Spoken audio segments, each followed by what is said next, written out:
Our story begins with a young woman who found herself completely devoted to a mobile game called Emotion Fantasy. She poured her heart and soul into the digital world, happily spending every bit of her life savings to collect the characters she adored. She developed such a profound connection to her favorites that she felt she would do absolutely anything to help them. Her goal was to ensure that the characters she loved so much had every opportunity to truly shine in their own story. She decides that she will take on the role of the story's villainess and perform the part with absolute perfection. The atmosphere shifts to a grand courtyard where a sudden declaration rings out through the air. A young man points an accusing finger at Eldia, loudly announcing that she is officially stripped of her noble rank and her title. Instead of showing any sign of distress, Eldia remains remarkably calm, merely stating that she is curious about what he could possibly mean. Standing before her with a look of intense frustration is William Feedley, the second prince of the kingdom. Eldia refers to the frustrated young man as her dearest fiancé. Eldia's body betrays the intense excitement she feels as a visible shiver runs through her. Eldia is overcome with emotion, pressing a hand to her mouth as she struggles to process the reality of seeing William standing right there in front of her.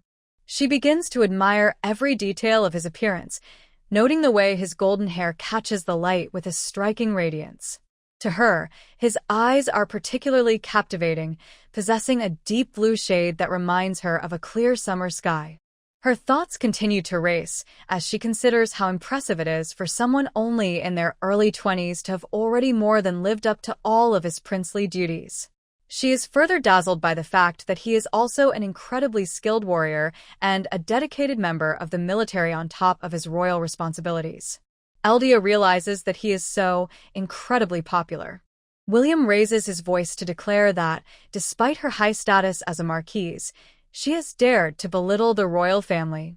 He goes on to accuse her of committing a vast number of evil deeds that he believes are a direct threat to the safety of the entire kingdom. The prince points toward her and proclaims that her greatest sin of all is the horrendous way she has treated the priestess. He states that the young woman is considered to be one of the most precious treasures in the entire kingdom and deserves the utmost respect. Sister Yuria looks toward Prince William with a plea in her eyes, insisting that the current situation must be a giant mistake.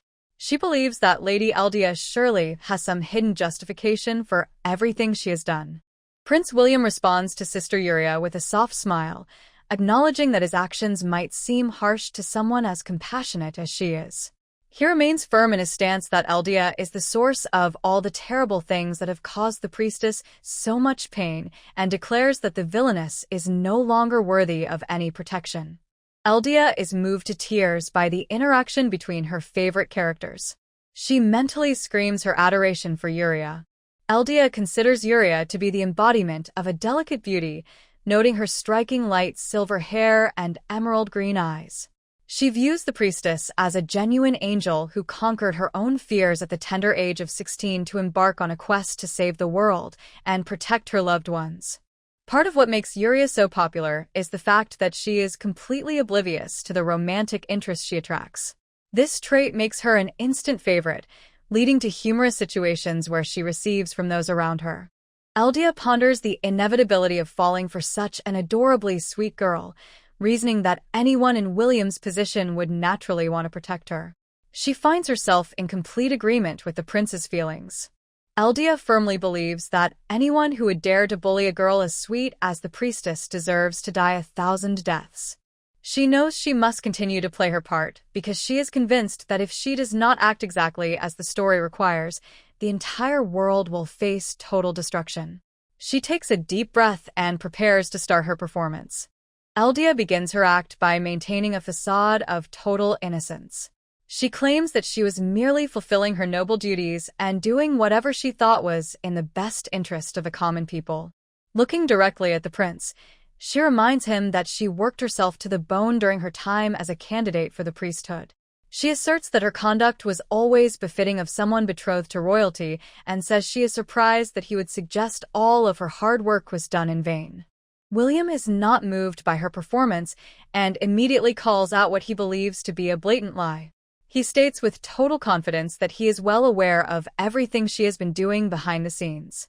In front of the gathered crowd, the prince declares that Eldia has deceived innocent people and led them toward a path of ruin and corruption. He reveals the final blow to her social standing, explaining that he has already informed the king of her actions and that their betrothal has been officially dissolved. William throws out the ultimate insult by calling Eldia a vile princess, which is actually a title she wears with secret pride. Internally, she is overjoyed that he did his homework regarding her supposed evil deeds, and she celebrates with a triumphant mental victory pose.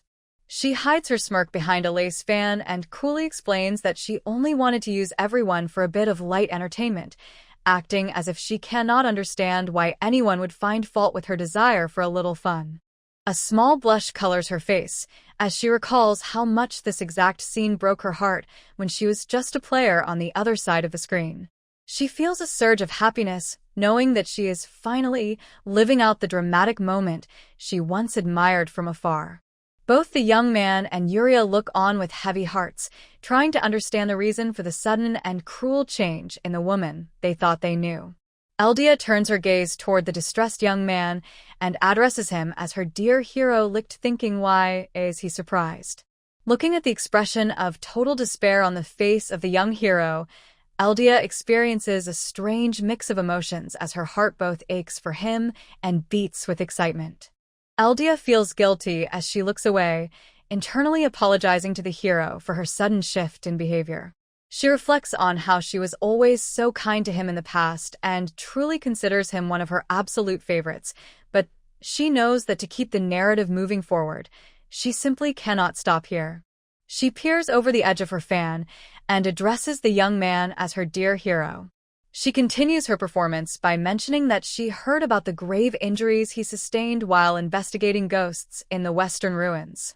With a mockingly sweet tone, she expresses her feigned relief at his recovery, noting that such rapid healing is exactly what one would expect from a true hero. Sir Anson steps forward with a look of pure rage, shouting that those creatures were far more dangerous than simple ghosts and were actually powerful liches. He accuses Eldia of being the one who purposefully withheld that vital information and sent the hero into a death trap regardless. Anson gets more angry at her and shouts he is tired of her nonsense. The sight of Sir Anson's righteous fury leaves Eldia completely starstruck. She can't help but celebrate the fact that another one of her favorite characters has finally entered the scene. Eldia's mind is filled with admiration for Sir Anson, whom she views as a straightforward and hot-blooded man whose very nature is as bright and intense as the sun. She recalls how his exceptional defensive and piercing abilities were the key elements that carried her through the most difficult levels of the game.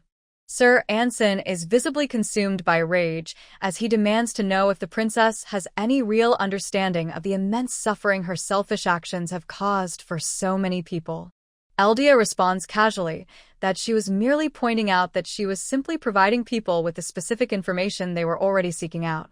Eldia insists that the choices people made afterward were entirely their own responsibility and that she cannot possibly be blamed for the consequences of their actions.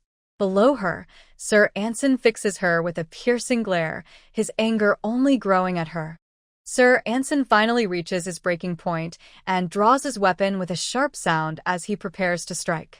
Licht watches in alarm and calls out Sir Anson's name, sensing the immediate danger. Eldia remains surprisingly calm as the attack comes toward her, reassuring herself that everything is going to be just fine. She recalls the mechanics of the game, remembering that the Villainess character is supposed to block such an incoming strike simply by closing her fan at the perfect moment.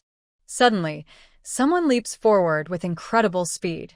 A man throws himself directly into the path of the blade, shouting out Eldia's name as he creates a human shield to keep her from harm. Eldia watches in stunned silence. The world seems to slow down as the first few drops of dark blood begin to fall. The high-stakes drama causes a wave of panic to ripple through the gathered onlookers. The sharp edge of the blade finds its mark, piercing through the side of the man who dared to stand in its way. Sir Anson looks on with a face twisted in disbelief, unable to comprehend why anyone would ever choose to risk their own life to protect a woman with such a wicked reputation. Blood began to seep through the man named Albert's fine clothes. Sir Anson shouts and demands to know if the man had any idea of the many terrible things the princess had supposedly done. Despite the pain radiating from his wound, Albert simply states that he owed far too much to Lady Eldia. Sir Anson stood frozen in a stunned silence. Behind his protection, Eldia watches with a heavy heart, quietly wondering to herself why Albert would choose to go to such extremes just to ensure her safety. Recognizing that she had to maintain her persona, Eldia tightly gripped the silk of her skirt and looked at Sir Anson with disappointment. She chided him for his barbaric behavior in injuring her servant, openly wondering if the high standards once held by the knights of the kingdom had really fallen so low as to allow for such mindless violence. The sting of her words hit Sir Anson harder than any physical blow, causing his hand to tremble as he gripped the hilt of his sword with renewed intensity. She offered a silent and sincere internal apology to Sir Anson. Eldia gathers her long skirts and turns her back. She addresses Prince William with a calm tone. With a confident smile, Eldia considers whether the prince truly believes that simply taking away her title will be enough to stop her. She encourages him to imagine for a moment that she actually did commit every single horrible act he accused her of earlier. Eldia reflects on the fact that her character's supposed evil deeds have been whispered about throughout the entire land of Feedley. She continues her internal reasoning, noting that beyond this single event, there is no real proof of her guilt other than the simple fact that she happened to be present at the scenes. While she admits that a noble indulging in certain vices might be considered scandalous, she knows that mere rumors are not enough to convict her of anything more serious. She is certain that her loyal servant would never have overlooked such a crucial detail. Tucking her decorative fan beneath her chin, Eldia feels a quiet sense of triumph. She is absolutely sure that the heroes will not be able to find any concrete evidence against her at this specific moment. Turning back to Prince William, Eldia informs him that her priority is now to tend to her servant's physical wounds. She calmly explains that she will be taking her leave immediately. Prince William points an accusing finger, declaring that she is to be confined to her estate until further notice. He shouts after her that she will be informed of the specific punishments for her various other crimes at a later time, punctuating his command by calling her a vile princess once more. As Eldia begins to walk away with a satisfied smirk on her face, Prince William calls out that she should not think for a second that she will get away with this behavior. Eldia performs a graceful and dramatic bow, reflecting on how she was once just an ordinary and somewhat unpopular woman in her late 20s. She feels a deep sense of wonder at finding herself living inside the vibrant world of the mobile game she loved more than anything else. Now, she fully embraces her new identity as the early game antagonist and proudly identifies herself as the vile princess. The protagonist's previous life came to a sudden and embarrassing end when she was unexpectedly crushed by the massive mountain of game merchandise she had spent her life collecting. After the initial shock of her demise wore off, she was startled to find that she had been transported into a new body and was now inhabiting the form of a 7-year-old girl named Eldia Euclair, who happened to be the most notorious and wicked princess in existence. Eldia immediately recognized her surroundings as a perfect replica of the setting from her favorite mobile role-playing game, making her realize that she had been reborn into a digital fantasy world. She understood that she was now a part of the story called Emotion Fantasy, a tale centered on a brave hero named Licht who obtains a sacred sword so he can fulfill his ultimate duty of protecting a gentle woman known as Sister Yuria. In this world, the legendary heroes spend their time investigating bizarre events, such as the arrival of violent monsters emerging from a gate to the underworld, eventually setting off on a grand quest to find and defeat the powerful demon who is causing all the trouble in the kingdom. Because the protagonist had fallen completely in love with the game's colorful cast, she ended up pouring a small fortune into her hobby as she became more involved in the fandom. This dedicated obsession was the exact reason she knew just how vital the role of the vile princess truly was within the game's complex world. The princess was a central figure whose actions carried immense weight throughout the original plot. In the original timeline, Eldia had spent time building a relationship with Yuria, a fellow candidate for the role of priestess. Yuria was famous among fans for possessing an exceptionally rare talent for purification magic. Eldia also extended her guidance to the young hero Licht, a simple boy from the country. She patiently sat with him to explain the intricacies of high society etiquette, ensuring he understood the proper way to conduct himself. Eldia treated both of her young companions with such genuine care and constant encouragement that she seemed almost like a protective motherly figure. The original Eldia was truly a piece of work, rounding up unsuspecting people to serve as test subjects for her twisted magical experiments and forcing commoners to fight to the death just for her own amusement. Behind the scenes, she went so far as to absorb every poison known to man. Also, she could bloom into a lethal and terrifying figure known as the Deadly Blossom. However, there was a method to all that madness because the constant trouble Eldia caused served as the ultimate bonding experience for the protagonists. The girl realized that without a truly vile princess to unite them, her favorite characters would inevitably fail and lose their final battle against the powerful Demon King. She felt incredibly fortunate that she had dedicated so much of her past life to this game, having played through every single character route so many times that the entire timeline of events was permanently burned into her brain. Because her love for this world and its characters was so profound, she made the bold decision to fully commit to her role as the antagonist. She was determined to embody the Wicked Princess with total dedication. Through her own backbreaking efforts, everything seemed to be progressing exactly according to the script, eventually leading to the moment where she was stripped of her noble title just as she had planned. Everything was going perfectly until she noticed one tiny, almost unnoticeable thing that had deviated from the original story in a very unexpected way. Safe within the privacy of her carriage, the princess finally lets out all of her bottled-up excitement, screaming into her hands about how incredibly precious everyone really is. She can hardly contain her joy as she gushes over how adorable and brave Yuria was, especially since the girl still wanted to see the good in her despite her villainous reputation. She thinks Licht is the ultimate protagonist, finding that hearing his heroic lines in person was even more impressive than reading them in the game. Even the intense glares from William and Anson left her feeling overwhelmed with emotion, as she knew their hostility only came from a place of deep devotion to their friends.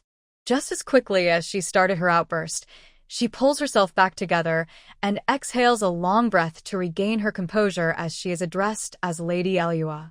Her resolve is immediately tested when she looks at Albert, whose calm and refined presence seems to radiate through the room. He stands there with a stoic expression. She finds herself completely unable to think straight, her mind filled with nothing but the realization that Albert is far more attractive. Albert decided to start undressing right on the couch in front of her. She turns away in a total panic, frantically wondering why he is stripping so suddenly and begging him to hide his impressive physique because seeing it up close and personal is far too much for her to bear. She hides her face and tries to catch her breath. Albert remains shirtless, calmly asking if his mistress is so heartless that she would deny him the chance to care for the injuries he received while keeping her safe. Meanwhile, the princess is desperately shielding her eyes while she suggests a simple solution, pointing out that he could easily resolve the issue by consuming some of his blood instead. He continues his casual explanation, reminding her that such a method is perfectly normal given his nature as a damper. Turning his back to reach for something, Albert notes that the princess really hasn't changed at all since she would rather endure the discomfort of her servant drinking her blood than have to look directly at his bare torso. It is a well-known fact in this world that as the child of a human and a vampire, consuming blood allows him to recover from his wounds much faster than any normal medicine could. The princess eventually manages a tiny peek from behind her pillow, admitting that she simply cannot bring herself to look at him directly and asking him to be patient with her. She clarifies that this intense reaction is unique to him and begs him to go easy on her. As he reaches for a medical kit, Albert calmly acknowledges her confession, stating that he understands exactly what is happening. He concludes that her strange behavior stems entirely from the fact that the version of him from her favorite game remains her most beloved character. Still hiding her flustered face behind the oversized cushion, Eldia shouts out the name Albert Bennett with a mixture of frustration and utter desperation. She demands to know why a character of his caliber would ever end up as her personal servant. Albert looks back at her with a calm, steady gaze, reminding her that he is by her side simply because she was the one who took him in. Internally, the princess agrees that she certainly knows the facts, but that is exactly where the mystery lies for her. Out of everything that has happened since her reincarnation, the specific circumstances that led to him joining her household is the one detail she simply cannot figure out. Despite her confusion, she can't help but gush over the fact that Albert Bennett is her absolute favorite character, the one she considers her best boy above all others. She remembers clearly that in the original timeline of the main story, he is a mature 26-year-old man. She finds herself completely captivated by his striking appearance, noting that his deep purple eyes seem to shine more brilliantly than any precious jewel while always carrying a faint, sorrowful expression. His features are so delicate and refined that she believes anyone would easily believe him to be a sensitive artist rather than a warrior. The protagonist remembers that Albert's deadly efficiency in battle and his deeply tragic history were exactly what made him such a hit with the fans. He is a master of the shadows, a damper assassin who spends his life taking on the most perilous and difficult missions imaginable, all while looking incredibly handsome in the process. His journey into darkness started early when he was abducted as a defenseless young boy. Instead of a normal childhood, he was put through a series of agonizing experiments and forced into a grueling training program intended to turn him into the ultimate weapon of assassination. Despite the cruelty he faced, Albert's will never wavered, and he found strength in the company of his fellow child captives. Together, they formed a small, desperate family, sharing quiet moments where they would dream of a future where they were finally free from their captors' control. But because this is a classic tragic backstory, things took a heartbreaking turn when Albert returned from an assignment only to find that his friends had not been as lucky as him. He was left standing alone in the aftermath of a massacre, having lost every person he ever cared about while he was away serving his masters. She took over the body of Princess Eldia at the tender age of 7. Long before the main events of the game were set to begin, Eldia realized that all of her favorite characters were still just children, including her beloved Albert. Since the location where he was being held captive happened to be quite close to her royal estate, she felt a sudden rush of adrenaline from her recent rebirth and decided to wander into the dark back streets to find him. Her search eventually led her to a grim scene where she stumbled upon a young Albert right as he was finishing the job of eliminating the people who had been controlling him. Seeing him up close, Eldia was struck by how incredibly young he looked compared to the mature man she had known in the digital world. This heartbreaking sight was the moment everything truly clicked for her, forcing her to accept that this world was now her actual reality. She felt a deep sense of compassion and decided that she simply could not leave him there to endure the years of misery and suffering that the game's original plot had in store for him. However, looking back on the moment now, she admits that she didn't actually spend much time contemplating the moral weight or the grand consequences of her actions until much later. The young princess walked with a sense of purpose, firmly gripping the hand of the wounded boy as she led him toward the safety of her royal estate. Once they arrived, Eldia wasted no time in settling him into a comfortable room within the palace. With a burst of childish energy, she pushed him toward the bed and made it very clear that he was welcome to stay and work for her for as long as it took for his injuries to fully heal. At 16 years old, Albert was already beginning to show the striking features that would one day make him a legend. He possessed the lean, graceful build of a boy who was still growing, yet his natural beauty was so undeniable that it would have been obvious to anyone who looked at him. The princess could not help but chuckle at her own audacity.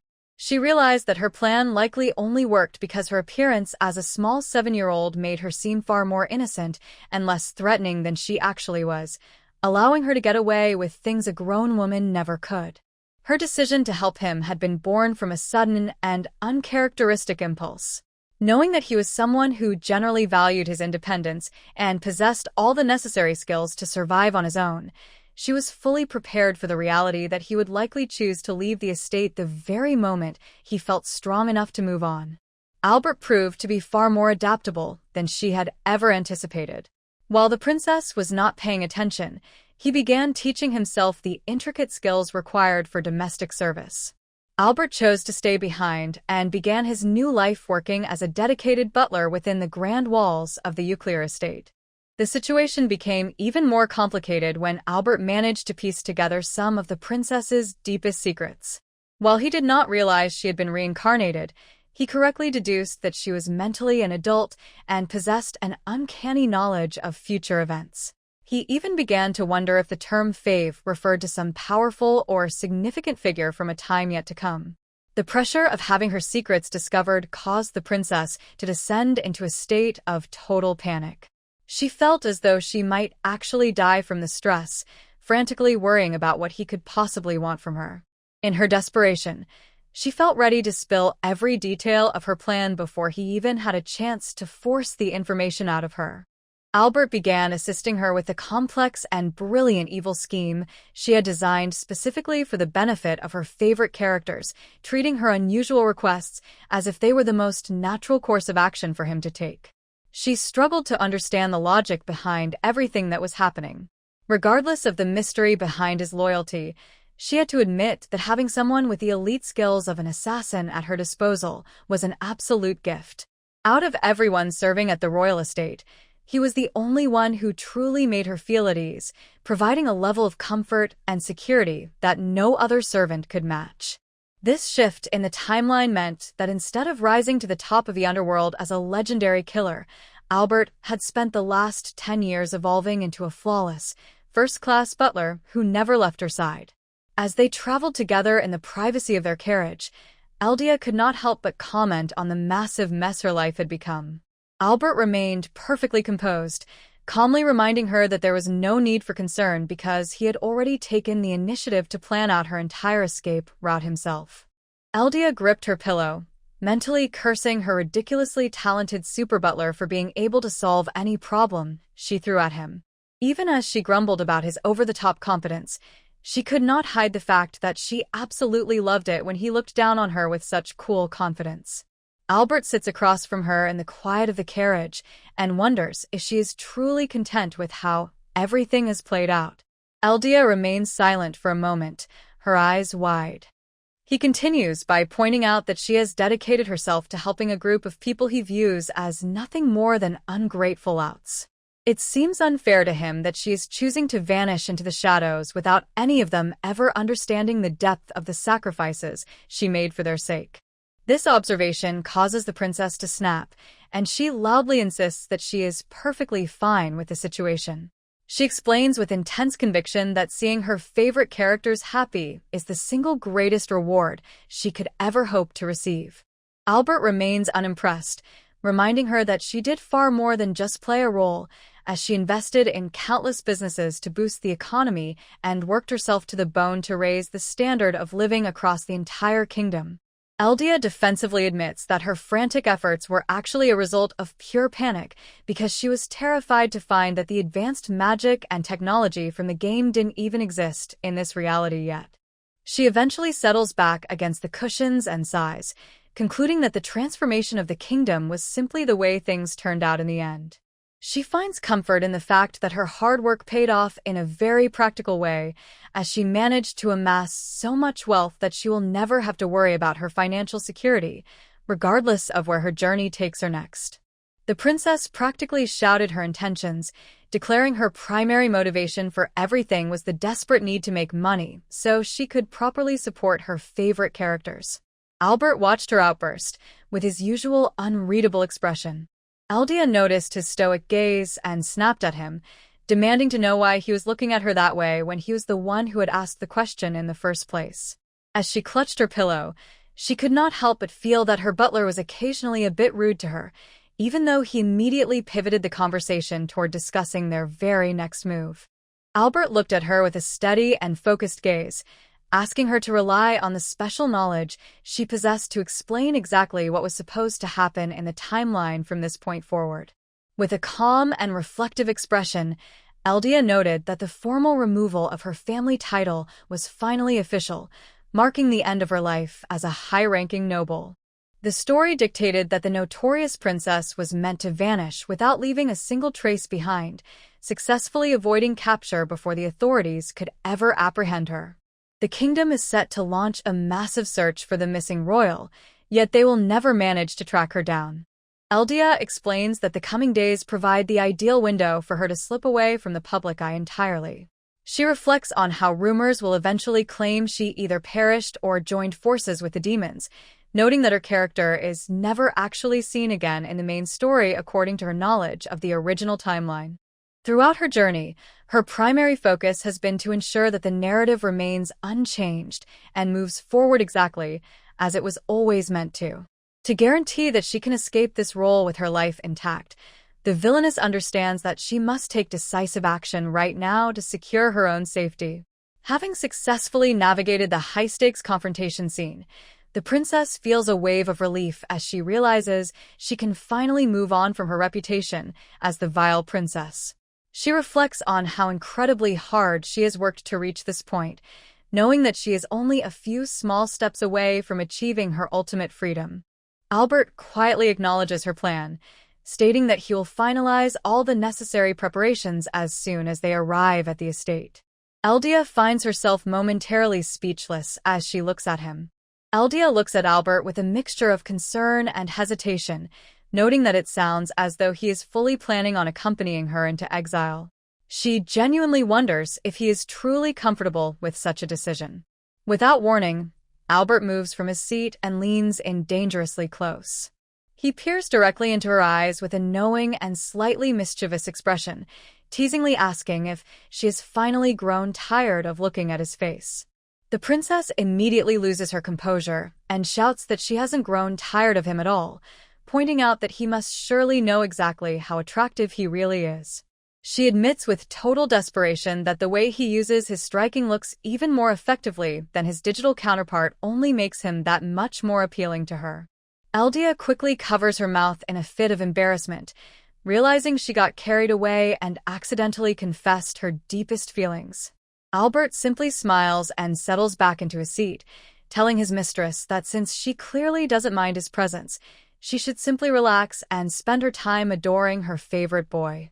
Eldia pouts at Albert's constant teasing, grumbling to herself about how mean her servant can be at times.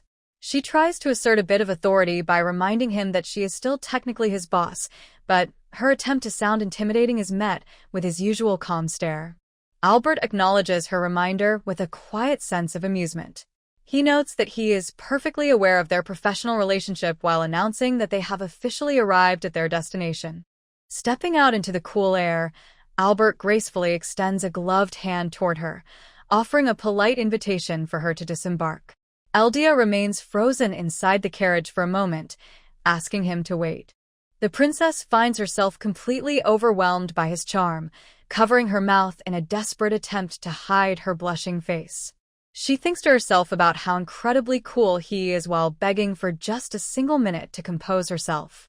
Albert mutters a soft observation to himself, noting that she truly does seem to love the version of him from her favorite game with all her heart. Eldia sits in the background with a look of utter confusion. Eldia was finally tucked safely into her bed, reflecting on the fact that the day had been a major showdown. She realized that while she had tried her best to mentally prepare for the intensity of the confrontation, her mind drifted back to the moment Albert leaned in, his gloved hand gently lifting her chin as he looked her in the eye.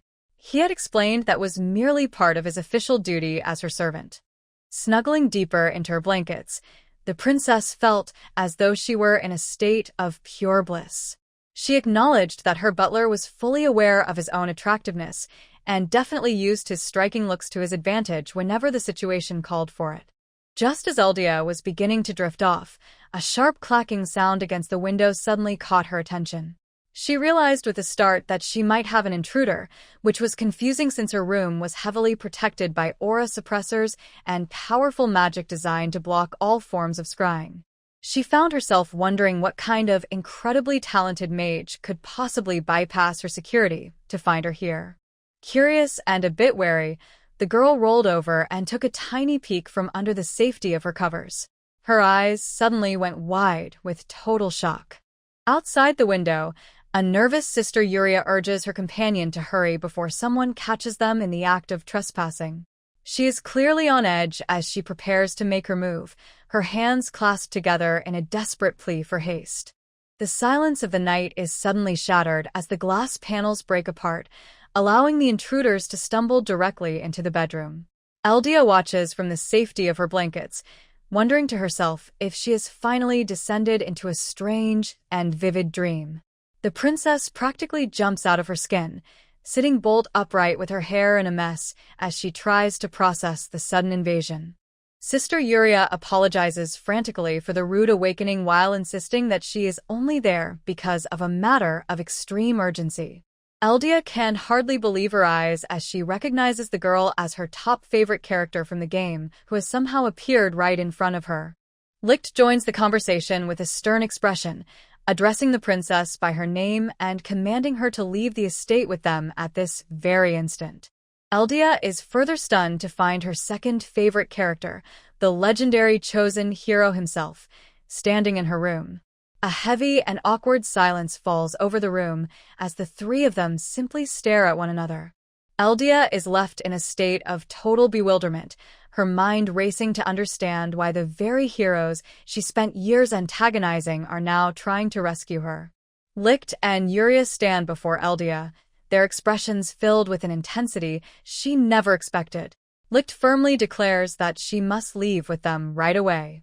Tucked under her blankets, Eldia tries to make sense of the absurdity unfolding in her bedroom, wondering to herself what they could possibly be doing there at such an hour. She finds herself fixated on the way Yuria used such a formal title, unable to remember a single moment when the girl ever called her my lady in the past. None of this was ever supposed to happen according to the original story. Sister Yuria leans in with a look of pure adoration, her hands clasped together as if in prayer while she confesses that she has longed to address Eldia as my lady for a very long time. Yuria continues her heartfelt explanation, noting that the church raised her with nothing but vague expectations and a cold sense of duty to fulfill. She credits Eldia for giving her the encouragement and the reason she needed to keep going, insisting that she only managed to achieve her position as a priestess because of the support she received from the princess. Because of this deep bond, Yuria is determined to be there for her friend in her greatest time of need, leaving Eldia looking completely blank and speechless. Licht remembers how everyone else in his life chose to tiptoe around him. He points out that Eldia was the only person who actually took the time to teach him the essential things he needed to know to conduct himself properly. With a loud and confident declaration, he explains that it is entirely thanks to her guidance that he finally managed to step into his destined role as the legendary hero. Licht looks at the princess with determination, explaining that it is simply impossible for a hero tasked with saving the world to ignore a person to whom he owes such a massive debt. Eldia can only manage a strained, nervous smile as she listens to him. In her mind, Eldia is a whirlwind of confusion, wondering how they could possibly be acting this way when she knows for a fact they saw the undeniable proof of her evil deeds. She figures they must have suspected her role as the culprit deep down, and seeing the evidence should have confirmed those fears. She begins to consider the hilarious possibility that the shock of her betrayal was so intense that they have both spiraled into a state of total denial.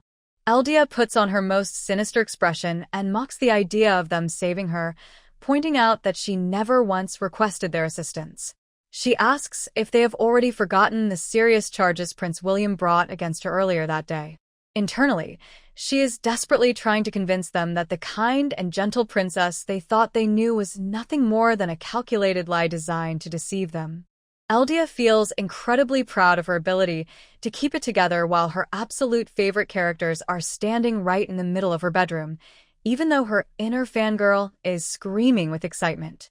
Licht remains unfazed by her act, calmly acknowledging that she was indeed involved in every single dangerous incident they encountered, including the terrifying moment the gate to the underworld opened. He looks her directly in the eye with a gaze full of trust and sorrow, stating his firm belief that she must have had a very important reason for everything she did.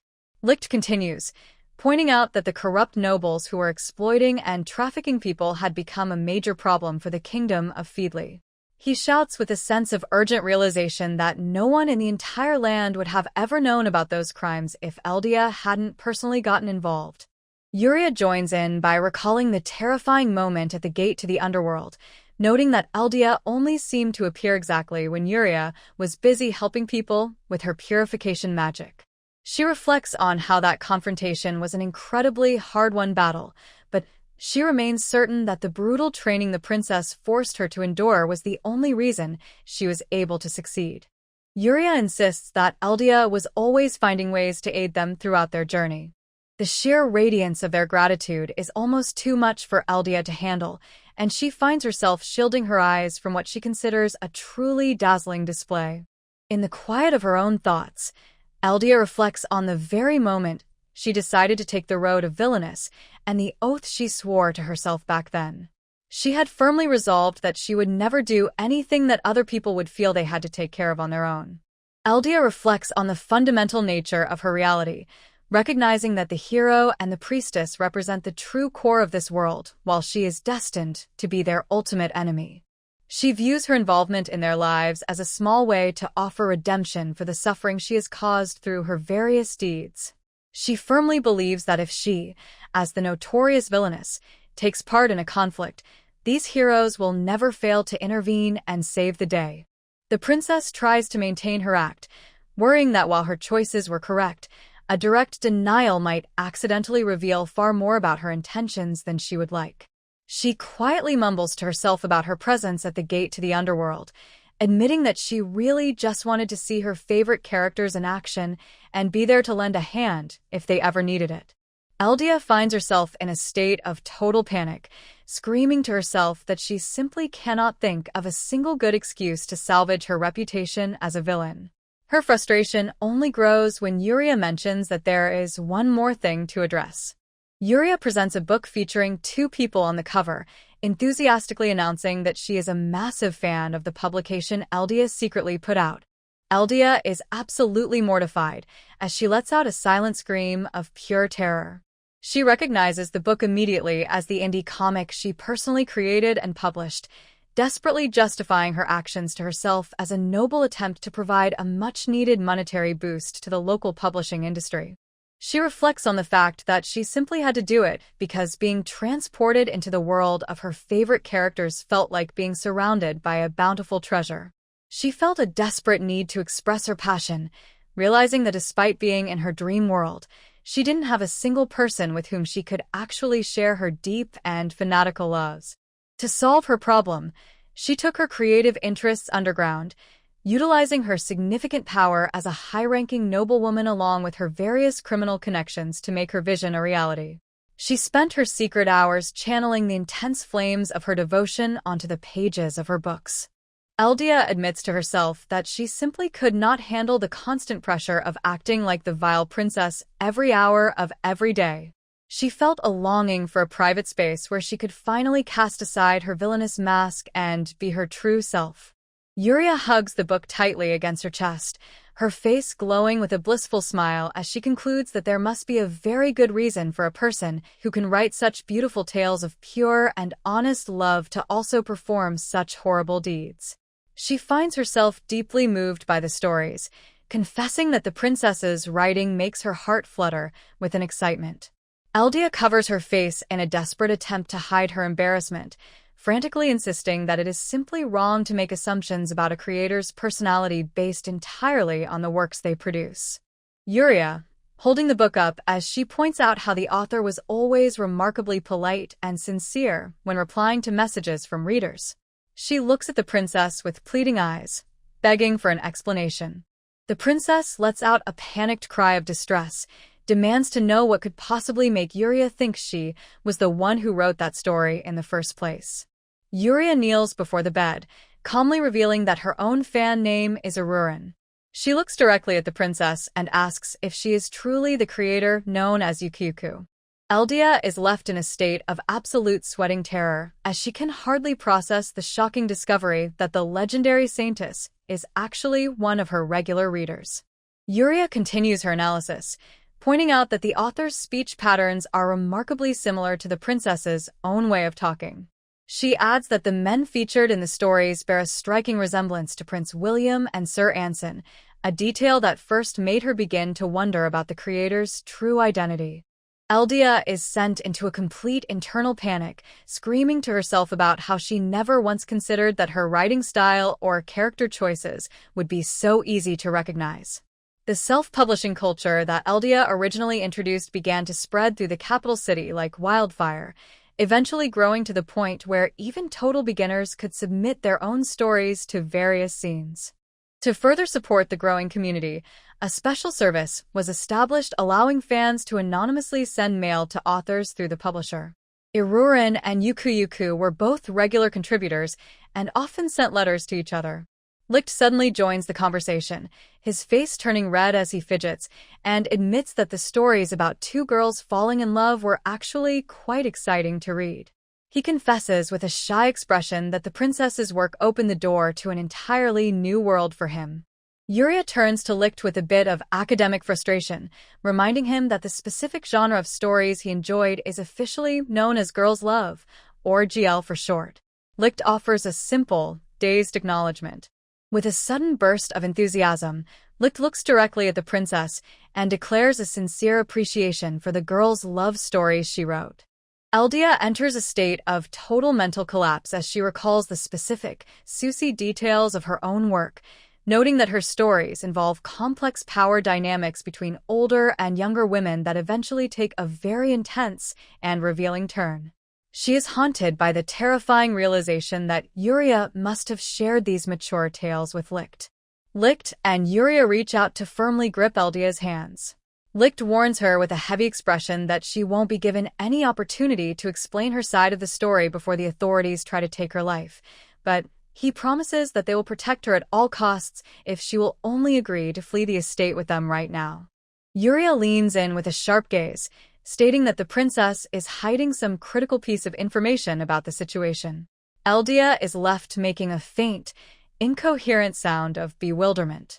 Licht narrows his eyes, his voice dropping to a serious tone as he admits that he can sense something is fundamentally wrong with the current state of the kingdom. Licht and Yuria look at the princess with unwavering trust. Yuria explains that they want her to join them on their journey so they can work together to uncover the truth about what is happening to the kingdom and the world at large.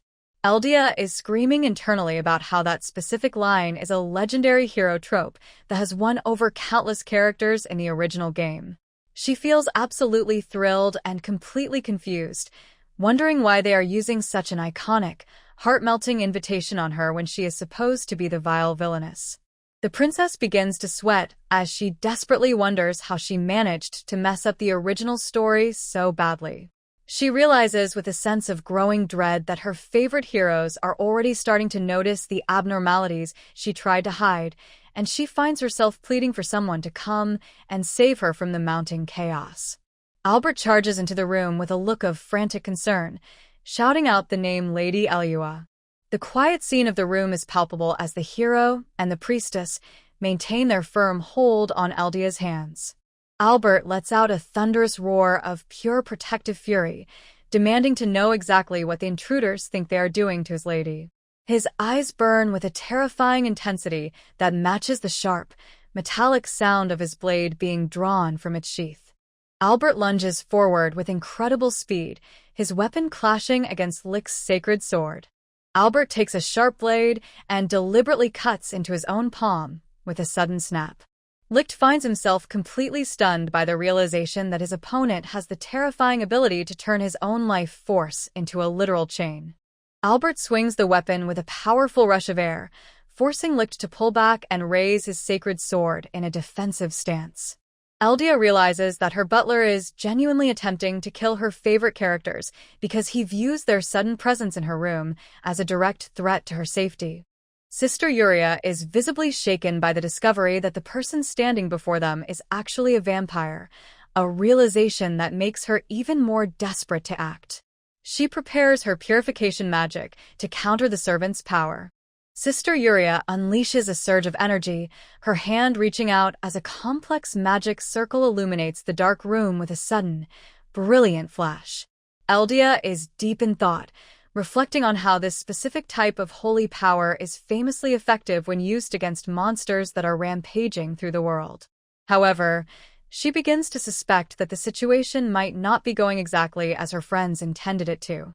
Eldia realizes that since Albert is perfectly calm and not actually rampaging, the powerful purification spell is nothing more than some harmless bright lights to him.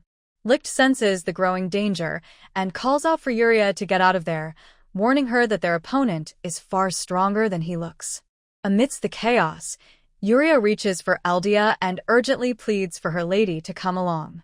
Albert screams for the intruders to unhand his mistress. As she is whisked away from the scene, Eldia can only feel a twinge of guilt, silently offering an apology to Yuria for the overwhelming mess.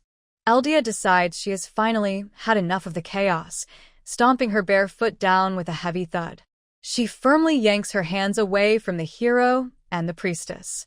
The entire group is caught off guard as a surge of dark, shadowy energy erupts from the princess, instantly coiling around Licht, Yuria, and even her own butler, Albert. Licht realizes that Eldia has just used a powerful and unexpected form of magic to take control of the situation. Eldia's transition into her full authority as she lets out a thunderous command for absolute silence from everyone present. She sternly reminds her uninvited guests that this is her own private domicile. A tense and quiet stillness falls over the room as the powerful bonds hold all three legendary figures in place. Eldia admits that while her late-night visitors were certainly quite rude to break in the way they did, she has concluded that they were simply acting out of a deep and sincere worry for her well-being. She politely asks Albert if he could hold off on his plan to expel them for just a little while longer. Albert manages to look remarkably composed despite his current predicament, stating that before anything else happens, he would truly appreciate a thorough explanation for the bizarre scene unfolding in the room. Eldia notes with a hint of mock amazement that her visitors are still quite fond of her and actually want to prove her innocence, though she concludes with a sigh that she simply cannot choose to go with them. She puts on her best mysterious expression as she addresses her servant, asking if he hasn't already figured out the truth of the situation for himself. The truth is she has absolutely no clue why the heroes are so weirdly attached to her in the first place. She realizes with a sense of growing desperation that she needs to come up with a believable cover story to get them to leave peacefully and finds herself sending out a mental distress signal for her butler to help her out. Albert gives a subtle and reassuring nod, proving to Eldia that he has once again caught on to her secret intentions with remarkable speed. Albert starts to retract his terrifying weapon, the blood chains sliding back toward his hand with a soft whooshing sound. Albert looks at the princess with a calm and steady gaze, telling her that she hasn't actually become as deeply steeped in evil as she seems to believe. He explains that her supposedly villainous actions have actually had a positive influence on a great many people, including both the legendary hero and the holy priestess. Albert remains perfectly serious as he suggests that if it hadn't been for the unlucky circumstances surrounding her birth, she likely could have lived her entire life in a much brighter and more peaceful world. Eldia speaks his name in a soft and bewildered tone. Albert leans in close to her face and looks directly into her eyes, admitting that despite everything, she was the one who ultimately allowed him to develop genuine feelings for her. Eldia realizes that his confession is very shocking news to her. She finds herself in a state of utter panic as Albert's hand slides over her own. Sister Yuria watches the scene from the background, letting out a small gasp of surprise as she sees the butler suddenly pull the princess away with a firm and purposeful tug. Albert continued his intense confession, recalling the moment Eldia first allowed him to pierce her skin with his fangs as a damper. He looks at her with deep longing, admitting that since that day, he has spent every moment waiting for the time when she would finally be freed from the heavy fate she carries as the notorious princess. Albert slowly starts to slide his hand away, telling her that if her true wish is still to leave with the hero and the priestess, he will simply vanish from her life. Eldia suddenly realizes that her butler is being absolutely brilliant, as he is clearly using this dramatic scene as a perfect chance for them to make a quick getaway. She figures that he is intentionally trying to make them look like a pair of tragic, star-crossed lovers to trick the heroes and she decides that playing with their emotions is definitely the most effective way to secure their escape. The princess's inner struggle as she finds that her own heart is pounding so loudly that she is worried it might actually burst right out of her chest. She pulls Albert with a sudden burst of frantic energy, shouting in mind that they should just go ahead and do this. Eldia leans in close to her butler, her expression filled with a sudden and intense determination as she tells him that he is sorely mistaken if he truly believes her to be the kind of woman who would ever break a promise she has made.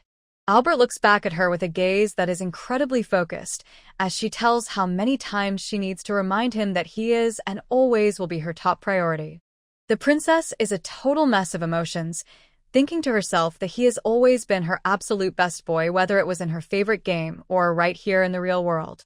She admits that she has no idea what she is even trying to say anymore, but she figures that this dramatic display should be enough to convince their audience. Eldia turns away from the intense moment with her butler to face her uninvited guests once again. Eldia offers a bright and cheerful smile to the stunned hero and priestess, announcing that she unfortunately has a very important prior arrangement with her butler that she simply cannot ignore. She politely concludes that she is afraid she will not be able to go with them. The hero and the priestess are caught in a total daze, nodding along in frantic agreement. Eldia reflects on the absurdity of the situation, noting to herself that the dramatic performance her butler just put on was certainly quite a show. The light-hearted mood suddenly shifts as Sister Yuria experiences a violent shudder. Licht notices her distress immediately and asks her what is happening. Yuria's expression turns serious, and she announces that the gate to the underworld has finally been forced open.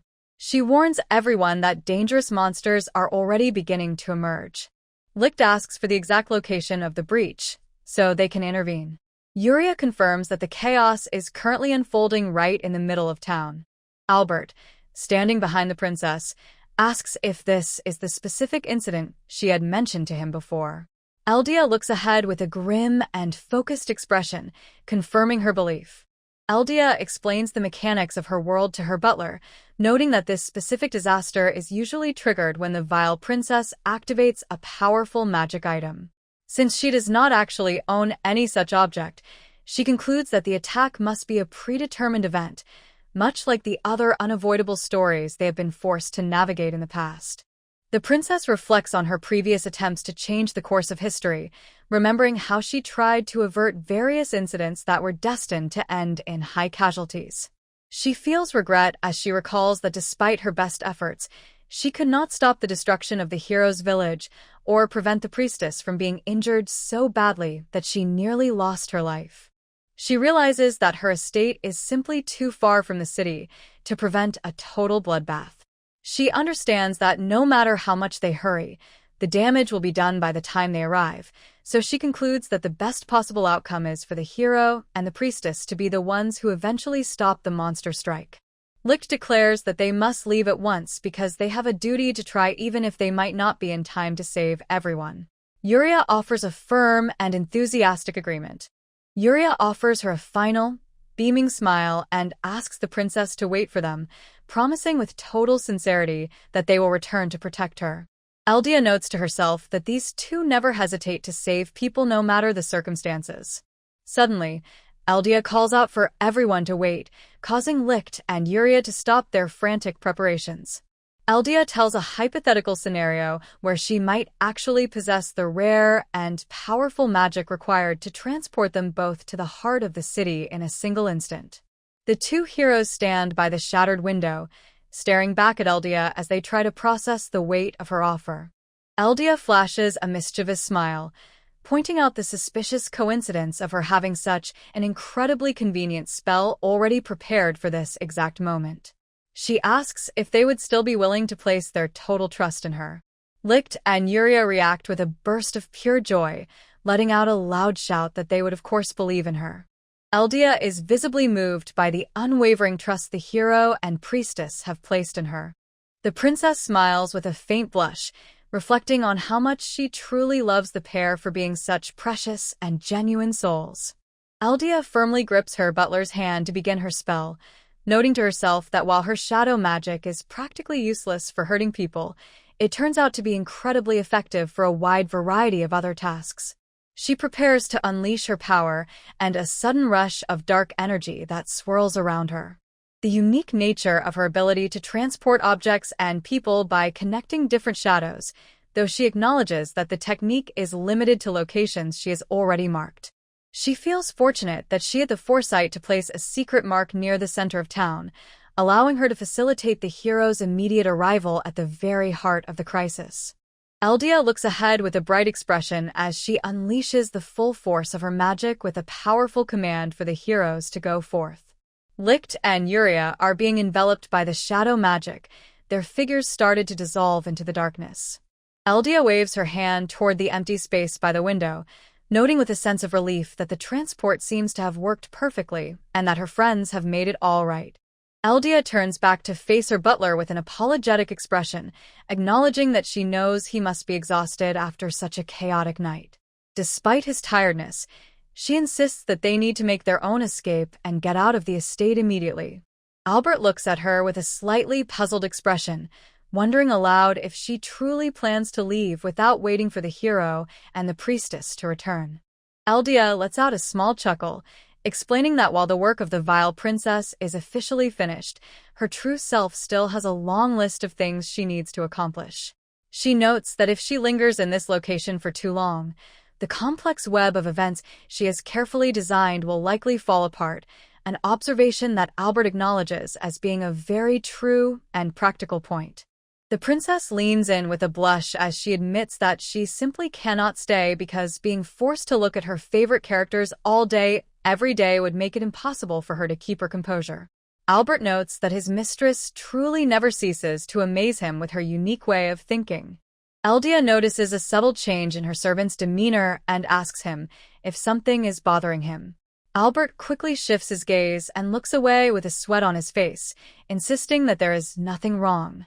Albert casually mentions that they did indeed have some uninvited guests, but he has already taken the initiative to handle every single one of them. Eldia shouts in total shock about the fact that her favorite heroes actually did break into her bedroom. The princess notices a dark, jagged tear and a fresh stain of blood on her butler's shoulder. She realizes he was actually hurt during the intense skirmish. Eldia rushes forward to check on her servant with a worried expression. He observes with a touch of quiet amusement that he seems to test her ability to remain in control of herself far more than the legendary heroes ever managed to do. Eldia, in a fit of adorable frustration, demands that Albert allow her the right to worry about his well-being. She insists that since he is her absolute favorite boy, her concern is only natural. Albert acknowledges her words with a calm expression, concluding that her worry must stem entirely from the fact that he was her favorite character back in the world of the game. Eldia lets out a soft sound of confusion, flatly stating that her current feelings have absolutely nothing to do with the game she once played. A sudden shock ripples through Albert as he processes her unexpected confession. Eldia admits that while she certainly loved the version of him from the digital world, that character is not the same as the man who is standing right in front of her. She reminds him that they have been together nearly every moment since she first arrived in this body, and she declares that while he remains her favorite, he has also become her actual family over the years. Albert repeats the word family with a look of pure confusion. Eldia notices his bewildered tone and immediately snaps at him to ask what that expression is supposed to mean, even though in her mind she is screaming in total panic, wondering if she is accidentally getting far too close to him for comfort. Eldia quickly tries to backtrack by claiming that her comment about being family was just a random example, but she continues her confession by admitting that she has actually loved him since her previous life. She tells him that she was totally obsessed with him back then and feels incredibly lucky that she has managed to spend so much time by his side in this reality. Eldia looks down with a soft expression, admitting that her deep feelings make her want to keep him close, even though being near him often makes her forget her own composure. She clarifies that regardless of her selfish desire to stay by his side, she still firmly believes that his personal happiness remains the most important thing to her. Eldia's face goes pale as she wonders to herself what on earth she is even saying to him right now. Albert stares at her in a state of absolute and stunned silence. She explains that her goal is simply to avoid mixing up the person she knew from the digital world with the actual man standing before her. She covers her face, begging her butler to just forget every single word she just said.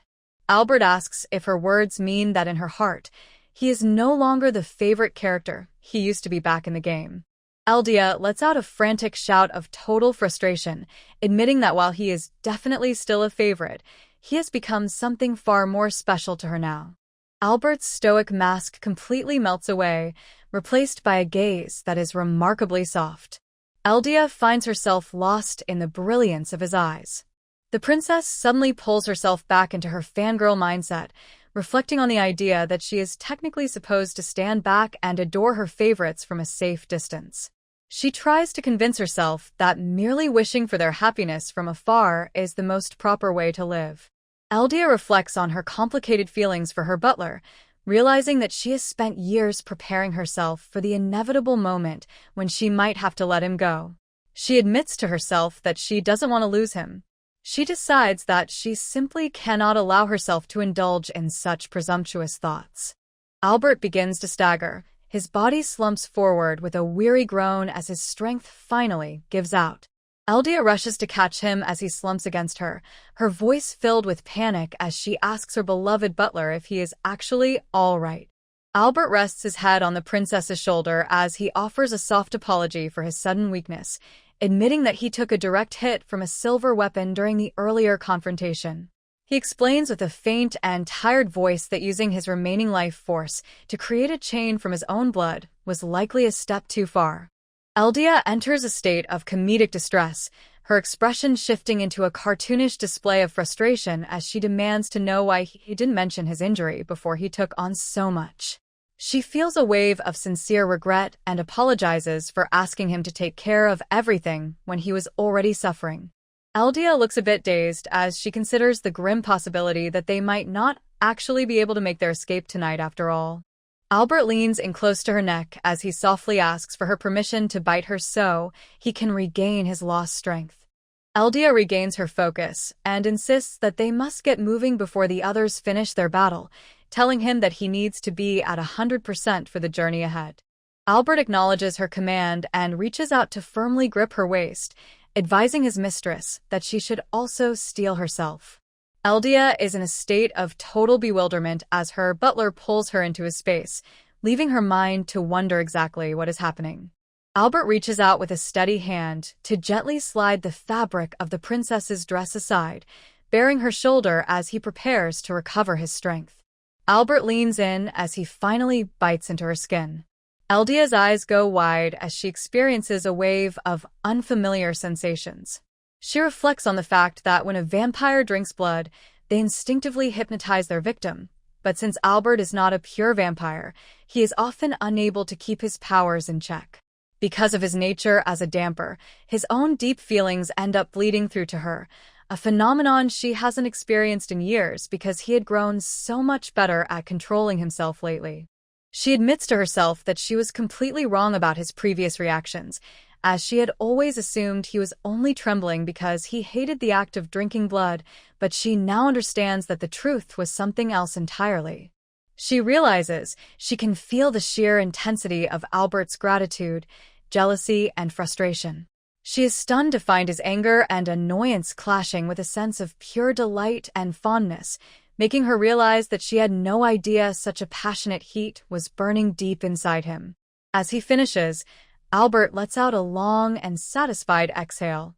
Albert looks directly at Eldia and declares that those intense emotions are exactly how he feels, asking her if she truly understands the weight of his confession.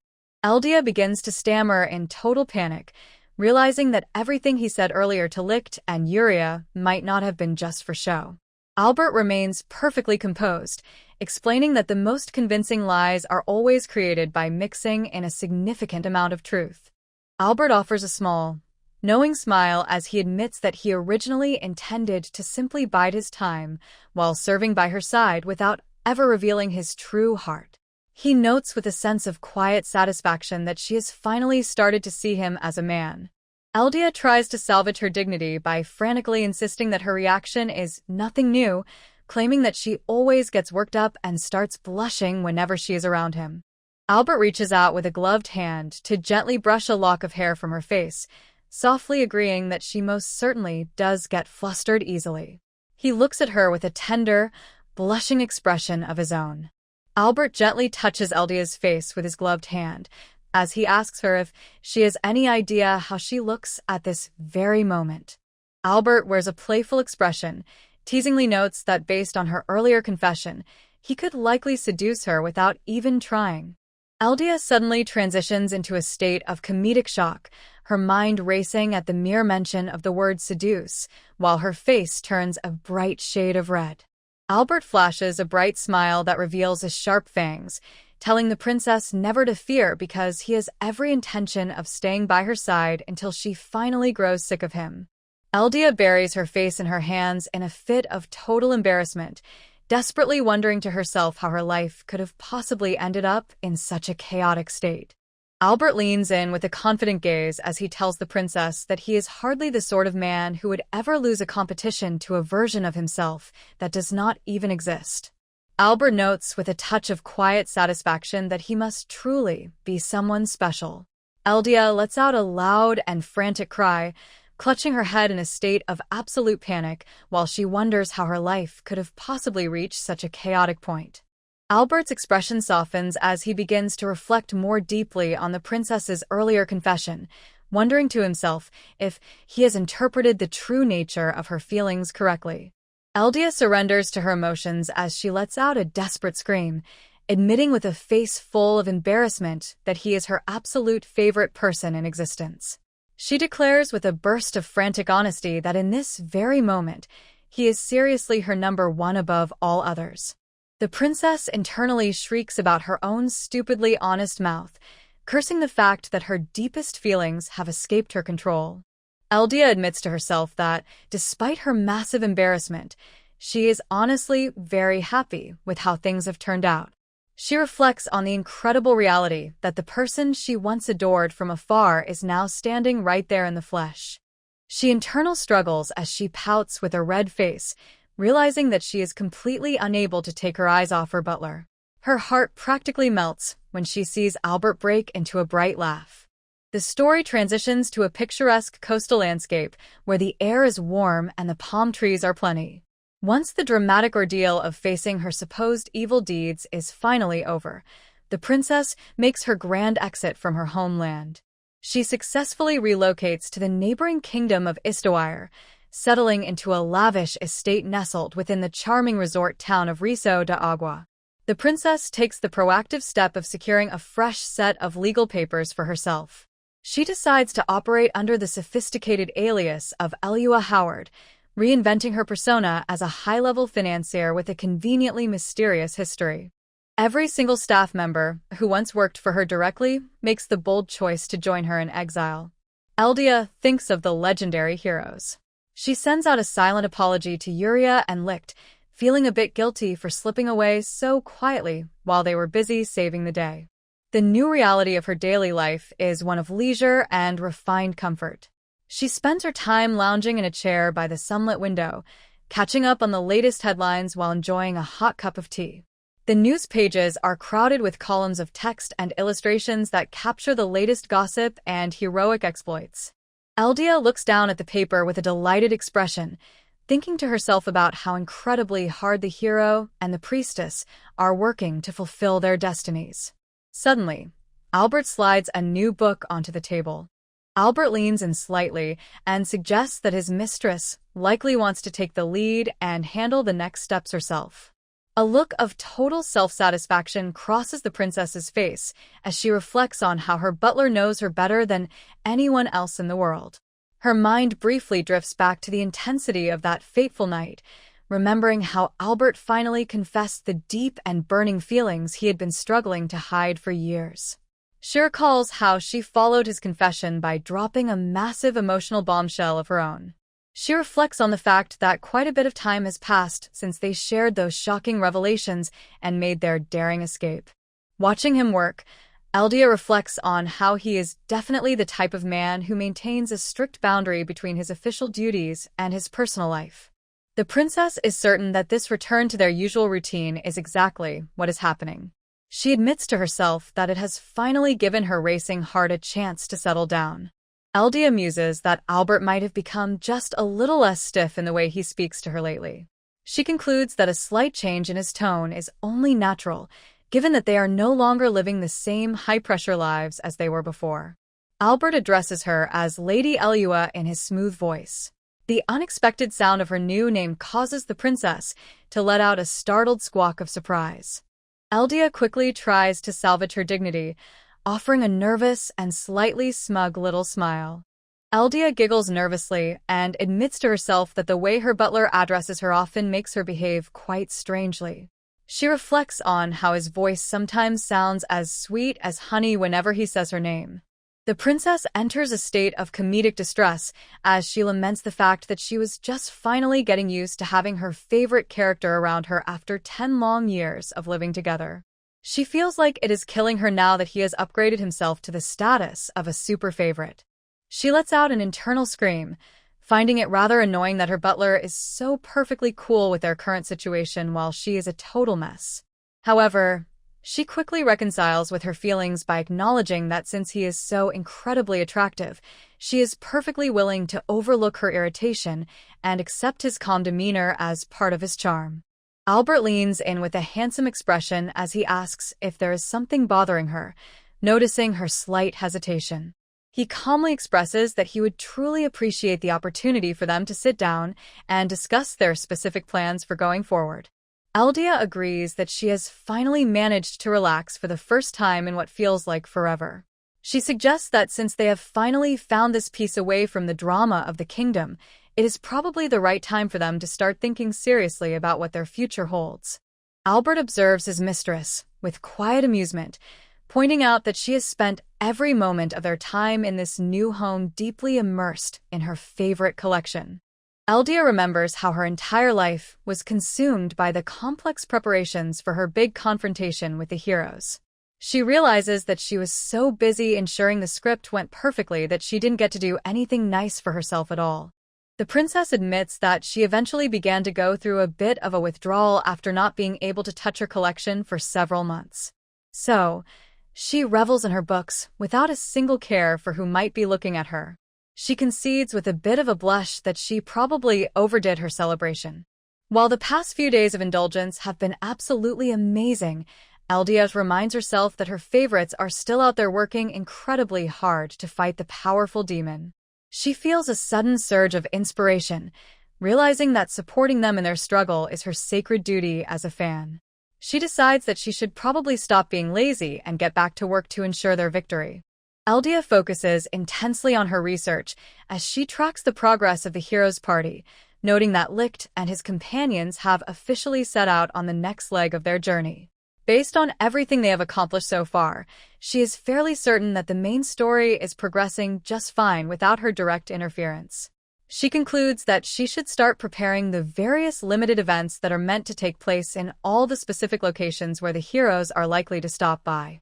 Albert calmly presents a detailed document to the princess, noting that she has successfully made strategic investments in several different locations across the land. He hands over the latest reports on her substantial profits. Eldia offers thanks as she begins to flip through her materials with a focused expression. She reflects on the current season and concludes that given the time of year, the most intriguing and anticipated events are undoubtedly the ones featuring the characters in their swimsuits. Albert seems a bit lost as he acknowledges the mention of swimming with a look of genuine confusion. Eldia enthusiastically confirms his suspicion, explaining that these specific in-game events are vital for leveling up the characters effectively. She adds that they also provide a perfect opportunity for fans to see a completely different and more relaxed side of everyone involved. The princess describes the simple logic of the season, pointing out that in the summer, the natural and expected thing to do is go to the beach. She adds that being at the beach inevitably leads to the arrival of swimsuits. Eldia lets out a burst of laughter as she recalls the sheer number of times she swiped her credit card in her previous life just for the chance to see all her favorite characters in swimsuits. Albert looks over the financial documents and realizes the true reason behind his mistress's massive spending spree in the resort town. He notes that her heavy investments were the key to the location's sudden prosperity, and he points out that she has managed to turn quite a fair profit in the process. The princess reflects on her strategic choice to use this specific town as her secret base of operations, knowing that as the main story continues to unfold, the legendary summer swimsuit event is the very next thing scheduled to happen. To make sure the setting is perfect for her favorite characters, she has been directing Albert and her other loyal helpers to conduct thorough research, slowly but surely preparing the entire town for the upcoming festivities. Eldia reviews her progress, noting that she has personally overseen the development of a fashionable line of swimwear and worked hard to popularize the activity of swimming in the ocean. She smiles with a high degree of confidence, firmly believing that her careful planning will ensure that everything goes exactly as she intended. Albert notes that despite her new life in exile, she remains completely dedicated to providing behind-the-scenes assistance to the legendary hero and the holy priestess. The princess declares with total certainty that every single thing she does is for the ultimate benefit of her favorite characters. Then she realizes she might have let her fangirl motivations show a bit too clearly. Albert watches his mistress with an admiring expression, noting that he truly loves seeing her so devoted to enjoying herself. With a playful glint in his eyes and a smirk, Albert encourages her to carry on with her enthusiastic fangirling exactly as she wishes. He adds that he is already well aware of his own special place in her heart. Eldia lets out a cry as she demands to know how he can possibly say such incredibly bold and embarrassing things with a straight face. The princess looks at her butler and wonders where he could have possibly picked up such effective seduction skills during his years of service. Albert breaks into a sincere laugh, admitting that unlike his mistress, he does not simply throw his affection at every person who happens to cross his path. He declares that her attention is the only thing in the entire world he truly wishes for. Eldia collapses face down onto the table. She is completely overwhelmed by the butler's charms, thinking to herself that his handsome face is nothing short of a lethal weapon. She clutches her head in a desperate attempt to hide her blushing face, screaming internally about how incredibly awkward the entire situation has become. She looks dazed as her mind spins with the realization that her absolute best boy has finally turned his full attention toward her. She reflects on how she has always loved him and been totally devoted to his character, but now that there is no question about how he really feels, she is left in a state of absolute bewilderment. She finds herself completely unable to figure out how a mere fan like her is supposed to deal with the reality of her favorite person loving her back. Eldia notes that having spent 10 years together as mistress and servant makes his change in behavior feel incredibly jarring and makes her feel quite self-conscious. She realizes that her discomfort stems from her lifelong preference for fictional characters over actual romance, a habit she carried even from her previous existence. With basically zero experience in the world of real-life relationships, she feels like a total beginner facing a challenge. She finds herself wondering why he could not have just waited a little bit longer before being so charming, at least until she had managed to get a proper grip on her own runaway emotions. Eldia looks over her plans, noting that considering all their preparations, the legendary swimsuit event is bound to happen without any problems. She suggests that they should simply monitor the hero's progress and be prepared to take action the moment the festivities begin. She adds that they will carry out their observations under the professional excuse of conducting final inspections. Albert accepts her instructions, promising to inform the rest of the staff about their upcoming schedule. Eldia can hardly contain her excitement, her face lighting up with a mischievous grin. The princess reflects on the grueling decade she spent playing the part of a villain, realizing that she has been so overwhelmed with duties that she never actually had a chance to enjoy the world of her favorite game before the main plot kicked off. Now that she is officially retired from her role as the vile princess, she feels a rush of energy, knowing that she is finally free to do whatever her heart desires. With a sudden burst of pure adrenaline and a thumbs up, she declares that it is finally time for them to head straight for the casino. Albert sighs and closes his eyes, noting that if her goal was simply to locate the famous casino from the game, She really should have just said so from the start. He admits, he genuinely feared his mistress might have finally lost her mind. As they make their way through the cobbled streets, Albert effortlessly carrying their heavy suitcase, Eldia demands to know what his previous comment was even supposed to mean. Albert maintains a perfectly serious expression, noting that because she has been so completely and visibly invested in the lives of the hero and the priestess, her sudden interest in a place like a gambling hall felt entirely out of character. He admits that he actually began to worry that she might have fallen under the influence of some strange and powerful curse. The princess looks at him with an annoyed expression, offering a dry word of thanks for what she considers to be a very bizarre form of trust. A pair of elegant feet take a purposeful step toward a grand and imposing structure that is clearly labeled as the town's main casino. Eldia lets out a shout that they have finally arrived at the legendary location. Eldia leads the way into the heart of the grand building, the rhythmic click of her boots echoing through the halls as Albert and her other loyal staff follow closely behind. As the doors swing wide, the girl is met with a dazzling display of opulence that leaves her looking completely mesmerized. She sees the staff members expertly managing the various counters and tables, exactly as they did in the original game. Eldia is practically vibrating with the pure joy of seeing her favorite fictional setting come to life right in front of her very eyes. However, she quickly reminds herself that she must maintain her composure, worrying that getting too carried away might result in her being thrown out for making a scene in such a prestigious establishment. One of the staff members pauses in his work to offer a polite and professional bow, expressing his sincere gratitude for their visit today. Eldia finds herself fixated on the man's clothing, noting that his uniform is an exact replica of the stylish outfit she once saw in the digital world. Eldia claps her hands together, telling herself that she simply must see every single inch of this place. The polite casino attendant suggests that the princess should begin by registering her arrival, asking her exactly how many chips she would like to purchase for her stay. Eldia turns toward her loyal butler and casually proposes that they start by spending half of the funds they brought with them. Albert hesitates for a moment, but he eventually lets out a soft acknowledgement and agrees.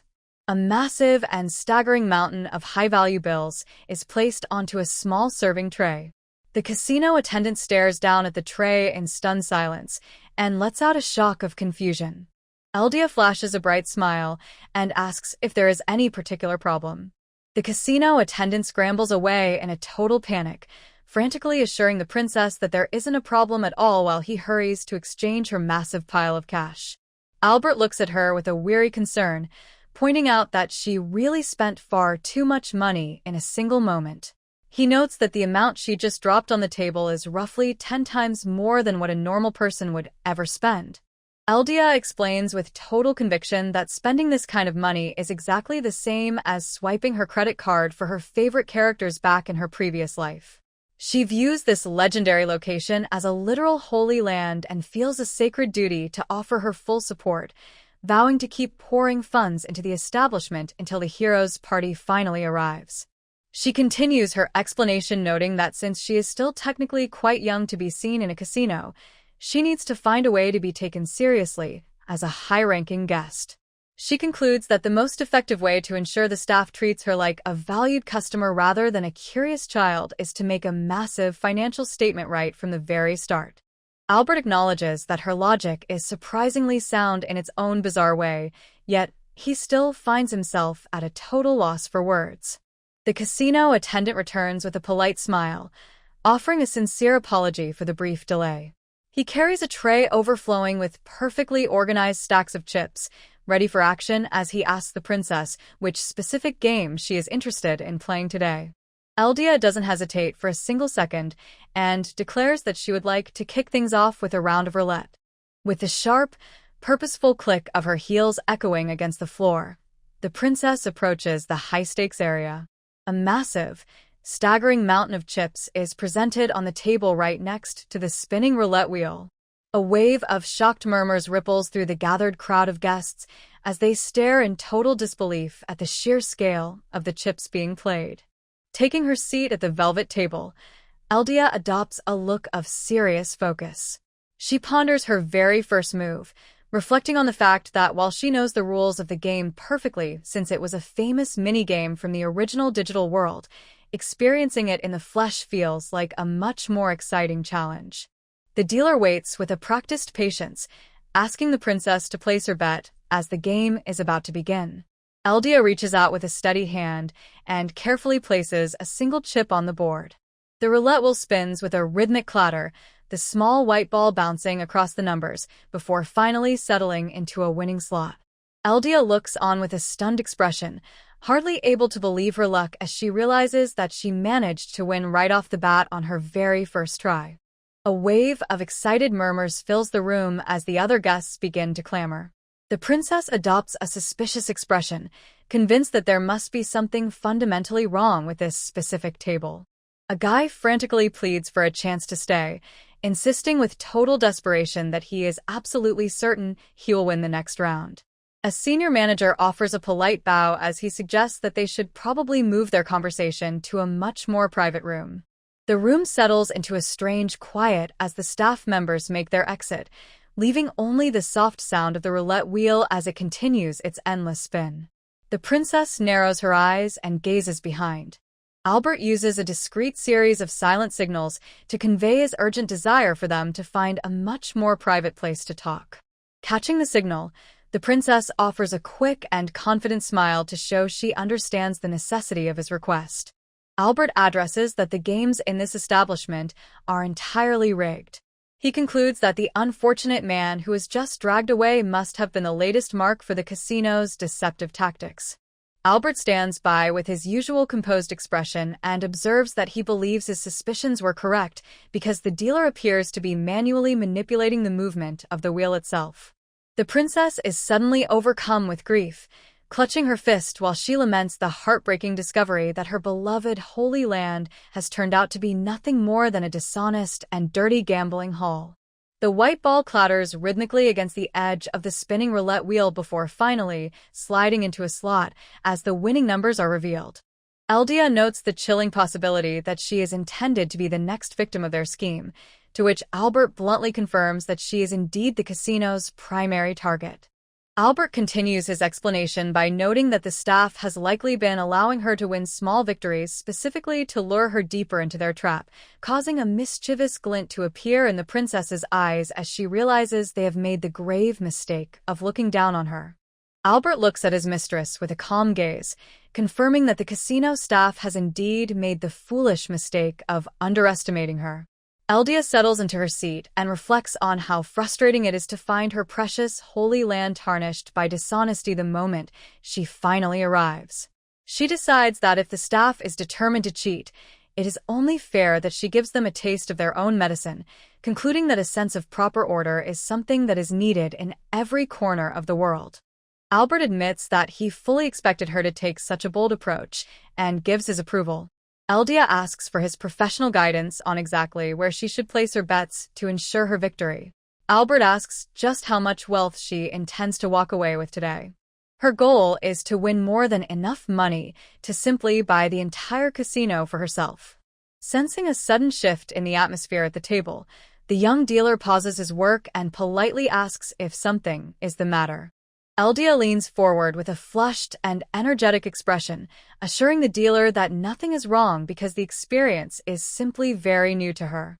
She adds that she is having a wonderful time and insists that they should continue the game without further delay. Albert reaches out to place a steadying hand on her shoulder, quietly addressing his concern that she might be getting a bit too carried away. The princess dismissively waves off his concern with a sharp movement, stating that she does not care about the consequences. She continues her playful outburst by pointing toward the betting table as the roulette wheel spins, explaining that she has been cooped up for far too long and deserves to finally have some genuine fun. Looking over the layout of the board, Albert realizes that the staff will grow suspicious if Eldia suddenly shifts her strategy, so he silently instructs her to continue placing column and dozen bets based on the specific numbers he indicates. Eldia slides a stack of chips onto the table with a simple acknowledgement that she understands the plan. This sudden move leaves the dealer looking completely blindsided, his face filled with visible shock. As the roulette wheel continues its clatter, Albert provides more specific guidance, suggesting that she should bet an equal amount on a new section while simultaneously doubling her current stake in the same category to keep the staff off balance. Albert tells her to quadruple her next bet, noting that the current cycle of play is finished and she should return to the fourth step of their strategy. The dealer begins to sweat under the pressure, his composure visibly cracking as he watches her pile of chips grow. Eldia reflects on the fact that she is deliberately placing her bets before the ball is even dropped, knowing that while the dealer should technically be able to manipulate the outcome, he is currently finding it impossible to do so. She realizes that her success is entirely due to her own secret intervention, as she is using her shadow magic to subtly alter the rotation speed of the wheel. The dealer is completely unnerved by the realization that he has lost all control over where the ball finally lands, unaware that the princess is the one pulling the strings behind the scenes. Eldia can hardly contain her glee as she cheers for her own success, pointing out with a wide smile that the dealer is visibly dripping with sweat. The sound of rhythmic footsteps echoes across the polished floor as a group of people moves through the crowd, signaling their arrival with a polite request for others to step aside. Albert warns the princess, noting that the management is clearly bringing out their most experienced staff to handle the situation and suggests that it is time for them to be on their guard. Eldia maintains her poise and offers a simple word of acknowledgement. A new man with a practiced smile places a firm hand on the trembling dealer's shoulder, observing that his colleague does not seem to be feeling well and offering to step in and take over the game himself. Eldia rests her hand near her winnings, casually noting that the sudden change in staff is quite an interesting development. She lets out a soft sigh and mentions that she is actually starting to feel a bit tired. Eldia playfully suggests that she might as well go all in on her very next move. Before her stands a massive and staggering mountain of chips. While the new dealer recognizes that this moment has become a desperate struggle, the princess understands that her own motivations are something entirely different.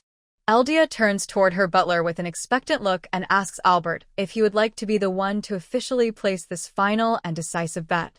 The season manager is struck by a wave of pure shock as he listens to her bold proposal. Albert offers a nervous glance toward her and suggests that she must surely be joking about such a reckless move, but a sharp and determined glint in Eldia's eye reveals that she has never been more serious. Albert locks eyes with the manager, a literal spark of tension snapping between them. With a subtle movement and a sharp exhale from the manager, Albert's supernatural charm takes hold. Albert secretly informs the princess that he has successfully secured control over the manager's will through his powers of suggestion, asking her which specific number she would like to choose for her final bet. Without a moment of hesitation, Eldia declares her choice to be number 26. Albert can only watch her, noting that his mistress truly never changes when it comes to her obsessions. Eldia adopts pouting expression, as she reflects on how natural it is for a dedicated fangirl to use a number related to their favorite person in a high-stakes moment, especially since 26 happens to be Albert's actual age in this world. Standing before her staggering mountain of chips, Eldia officially announces her decision to go with number 26 as the roulette wheel begins its final spin. The ball clatters into the slot for number 26, sending a shockwave through the room as the crowd erupts into a thunderous roar of excitement. The manager stands frozen at the table, his face pale and dripping with sweat as he watches his desperate attempt to save the casino's reputation. Eldia watches the scene with a sharp and triumphant smile. She is politely requested to relax for a moment while the staff scrambles to organize the massive mountain of funds she has won. Eldia cheers for their successful afternoon and declares that the entire experience was even more fun than she could have ever imagined. The princess acknowledges that while she did not win quite enough money to buy the entire casino as she had originally hoped, she is still very pleased with the fact that her winnings were large enough to deal a serious blow to their finances. Albert acknowledges that the substantial winnings have dealt a significant blow to the casino's finances. Eldia settles onto the sofa with a curious expression as she wonders what the management might try to do next in response to her victory. Albert explains that a standard casino would usually try to keep a lucky guest in an affiliated hotel and delay the payout to encourage them to gamble more as a way to mitigate their losses. He continues by observing that in a dishonest place like this, there is a good chance they might choose to skip the pleasantries and simply cast her into the darkness if she is deemed a lost cause, which Eldia acknowledges with a playful note that she had already figured as much. The conversation is interrupted by the arrival of the casino's manager, who offers a deep bow and an oily apology while claiming that the immense size of her winnings is the only reason cashing out is taking a bit longer. Eldia leans back on the plush sofa with a smile, suggesting that if the payout is going to be such a burden, she is perfectly happy to have the casino transfer the funds to her various accounts in small installments over time. The manager reacts with immediate horror, bowing even deeper as he insists that he could never dream of inconveniencing the president of the Howard Company. He showers her with praise, claiming she is a vital figure who has contributed immensely to the overall welfare and prosperity of the entire town. Eldia plays along, noting that she only ever made a few small investments here and there. Internally, she realizes with a sense of relief that the manager has clearly done his homework on her secret identity, concluding that since he knows she is a powerful financier, the risk of the casino staff trying to eliminate her has dropped to almost zero. The manager maintains his overly polite facade and chuckles at her humility, asserting that the town's current level of luxury is entirely thanks to the generous aid provided by her predecessor. He concludes his flattering speech by admitting that while he is still relatively new to his position in the area, he is already well aware of her incredible reputation and great renown. Eldia listens to his smooth words. Eldia finds the manager's praise hilarious because the predecessor he keeps mentioning doesn't actually exist outside of her own imagination. The princess reflects on the origins of her business empire, remembering how she established the Howard Company as a strategic front when she was only 12 or 13 years old. To maintain the illusion of a legitimate enterprise, she frequently had Albert don a disguise to look like an older gentleman and act as the rising financier leading the company. She recalls the final stage of her secret plan, where she officially killed off the fictional first-generation president once she had secured her own freedom. She seamlessly transitioned into the role of the new head of the business by posing as his daughter, a complex secret that remains known only to her most trusted inner circle. Eldia decides she might as well lean into the role and push the situation as far as it can possibly go. Letting out a weary sigh, the princess rests her chin on her hand and tells the manager that she only visited the casino for a brief moment of relaxation. She mentions that she has many other important places to be and asks if she is finally free to make her departure. The manager leans forward with a sweaty, oily grin and mentions that he has a small proposal he would like to share with the princess. Eldia maintains her casual posture while she asks what that proposal might be, prompted by the manager's observation that she appears to be an exceptionally skilled gambler. With an expansive gesture, the manager asks if she would be interested in participating in a game that is far more interesting and stimulating than the one she just played. Eldia reflects on the description of a stimulating game, internally noting that no matter how she looks at the situation, the offer feels like it must involve something completely illegal. She continues since he is presenting this offer to someone of her high standing in the town. She is fairly certain that the secret venue is something far more elaborate than just another ordinary casino. Eldia expresses her sudden and intense interest by encouraging the manager to share every single detail about his mysterious offer. Internally, she reveals her true motive by noting that she wants to learn everything she can about this operation specifically, so she can dismantle the entire thing right at its very source.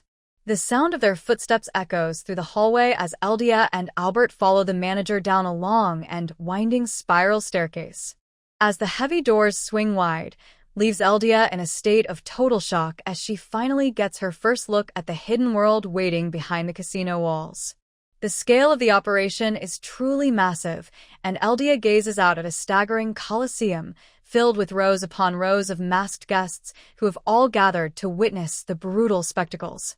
She realizes she has entered an underground fight club where spectators can experience the thrill of betting on combatants who are free to use everything from powerful magic to personal weapons. The rules of the establishment are remarkably simple, requiring guests to choose a winner while being fully aware that their bets will be collected immediately if their chosen fighter fails to succeed. The manager gestures toward the shelves of equipment and explains that for an additional optional fee, guests have the power to limit the gear and weaponry provided to the fighters in the arena. Eldia responds with a sarcastic comment about how wonderful the arrangement sounds, while internally she reflects on the reality that the entire operation is actually quite disgusting. The princess is suddenly overcome with internal rage, screaming to herself that the situation is pitch black and incredibly seedy.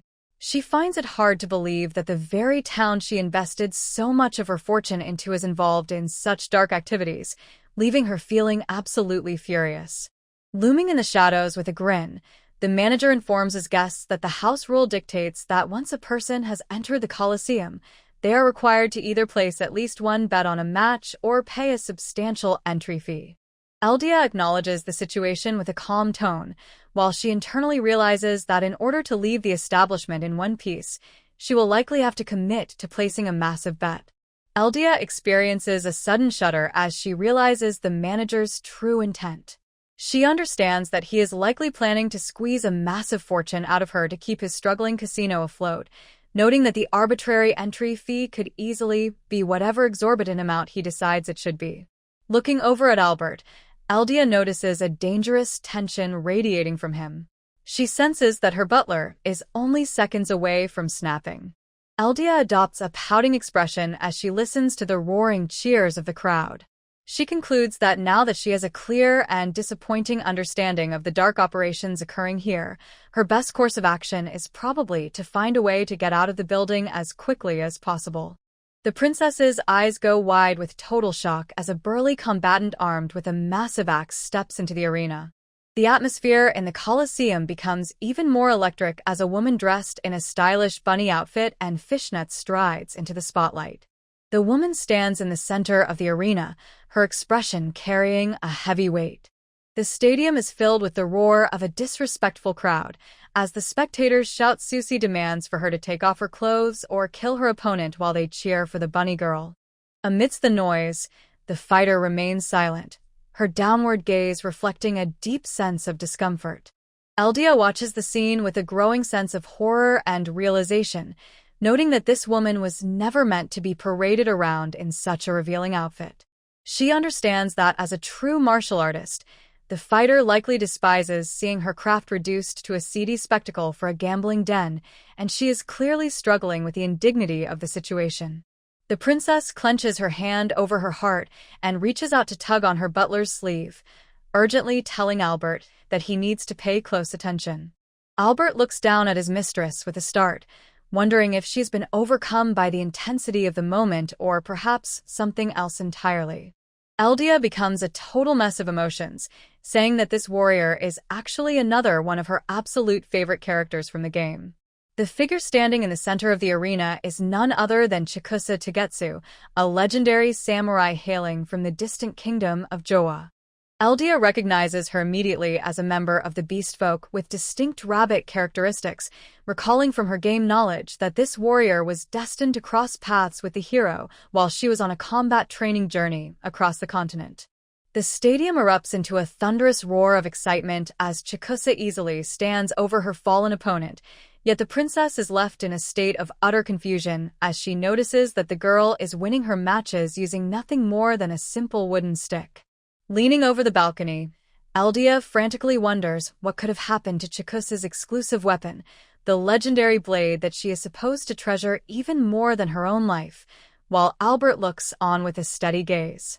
She asks for the identity of the mysterious woman. The manager lets out a greasy laugh as he explains that the warrior arrived at their establishment already burdened by a massive debt, and since she possesses such a prideful nature, they decided to arrange for her to wear that embarrassing costume purely for the amusement of their guests. The princess responds to the manager's explanation with a dry observation. The manager asks the mistress exactly what she wishes to do next. Eldia gazes at the warrior and wonders if her butler believes he could take her down, noting that since the samurai is currently not at her best, it should be an easy task for him. Albert calmly assures the princess that with just a small amount of reinforcement, he is certain he could corner the fighter. A smug look of satisfaction crosses the girl's face as she lets out a little laugh, silently praising her talented butler for being so reliable.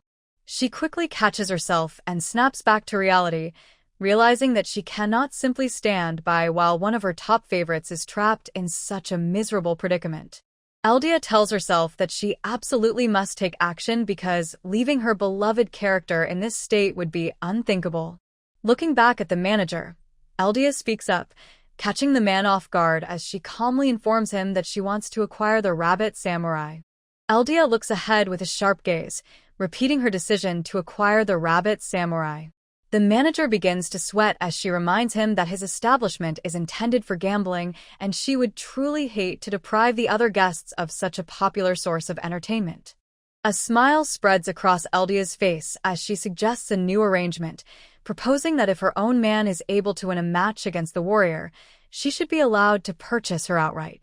She continues her bold offer by promising to pay back every cent of the debt the fighter owes, while also providing a substantial convenience fee to ensure the management is well compensated for their loss. Deep down, the princess feels a bit of a struggle because she truly hates the idea of treating one of her favorite characters like a piece of property, but she realizes that the situation will likely go much smoother if she simply chooses to play along with their rules for now. The manager takes a moment to weigh the risks, finally acknowledging that the choice of how to proceed rests entirely with him. He looks toward the quiet man standing beside the princess and asks if the servant will be the one stepping into the arena to fight.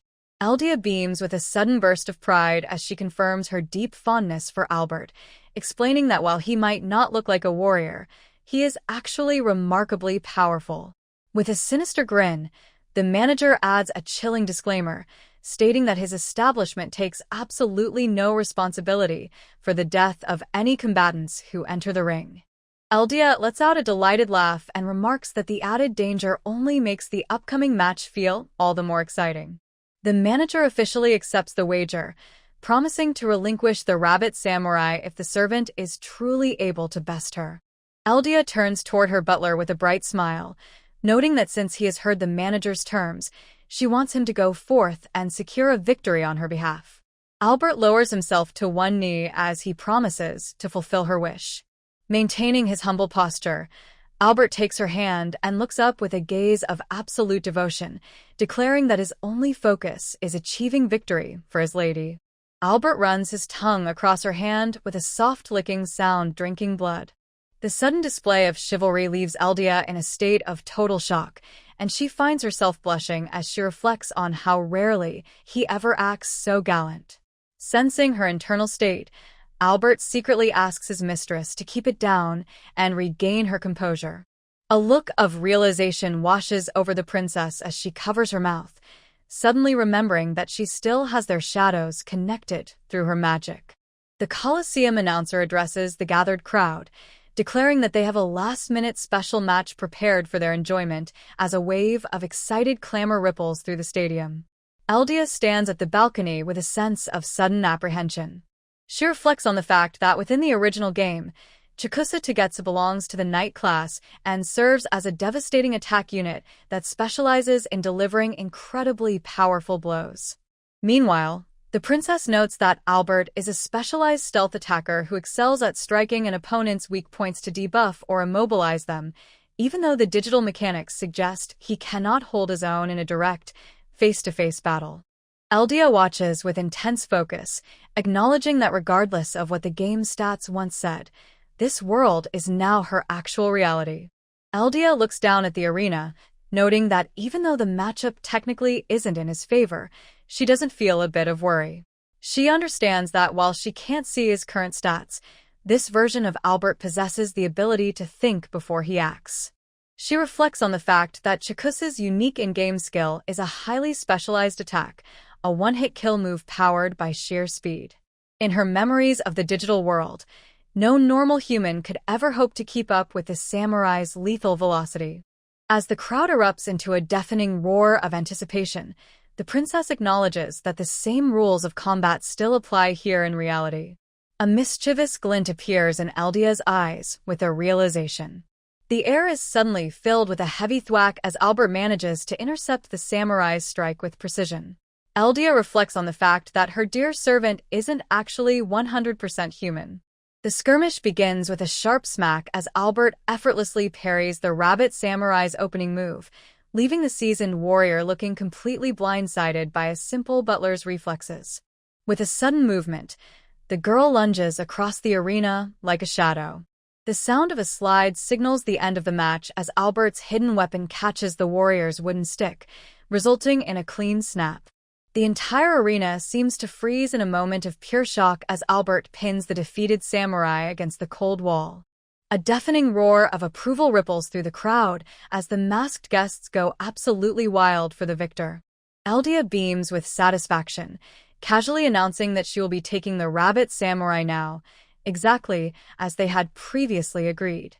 The manager's expression darkens as several large, imposing guards suddenly move into position behind him, and he asks Miss Howard to wait right where she is while his staff takes care of wrapping up their business. Adopting a look of confusion, the princess wonders aloud if the massive mountain of chips she just won at the roulette table isn't quite enough to cover the transaction. The manager lets out a mocking laugh, remarking how annoying it is to deal with naive young ladies before coldly informing her that playtime is over and that the usual rules of society simply do not apply in his coliseum. Standing calmly at the balcony above the group, Eldia gazes down at the gathered thugs and insists that this situation is most certainly still a game to her. A sudden, heavy thud echoes through the room. The manager and his guards are suddenly frozen in place, with looks of pure terror, as a violent surge of dark energy erupts from the floor, trapping them in a swirl of shadow magic. Eldia praises Albert for his success in the ring and suggests that it is finally time for them to make their exit. Her butler offers a quiet acknowledgement as he prepares to follow her command and carry the warrior to safety. Offering a bright and cheerful smile to those left behind, the princess announces that she is officially taking her leave and remarks that the entire experience was quite enjoyable. The group vanishes from the underground coliseum in a single instant. Safe within the walls of the grand estate, the Rabbit Samurai kneels on the plush rug and observes that the servant told her of the princess's noble wish to offer her some aid. Chikusa admits that she truly appreciates being taken away from such a horrible and degrading place, while Eldia looks at her with quiet surprise. The warrior stands with a rigid sense of honor, sternly reminding the princess that what she has done today is technically against the law of the land. She makes it clear by declaring that she will never pledge her loyalty or her blade to someone who willingly chooses a life of crime, leaving Eldia looking completely stunned by the samurai's intense moral code. Chikusa continues, admitting that she has no idea what the princess actually expects from her after such a suspicious rescue. She warns that if the intent is to humiliate her further, she will resist with every fiber of her being, firmly demanding to know what Eldia has to say for herself. Rather than offering a logical explanation, Eldia collapses into a state of total fangirl overload, screaming into the floor about how incredibly precious the warrior truly is. The sheer volume of the princess's outburst causes Chikusa to jump in a total panic. Eldia gushes over how cool the samurai is for recognizing her desire to help despite her reputation as a villain and a criminal. She finds the warrior's ability to offer a thank you under such suspicious circumstances to be a display of noble character that is almost too much to bear, leaving her frantically wondering what she could ever do to deserve such preciousness as she loudly calls out for Albert. Albert observes the intense tension in the room and notes that the legendary samurai appears to be quite shocked by the current situation. He suggests that the princess should start the interaction properly by introducing herself first to help ease the awkwardness. With a sudden and energetic movement, Eldia drops into a deep bow that causes Chikusa to let out a startled cry of surprise. The princess loudly introduces herself as Elua Howard, explaining with total enthusiasm that she is the one currently in charge of the Howard Company.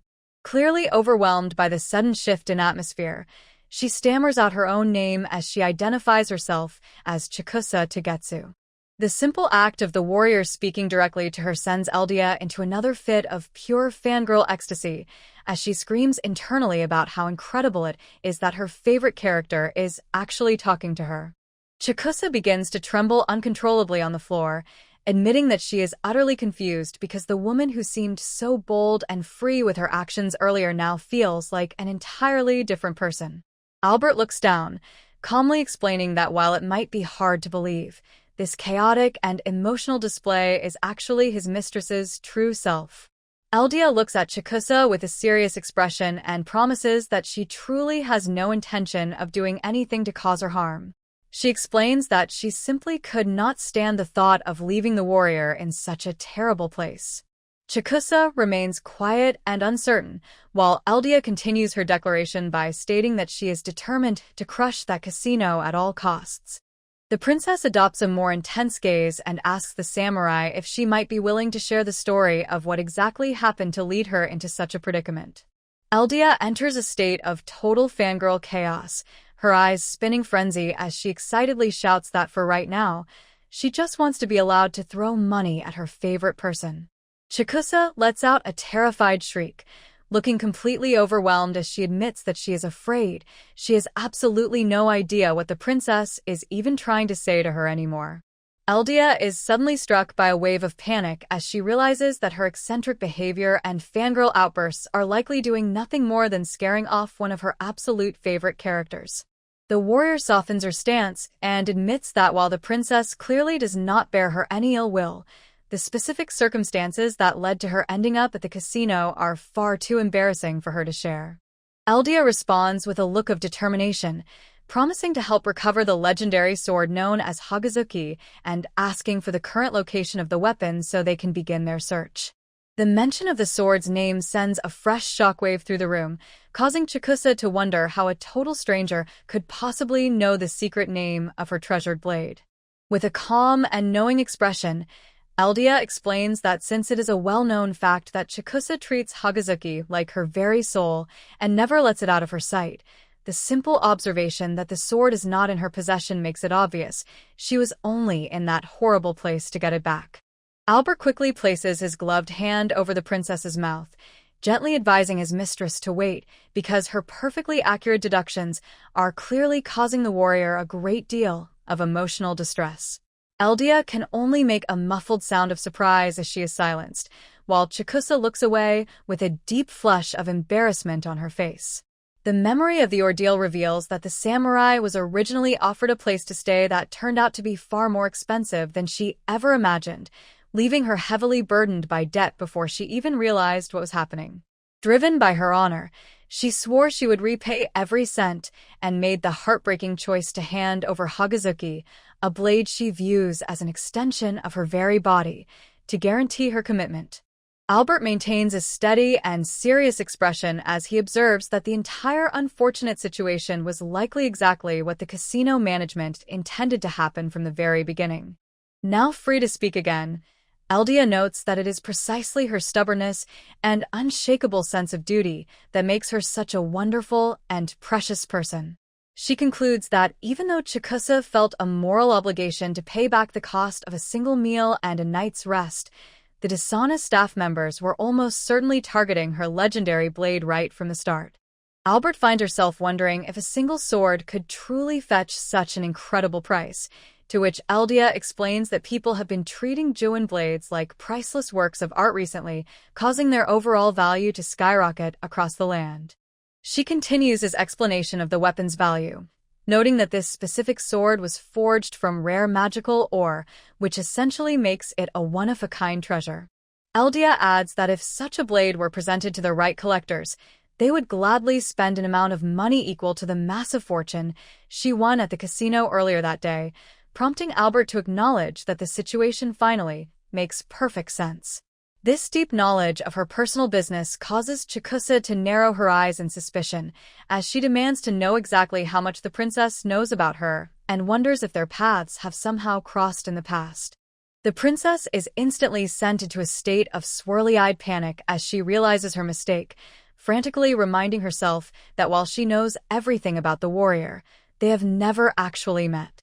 She curses her own excitement for being around one of her favorite characters and worries that everything will be ruined if she loses the samurai's trust now, so she quickly tries to salvage the moment by firmly stating that they have never met before today. Albert steps in with a calm and reassuring smile, explaining that his mistress, Lady Elua, only knows about the samurai because of things she witnessed within a powerful vision. Chikusa reacts with pure shock, asking if the princess is actually a seer. Albert notes that while his mistress does have visions, her sight is quite limited, and the warrior should not expect too much from her gift. Eldia is internally cheering for her butler, praising his brilliant save while reflecting on how they have established a cover story where her game knowledge is explained as seeing different possibilities for the future. She is immensely relieved that seeing the future is a known phenomenon in the world of emotion fantasy. Chikusa looks on with a bewildered expression, feeling as though the princess sees far more than just a simple performance when she gazes at her. Albert casually explains that Eldia has become a dedicated fan and warns that she has these eccentric episodes quite often, suggesting the samurai will eventually get used to the behavior. The warrior decides that if the princess has truly witnessed that much of her life through visions, she has no choice but to accept the situation. She tentatively asks if she may address her rescuer as Lady Elua, a request that sends the princess into a state of tearful joy. Chikusa looks down with a sense of resignation, beginning to conclude that her treasured blade is likely lost to her forever. Sensing the warrior's sadness, Eldia quickly interrupts with a loud declaration that everything is going to be perfectly fine.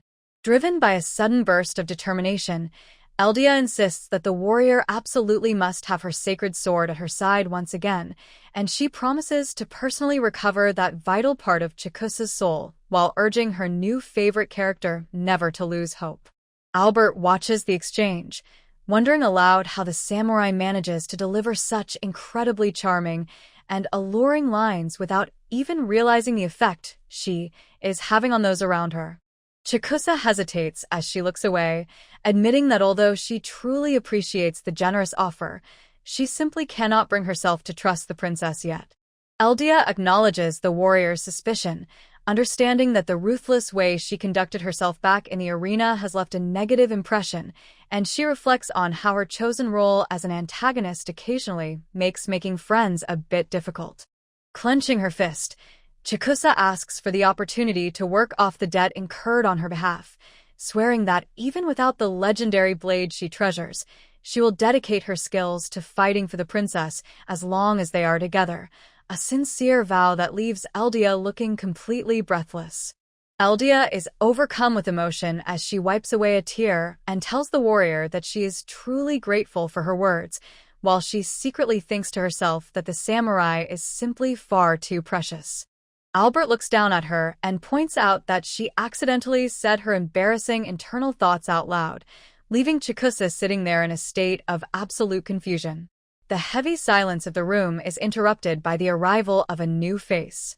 The maid lets out a sudden exclamation about how striking the warrior's outfit is, causing Chikusa to jump and blush furiously as she tries to hide her revealing costume.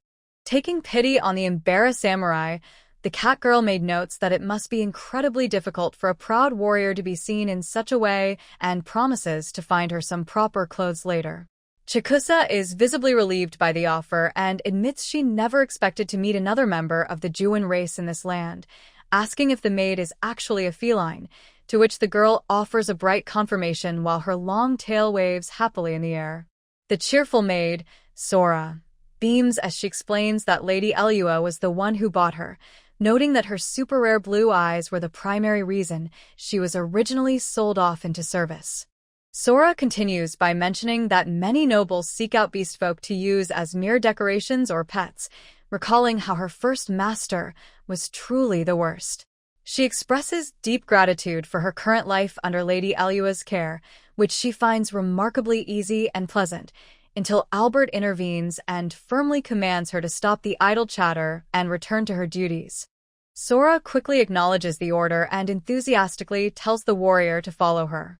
Eldia collapses onto the plush sofa with a heavy thud, lamenting to herself that the warrior's sudden sincerity was far too much to handle and felt like a total form of cheating.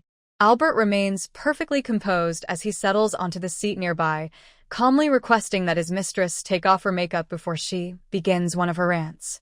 The princess lets out a frustrated sound as she finds herself staring into her butler's striking and intense gaze. Eldia frantically insists that she is perfectly capable of cleaning her own face. Albert holds his mistress's chin with a steady hand, gently instructing her to stay still as he explains that he simply cannot complete his work if she keeps moving. The princess experiences a moment of distress, silently begging him not to murmur, so close to her because she feels she has already reached her limit for intense emotional moments today. Albert studies her expression and notes that she appears perfectly normal to him, leading Eldia to offer a nervous wink while wondering exactly what he could be implying. Albert asks for clarification on the specific role Chikusa Tagetsu plays in her life, explaining that he needs to understand her feelings so he can decide how to properly handle the new guest. Eldia admits that the warrior was one of the very first characters she ever recruited into her adventuring party. She recalls how the samurai's combat skills and straightforward playstyle were incredibly accessible for a beginner, noting that she ended up relying on the warrior just as much as she did on Albert himself and simply found herself captivated by her over time. Eldia points out that the warrior's first appearance in the original timeline shouldn't happen for quite some time, and notes that she is supposed to have her legendary sword with her, prompting Albert to observe that the samurai truly isn't supposed to be here at all. Albert seeks clarification on whether the woman is meant to be a part of the grander story, and Eldia confirms a suspicion while adding that her presence in this location suggests that something has gone fundamentally wrong.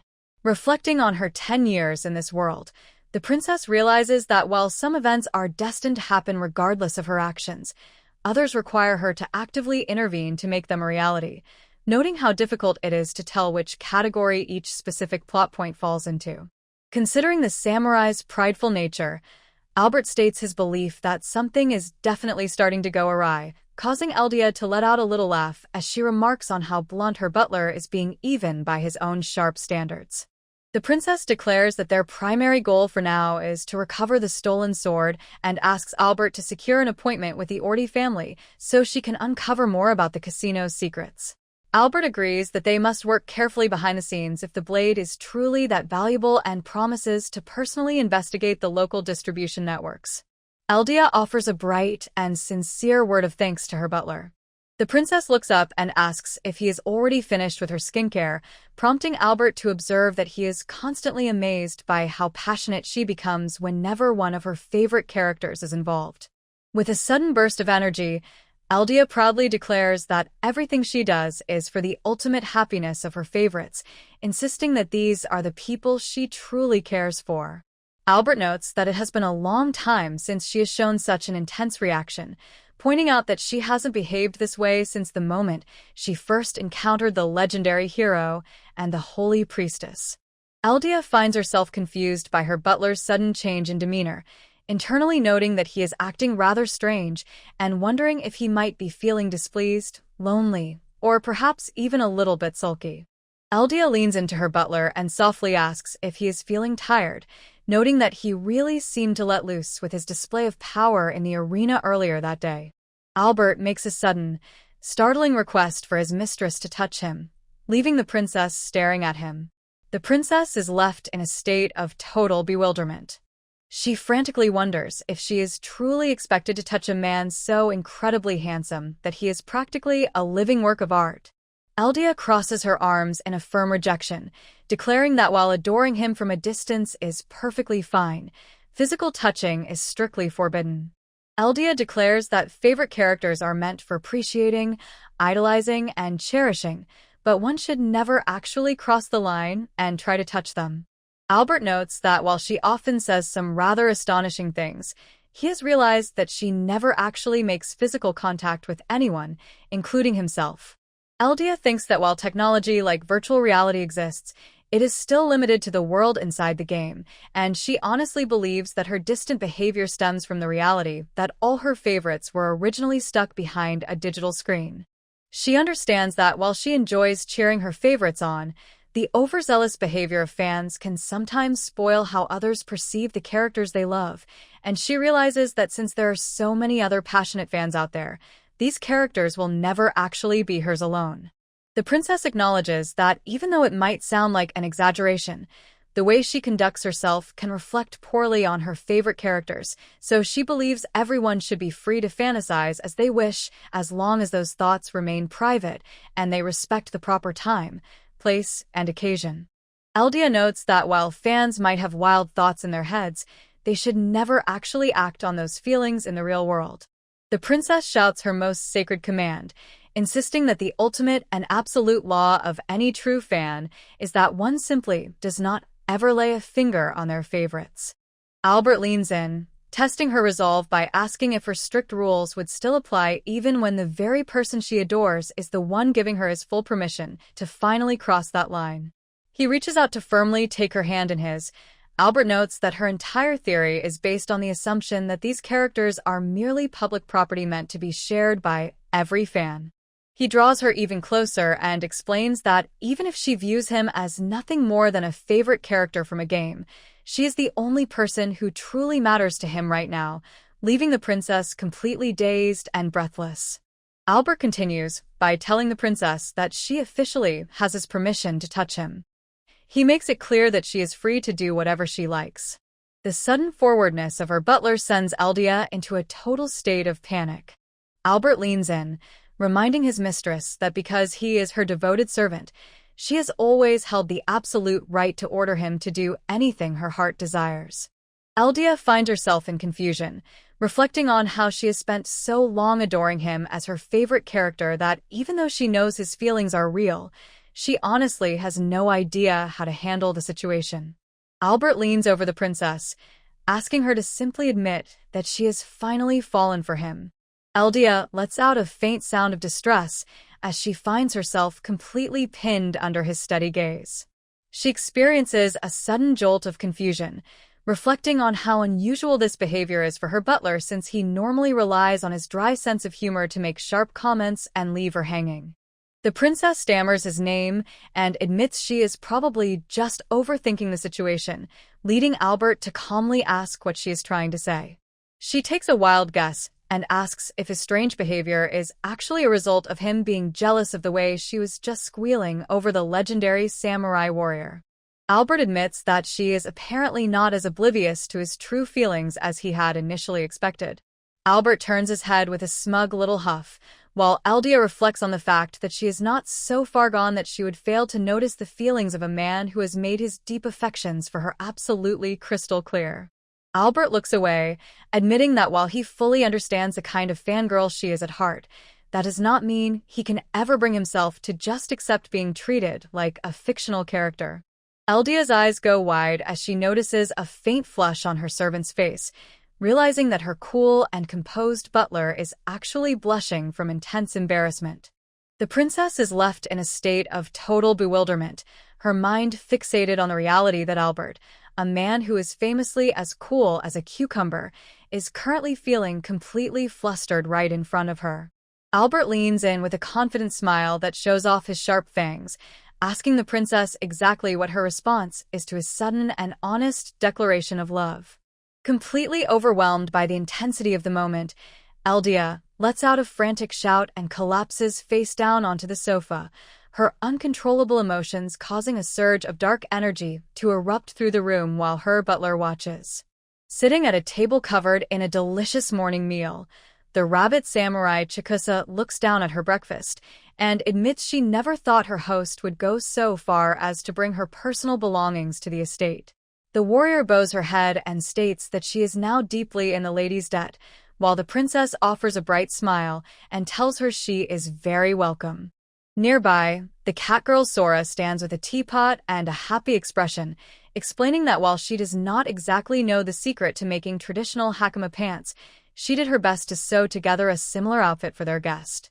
The cheerful maid feels proud of her work and promises that she will have even more clothes ready in the correct size before the sun goes down.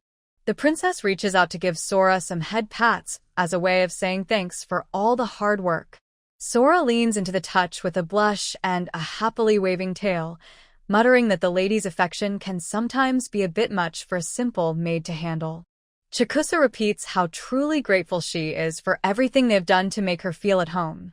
Eldia feels she is basically obligated to swipe her credit card whenever it comes to supporting her absolute favorite characters. The princess feels a sudden wave of panic as she covers her mouth, realizing that she has let her guard down far too much just because she is in the safety of her own home. Trying to regain her composure, the lady turns to the samurai and explains that she is planning to go out this afternoon, asking if Chikusa would be willing to accompany her. The warrior offers a simple statement of agreement. Chikusa admits she will need to borrow a sword since her own sacred blade is still missing. The princess tells her new friend that she has everything under control. Leading the way into a private room, the lady gestures toward a table covered in a collection of high-quality katanas.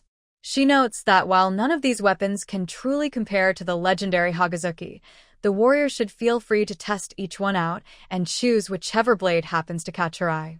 The sight of the collection sends Chikusa into a state of total shock, and she frantically demands for everyone to wait a moment while she processes the incredible value of the items. She points to a straight-edged blade, identifying it as a rare Mitsuhaya, before spotting another sword with a unique temper that she recognizes as a priceless Hanagumo, concluding that this pile of weapons must have cost a massive fortune. As the samurai begins to wonder aloud if such a rare collection could have possibly been stolen, Albert says that theft is quite a rude observation coming from a guest in their home. Chikusa offers a quick apology for her earlier suspicion and shrinks back in embarrassment. Eldia clarifies that while the swords were originally stolen, she bought them all with the plan to put them back on the market for deserving warriors. Chikusa is stunned by this and asks why she would go to such lengths. Eldia reflects on the fact that these are all rare items from her favorite game that were destined for the black market. She grabbed them so she could eventually offer one to the hero Licht, though she knows she can never explain the real reason to the samurai. Eldia simply tells her guests that she did it because she wanted to and enjoys seeing fine weapons used by those with the talent to wield them. Eldia points out that the blades are well-maintained and encourages Chikusa to use them as needed, since they will never replace her true favorite sword anyway. Chikusa touches her waist and confesses that she has felt quite nervous without the familiar weight of a weapon at her side. Chikusa mentions how thrilling it will be to use a high-quality blade once again. Eldia tells the warrior that she is welcome to take every single sword on the table. Albert tells his mistress that simply will not do it, while Chikusa argues that one sword is enough. Eldia sniffles at the thought of not being able to give more. Eldia thinks about spending a massive amount of money as a way to thank the warrior for being so precious.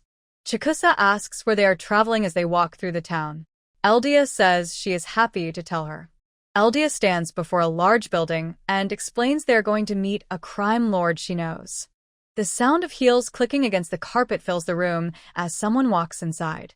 An elf with long white hair and jewelry on her ears looks up with a smile that shows a sharp tooth. The woman sits in her dark dress, while her eyes watch the newcomer with a steady gaze. The elf woman laughs and mentions that Elua has been keeping herself very busy lately. Elua says it has been a long time and asks Kortovia how her business is doing. Kortovia states that things are going as they usually do and invites her guests to sit down. Kortovia Ordi is the leader of the Ordi family, which is a criminal group in the town. In the game world, her people are known as pseudo-elves because they have the ears of an elf, but the habits of a human. Within this world, Kortovia is a powerful leader who manages the dark side of the town. She sits on her chair with many guards in suits standing behind her. Looking at the guest, Kortovia says that Elua does not usually bring new people to their meetings. Chikusa stands nearby with her eyes closed. Elua introduces the warrior as Chikusa Tagetsu and explains that the girl will be staying at her home for a while. She says that Chikusa is very special to her, and she wanted to make the introduction personally. Kortovia waves her long nails and states that she understands the situation. She says she will pass this information along to the rest of her family members. Standing up from her seat, Kortovia asks if the princess has managed to find herself another new favorite person to adore. Kortovia returns to her seat across from the princess. Kortovia rests her chin on her hand and tells Elua she is welcome to visit whenever she feels lonely. Elua covers her face and thinks that Kortovia knows she is beautiful and is acting cool on purpose. Chikusa asks if she is the one being called a favorite as Cortovia mentions hearing rumors about the dramatic way the warrior was purchased.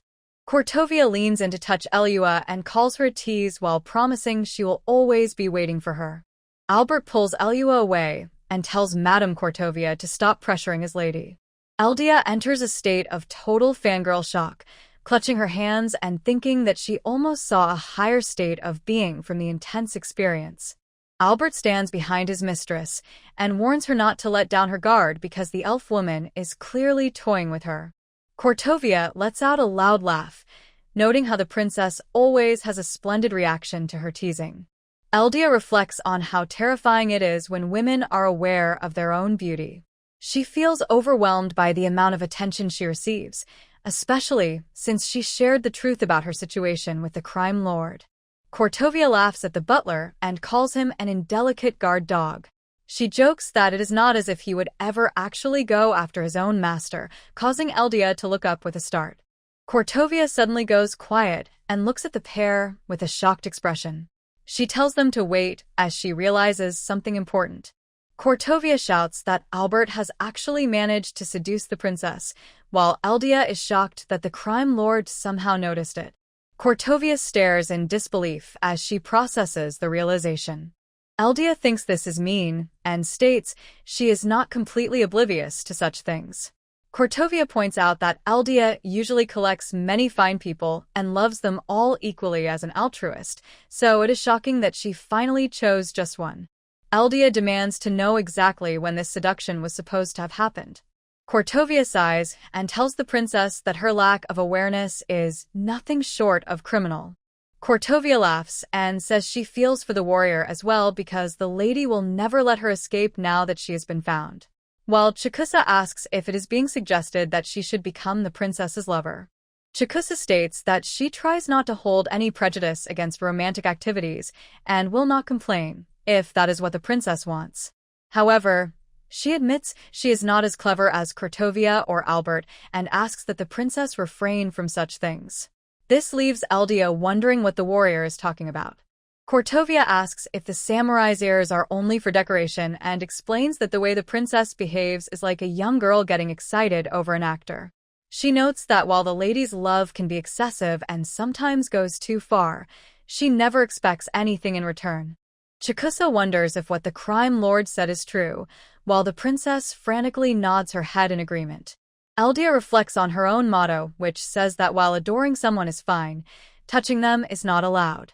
Cortovia observes that the princess's love is strong enough to save an entire race, but being hit with such deep affection can be its own kind of monster. She warns the samurai to try and not drown in the lady's love. The princess tells Cortovia to wait and asks what her comment is supposed to mean. Albert states his belief that he was able to bring out those special qualities in the princess. He adds that his true attempt to win her heart has not even started yet. Cortovia says she is eager to see the moment the princess finally gives in to her feelings. She mentions being in awe of the courage and hard work Albert has shown. Eldia states that everyone is making a huge assumption about her falling for someone and says the entire situation is far too much for her to handle. Cortovia explains that the princess seems unfamiliar with having her feelings returned by those she cares for. She suggests that once someone is truly drawn to another person, their original ideals begin to feel like a lie.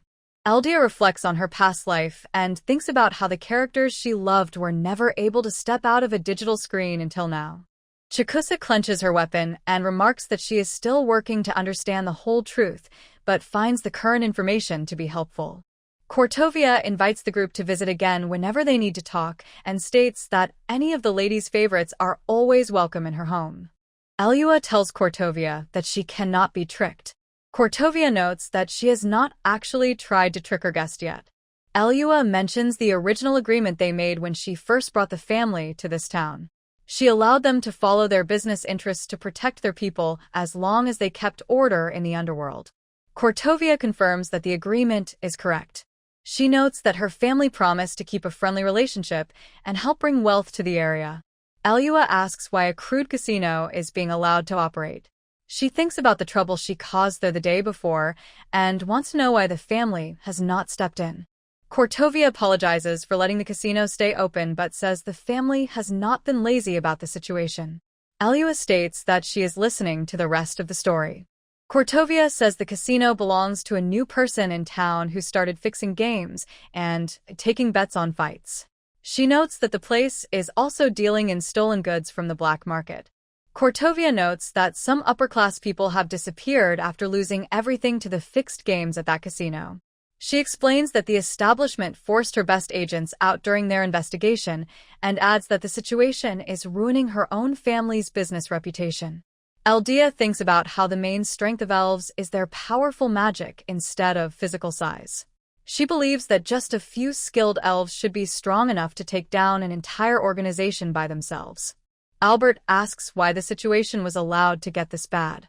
He says this behavior is not like Kortovia and wants to know why she does not just kill them all to finish the job. Kortovia holds up her hand and states that she has already tried to fix the problem 3 times. Kortovia explains that the first try was a warning and the second was a threat. She says that the third attempt was meant to be a total purge of the casino. Kortovia admits that none of the family members she sent for those missions ever returned. Kortovia notes that no bodies were sent back as threats, and they have found no signs that the agents were sold off. She mentions that the people simply disappeared and admits the situation is unsettling. Turning her attention to Chikusa, Kortovia suggests that the rabbit friend is a valuable source of information because she has seen the inside of the operation. Chikusa states that she fails to see the difference between the crime lord and the people at the arena. She points out that Kortovia is well aware that her own actions go against the rules of society and wonders how it is possible for her to call the arena creepy. Eldia thinks to herself that Chikusa has a valid point even though she is calling out Kortovia. She tells the warrior that there is a significant difference between the two groups. Eldia explains that the Ordi family maintains order over the local criminals. She says that they understand the underworld only survives because the rest of society exists and would never do anything to disrupt regular life. Chikusa listens to the explanation and states that she understands the distinction. Kortovia points out that the group running the new casino is nothing like her own family. The crime lord explains that these people act like they do not care if they take the entire town down with them. She says she has a duty to protect her family even if it means doing dirty work. Kortovia states they cannot afford to lose the town where they are able to live easily. Chikusa takes a deep breath and looks over at the princess. Eldia gives her a small nod to encourage her to share what she knows. The warrior admits she does not have much to tell them because she spent all her time at the arena fighting her matches. Chikusa mentions hearing rumors that the fighters who won many games were taken to another location. She notes that the other combatants called this outcome kindness. Kortovia repeats the word kindness as she thinks about what it might really mean for the missing fighters. Chikusa remembers seeing many wealthy people watching the fights and mentions that she noticed an unusual power. Eldia focuses on the mention of an unusual power. Chikusa explains that she felt the very strong and scary power of a warrior. Chikusa notes that this energy felt very similar to the power she senses from Kortovia and Albert. Chikusa admits that she has no more information while Eldia realizes this person is likely another character from her game. Eldia thinks about how many possible characters there are and worries that she cannot identify them yet. Kortovia states that the family has learned that local nobles are helping the person who runs the casino. She explains that Count Deborus is involved and they are planning a large event to bring in wealthy people from out of town. Eldia looks at the group and realizes that the next step is very clear.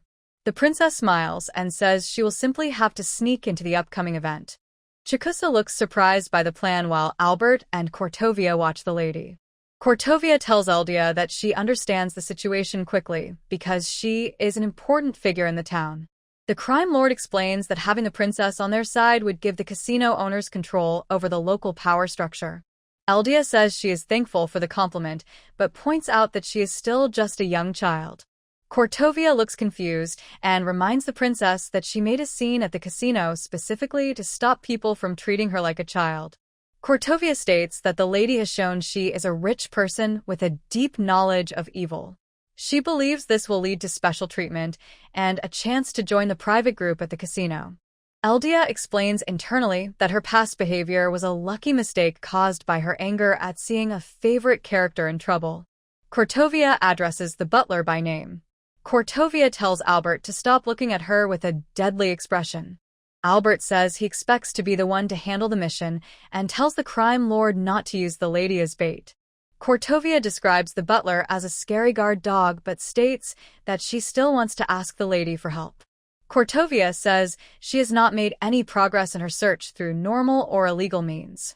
She notes that the princess has a network that is better than any other and says she wishes she could have both of them for herself. Albert says he must refuse because he is the servant of Lady Elua. Eldia tells Albert that she has heard enough. She explains that she wants the town to stay peaceful so she can enjoy her time and states she will help Cortovia. Albert observes that the matter is settled since the lady has made her choice. Eldia mentions that the casino people cannot ignore her since she visited the arena. She wonders if they will try to find out where she stands. Albert says that if he starts first, he will go after the casino owner or Count Debris. He states that he will finish the job before the lady has to get involved. Eldia states that she is the one who suggested the idea and asks the group to inform her if she needs to make a public appearance. Albert asks if the lady has forgotten her official job duties and notes that she will be responsible for all that work while he is gone. Eldia looks away and whistles to ignore his comment. Albert turns toward Cortovia and asks if there is an available way to enter the casino. Cortovia explains that the casino loses staff members often and is always searching for new workers. She mentions that the best dealers are even invited to visit the estate of Count Debris. Albert decides to infiltrate the casino by applying for a position under a fake name. He plans to find leads by questioning those with access to the records and believes this is a safe method to learn about the upcoming event. Eldia covers her mouth and observes that her butler is very smart. Cortovia laughs and blushes as she watches the interaction. Cortovia watches her friend and notes that the lady is always behaving in this manner. The crime lord explains her belief that Count Debris is not the actual mastermind behind the current situation. Elua acknowledges that Cortovia has very good instincts regarding the true power at work. Cortovia says that her own intuition is nothing compared to the powerful sight the princess possesses. The lady winks and states that she has not actually seen any visions concerning this matter. Cortovia notes that even without the help of a vision, the princess will still cause a massive scene at that casino. Elua explains that she will not hold back now that the enemies have targeted Cortovia. She thinks to herself that she must push the princess to reveal any sign of weakness. Eldia realizes that the crime lord deeply cares for her people and knows that the 3 agents who were sent on the mission never returned. Eldia believes that Cortovia is secretly blaming herself for what happened to her family members. Eldia reflects on how her time in this world has taught her things that were never part of the original game knowledge. Eldia states that it is only natural to feel sad after losing the people who are close to her. Cortovia watches the princess and observes that she is very soft.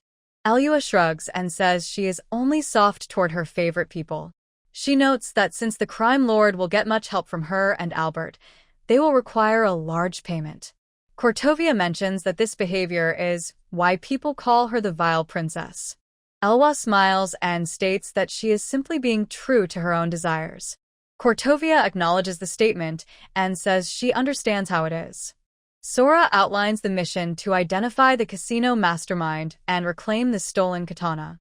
She concludes that the goal is simply to defeat the person in charge. Elua agrees with the summary but stresses that the priority is the sword. She explains that because the enemy is powerful, she and Albert will take points.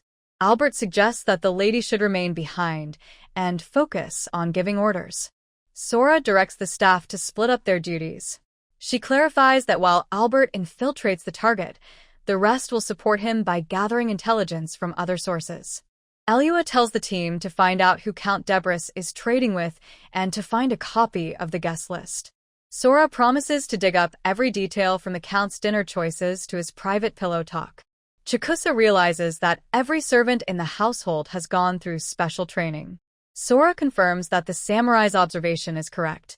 Sora explains that while they all have different specialties, Every servant studied their trade under Albert and Lady Elua. She adds that she is personally skilled at sewing, infiltrating, and eavesdropping. Chikusa reacts with total shock to the idea that eavesdropping and infiltration are considered legitimate trades. Sora laughs and notes that survival is a requirement because the lady of the house would be inconsolable if any of them were to die. Elua defensively shouts that such feelings are natural and claims the authority to guarantee the happiness of her staff. Chikusa looks on with a steady gaze and concludes that Elua is a rare and valuable leader to everyone present. Sora chuckles at the samurai's stiff behavior and tells her to drop the formality and move with the current of the home. Elua hides her face in her hands and mumbles about how every person she cares for is far too precious for her to handle. Sora asks Elua about her personal safety plans while Albert is gone. Elua explains that she intends to rely on Chikusa for security and notes they can excuse the butler's absence by telling others that the samurai is her new favorite. Albert looks toward the lady and asks her to bring at least one more guard along for the trip. Elua states that all hands are needed to ensure the operation goes smoothly. She adds that she is certain she will be in good hands with Chikusa. Elua notes that the warrior would never break a vow made on her blade. She explains that Chikusa does not swear any oath lightly. Chikusa looks down with a serious gaze while Elua watches her with a happy smile. Chikusa places her hand firmly on the hilt of her katana with a rhythmic clatter. Chikusa promises to serve the lady with her blade and her best skills. She emphasizes that she always keeps her word. Sora observes that since the mistress chose the warrior and the butler approves, the rest of the staff has no reason to object. The household staff begins placing bets on how long it will take the lady to notice their presence. They also start wagering on the effectiveness of the butler's upcoming disguise. The staff decides to sort everything out later, while Albert jokes about how much the team seems to want more of his special training. Chikusa calls out to the lady as the group finishes their meeting. The samurai asks for the lady's true identity. Elua stops and looks back at her new guard. Chikusa acknowledges that she has agreed to serve as a personal guard but notes that she has only been in the household for a single day. She concludes that she should not have been included in the strategy meetings that took place throughout the day.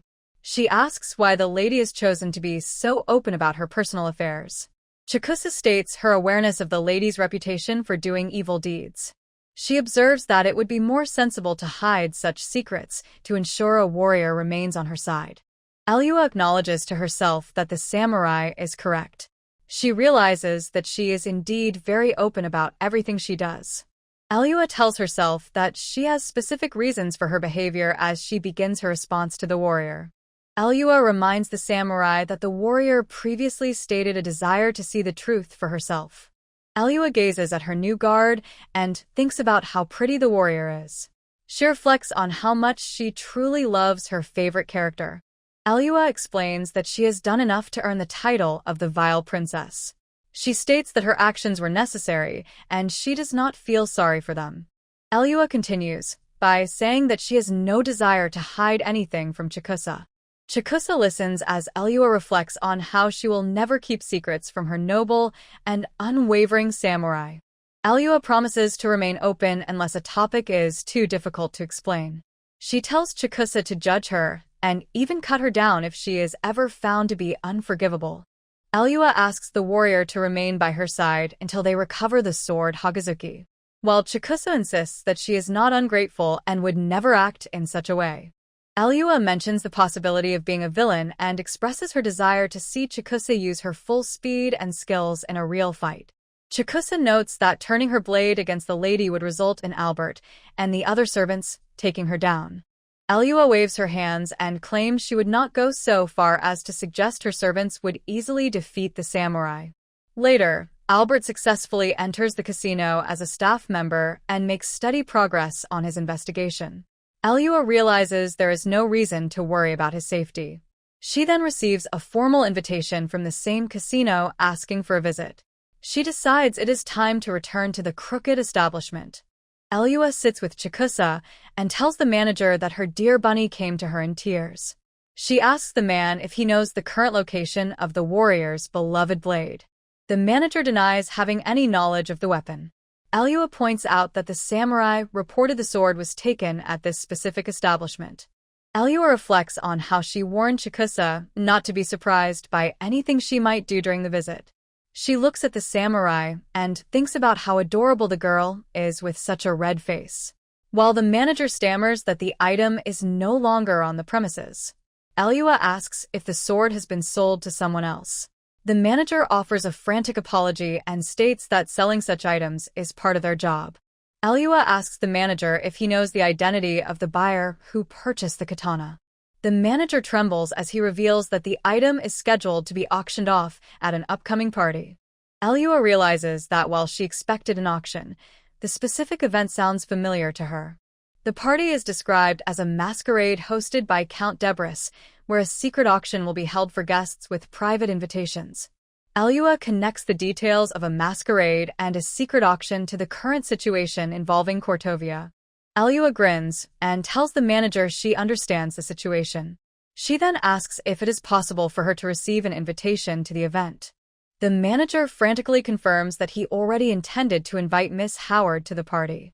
He looks extremely nervous while making the promise. Eldia offers a polite thank you and states that she can hardly wait for the event. Internally, she notes that she recognizes this specific story beat from her memories. A hand reaches out to ring a small service bell. The manager invites the lady to enjoy herself with any dealer she prefers. He adds that the room is soundproofed to ensure her total privacy. Eldia understands that the man is trying to win her favor with flattery and gifts. She decides there is no reason to refuse the offer. The lady settles into her seat and prepares to choose a dealer from the lineup. Eldia points to a specific young man in the dealer lineup and chooses him as her companion for the evening. The selected worker flinches, as he is singled out by the wealthy guest. The manager mentions that this particular worker is still new and inexperienced. He checks to see if the lady is sure she wants him while the young man fidgets nervously. Eldia smiles and explains that she likes the boy's innocence and insists that he is the one she wants. The manager bows and agrees to her request. He tells the pair to take their time while the area outside is confirmed to be empty. The manager walks out and closes the soundproof doors. The dealer asks the lady if she wants to play a game or if he should fix her a drink. Eldia decides that having a drink would be a lovely choice. The young man turns his back to the lady to start making the drink. Eldia watches him closely as she waits. Eldia collapses onto the table in a sudden outburst over the young man's backless vest. Chikusa watches the display with visible confusion. Eldia covers her mouth and reflects on the fact that she has been waiting for this moment. She concludes that the casino possesses excellent taste in staff uniforms. Eldia drops to the floor and continues her internal praise of the clothing design. She reflects on how the halter neck and exposed sides emphasize the wearer's physique. Chikusa finds the situation scandalous and pleads for the behavior to stop. Chikusa tells the lady to calm down immediately. Eldia offers a muffled apology from the floor and admits that she simply lost control of her emotions. The young dealer looks back with concern and asks if the guest is unwell. Chikusa suddenly rises and moves toward him while preparing her blade. Chikusa commands the young man to stay where he is. She observes that he is standing in a strange manner and identifies a weapon hidden on his body. The worker flinches as he is discovered. Chikusa observes that no casino staff member should carry such equipment. She demands to know the young man's intentions toward the lady. The worker begins to fidget under her intense gaze. Chikusa warns him not to move and states she will attack if he takes another step. She begins to draw her blade while the young man takes a step forward. Eldia watches the confrontation and feels conflicted. She realizes Chikusa's protection is being wasted on her, but finds the samurai's vigilance to be incredibly impressive. The young dealer looks distressed. Eldia focuses her attention on him and concludes that he is the most amazing person in the room. Eldia fixates on the young man's rolled-up sleeves. She thinks about how the sight of his muscles is overwhelming. Eldia buries her face in her hands and screams that the situation is too much to handle. She identifies the disguised young man as her butler, Albert. Chikusa stands there with a confused expression as she wonders what is happening. Eldia continues to hide her face. Elua reflects on how the act of playing an innocent dealer who is untouched by the world is a perfect performance. Albert admits that he believed the disguise might actually be effective, but concludes that he has failed to hide his identity once again. Chikusa recognizes the sound of his voice and asks if the person standing before her is actually Master Albert. Albert moves his hand toward his face. Albert slides his hand across his forehead and reveals his true features to everyone in the room. Elua watches with a steady gaze before she suddenly drops to the floor to begin a series of dramatic bows. Face down on the ground, Elua states she is ready to be buried right where she lies. Albert stands over his mistress and refuses her request, telling her to stand up instead. Elua cries as she reminds Albert of her warning about showing off his body. She views the sight of her favorite character in a backless vest as a personal assault. Albert asks what is required to bring her back to life. Elua responds that she wants to stuff cash into the back of his uniform. Albert admits his mistress's thoughts are scary, but he eventually gives in. He notes that the act will help his cover and tells her to keep the money at a reasonable amount. Elua reacts with a sudden burst of energy and asks if the butler is actually serious about letting her go through with her plan. Chikusa notes that while the voice was slightly odd, every other detail from the aura to the gate felt completely different. Albert explains that such deception is an essential skill for an assassin. He adds that he did not expect the lady to recognize him by his voice alone. Chikusa is surprised by the reveal of the butler's profession as an assassin. Elua notes that he seems like an entirely different person. Albert confirms the success of his disguise and concludes that the deception is perfect since a trained warrior failed to see through it. He notes that despite these changes, the lady is still able to recognize him. Elua explains internally that his vampire transformation allows him to control his voice and his center of gravity. Albert points out that the technique requires more blood to maintain, but remains an effective skill. He mentions his frustration at being recognized every time. Chikusa remembers the servants betting on the success of the disguise. Albert confirms that the servants enjoy betting on how many seconds it will take for the lady to see through his disguise. He states that he has accepted the behavior and now considers it a form of training. Elua explains that the game lasts until she either calls him by his name or loses her composure from excitement. Elua reflects on how Albert's performance as a serious and innocent dealer caught her off guard. She admits she had no choice but to lose her composure when faced with this new side of him. Elua stops and looks down with a look of sudden confusion as she realizes something. Elua asks Albert why he is carrying a knife this time. She notes that he usually avoids carrying anything to ensure he stays fully in character during a disguise. Albert explains that he brought a weapon because he was also testing Chikusa's awareness. He states that he is pleased his mistress managed to notice the hidden item. Chikusa notes that a warrior naturally remains wary of any strange person encountered in a location where no enemies are expected. Chikusa states that she had no idea the dealer was actually Albert. Elua praises Chikusa for her sharp observation and admits that while she recognized Albert, she did not notice the knife. Albert asks Elua how she managed to recognize him despite the complete transformation of his voice, face, and mannerisms. He admits his confusion regarding her ability to see through his disguise the instant their eyes meet. Elua declares that regardless of his physical appearance, he remains the person who excites her the most. Chikusa stands in silence while observing the interaction between the lady and the butler. Chikusa reacts with a deep blush and asks if the two of them are currently in a relationship. Albert explains that he has already made his feelings clear to his mistress. He observes that she is often occupied with other interests and concludes that their status is currently on hold. Albert addresses his mistress as Lady Elua. She reacts with a sharp gulp and hides her face as the room goes quiet. Eldia struggles to find her words. She acknowledges that her devotion to him has remained unchanged for over a decade and recognizes that his actions on the night of their escape left no doubt about his true intentions. The heavy tension becomes unbearable for Chikusa, causing the samurai to blurt out a frantic apology as she desperately tries to steer the conversation back to their objective. Eldia welcomes the change of pace and immediately directs Albert to provide an update on his findings because they must make the most of their remaining time. Albert notes that his successful performance as a dealer has earned him a position as a staff member for the upcoming secret auction at the Debris estate. Eldia praises his efficiency and announces that she has also managed to obtain her own formal invitation to the masquerade. Eldia confirms that her staff is already in position.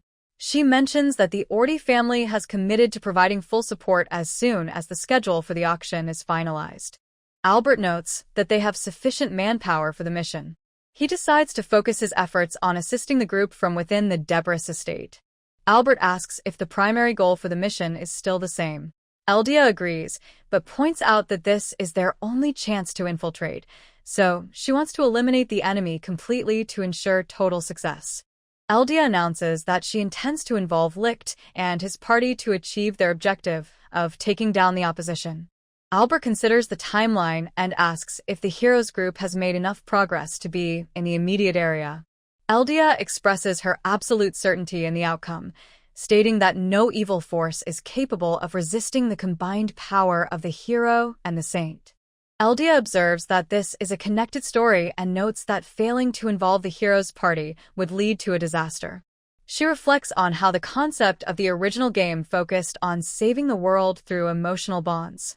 She notes that specific character arcs were designed to tie the cast together, leading some to compare the experience to a dating simulation. Albert asks if the current situation is actually Cortovia's specific story, and Eldia confirms that he has made a correct observation.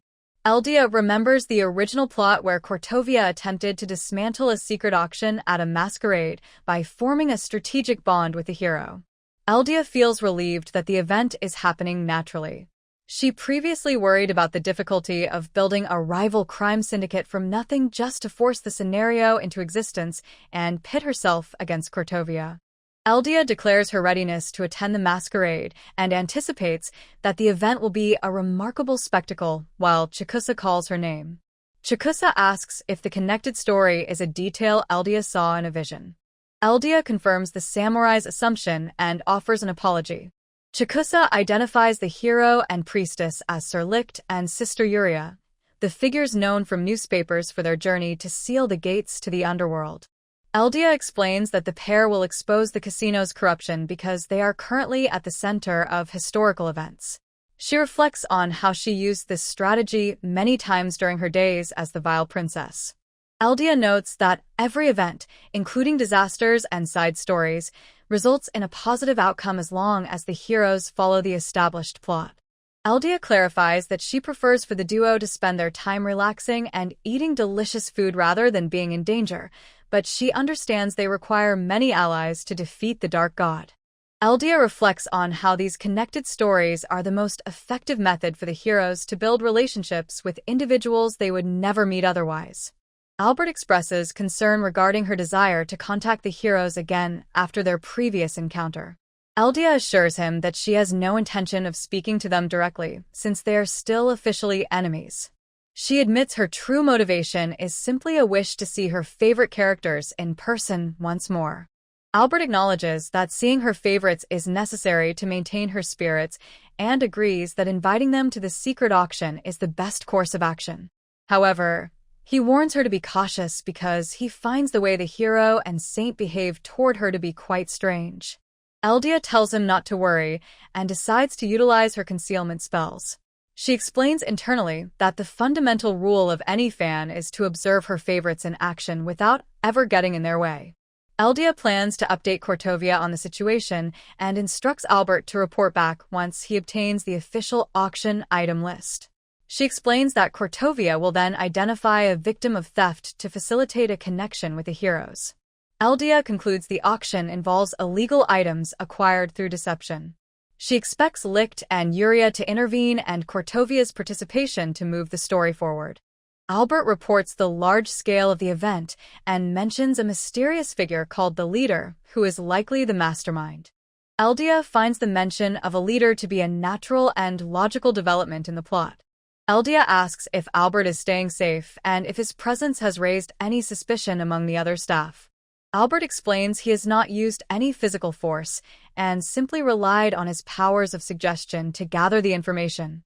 Eldia notes that she accepts Albert's assurance that he is doing fine. Eldia observes that many people working at the casino are easily influenced and considers the possibility that the staff is being hypnotized on a regular basis to conceal a secret. Eldia ponders the method used to influence such a large group and realizes that frequent hypnosis would inevitably disrupt their memories and daily lives. Eldia considers whether a high-level spellcaster is responsible and wonders if the mastermind might be another character from her favorite game. Albert maintains his cover by asking Lady Elua for her drink order, and she requests a sweet, non-alcoholic beverage. Albert begins to prepare the drink by vigorously shaking the cocktail shaker. Albert continues to mix the drink with a focused and professional demeanor. Eldia watches the movement of the butler's arms as he continues to shake the beverage. The sight of the butler's hands on the shaker leaves Eldia in a state of quiet shock. Albert slides the completed drink over and asks if Chikusa would like the same. Chikusa accepts the proposal. Albert immediately begins preparing the second drink with a professional and focused gaze. Eldia fixates on the exposed skin at the sides of the butler's vest. The intensity of the visual causes Eldia to stagger as she loses her balance. Eldia calls out to Albert while she struggles to stay upright from the shock of his appearance. She asks him directly if he is wearing shirt garters under his dealer uniform. Albert confirms his use of the garters as if it is a completely ordinary part of his wardrobe. Eldia thinks about the function of shirt garters as tools for keeping clothing neat, but decides they are far too suggestive. She is overwhelmed by the fact that Albert wears these items beneath his clothes and treats the topic as a casual matter. Albert adds that he also wears sock garters on a regular basis because they are useful for concealing his blades. Eldia falls backward while shouting for Albert not to overwhelm her with his appearance in such a way. She reflects on the aesthetic of a man wearing garters, comparing the hidden detail to a woman's garter belt and noting the balance between perfect order and the allure of disrupting it. Eldia expresses her total surprise, stating she had no previous knowledge or suspicion that he used such items. She shouts that his perfection is far too much to handle as Albert tells her not to perish from the shock. Albert looms over his mistress and tells her to simply drink the cocktail he made for her. He leans in close to her face and instructs her to go out and have a good time. Eldia takes a deep breath to regain her composure. She realizes that seeing Albert deal cards while dressed in his current outfit will be too much for her to handle. Eldia sits back and asks if he has secured the necessary items. She decides to keep her language vague to ensure Chikusa does not learn the truth. She reflects on the fact that Albert requires frequent recharging because of his heavy magic use. While he normally only needs blood once a month, his current actions mean he must drink it every week or even every day. Albert assures her that the situation is under control because he restocks his supply every time he works. Eldia realizes that the butler is taking blood from the individuals he hypnotizes during his mission.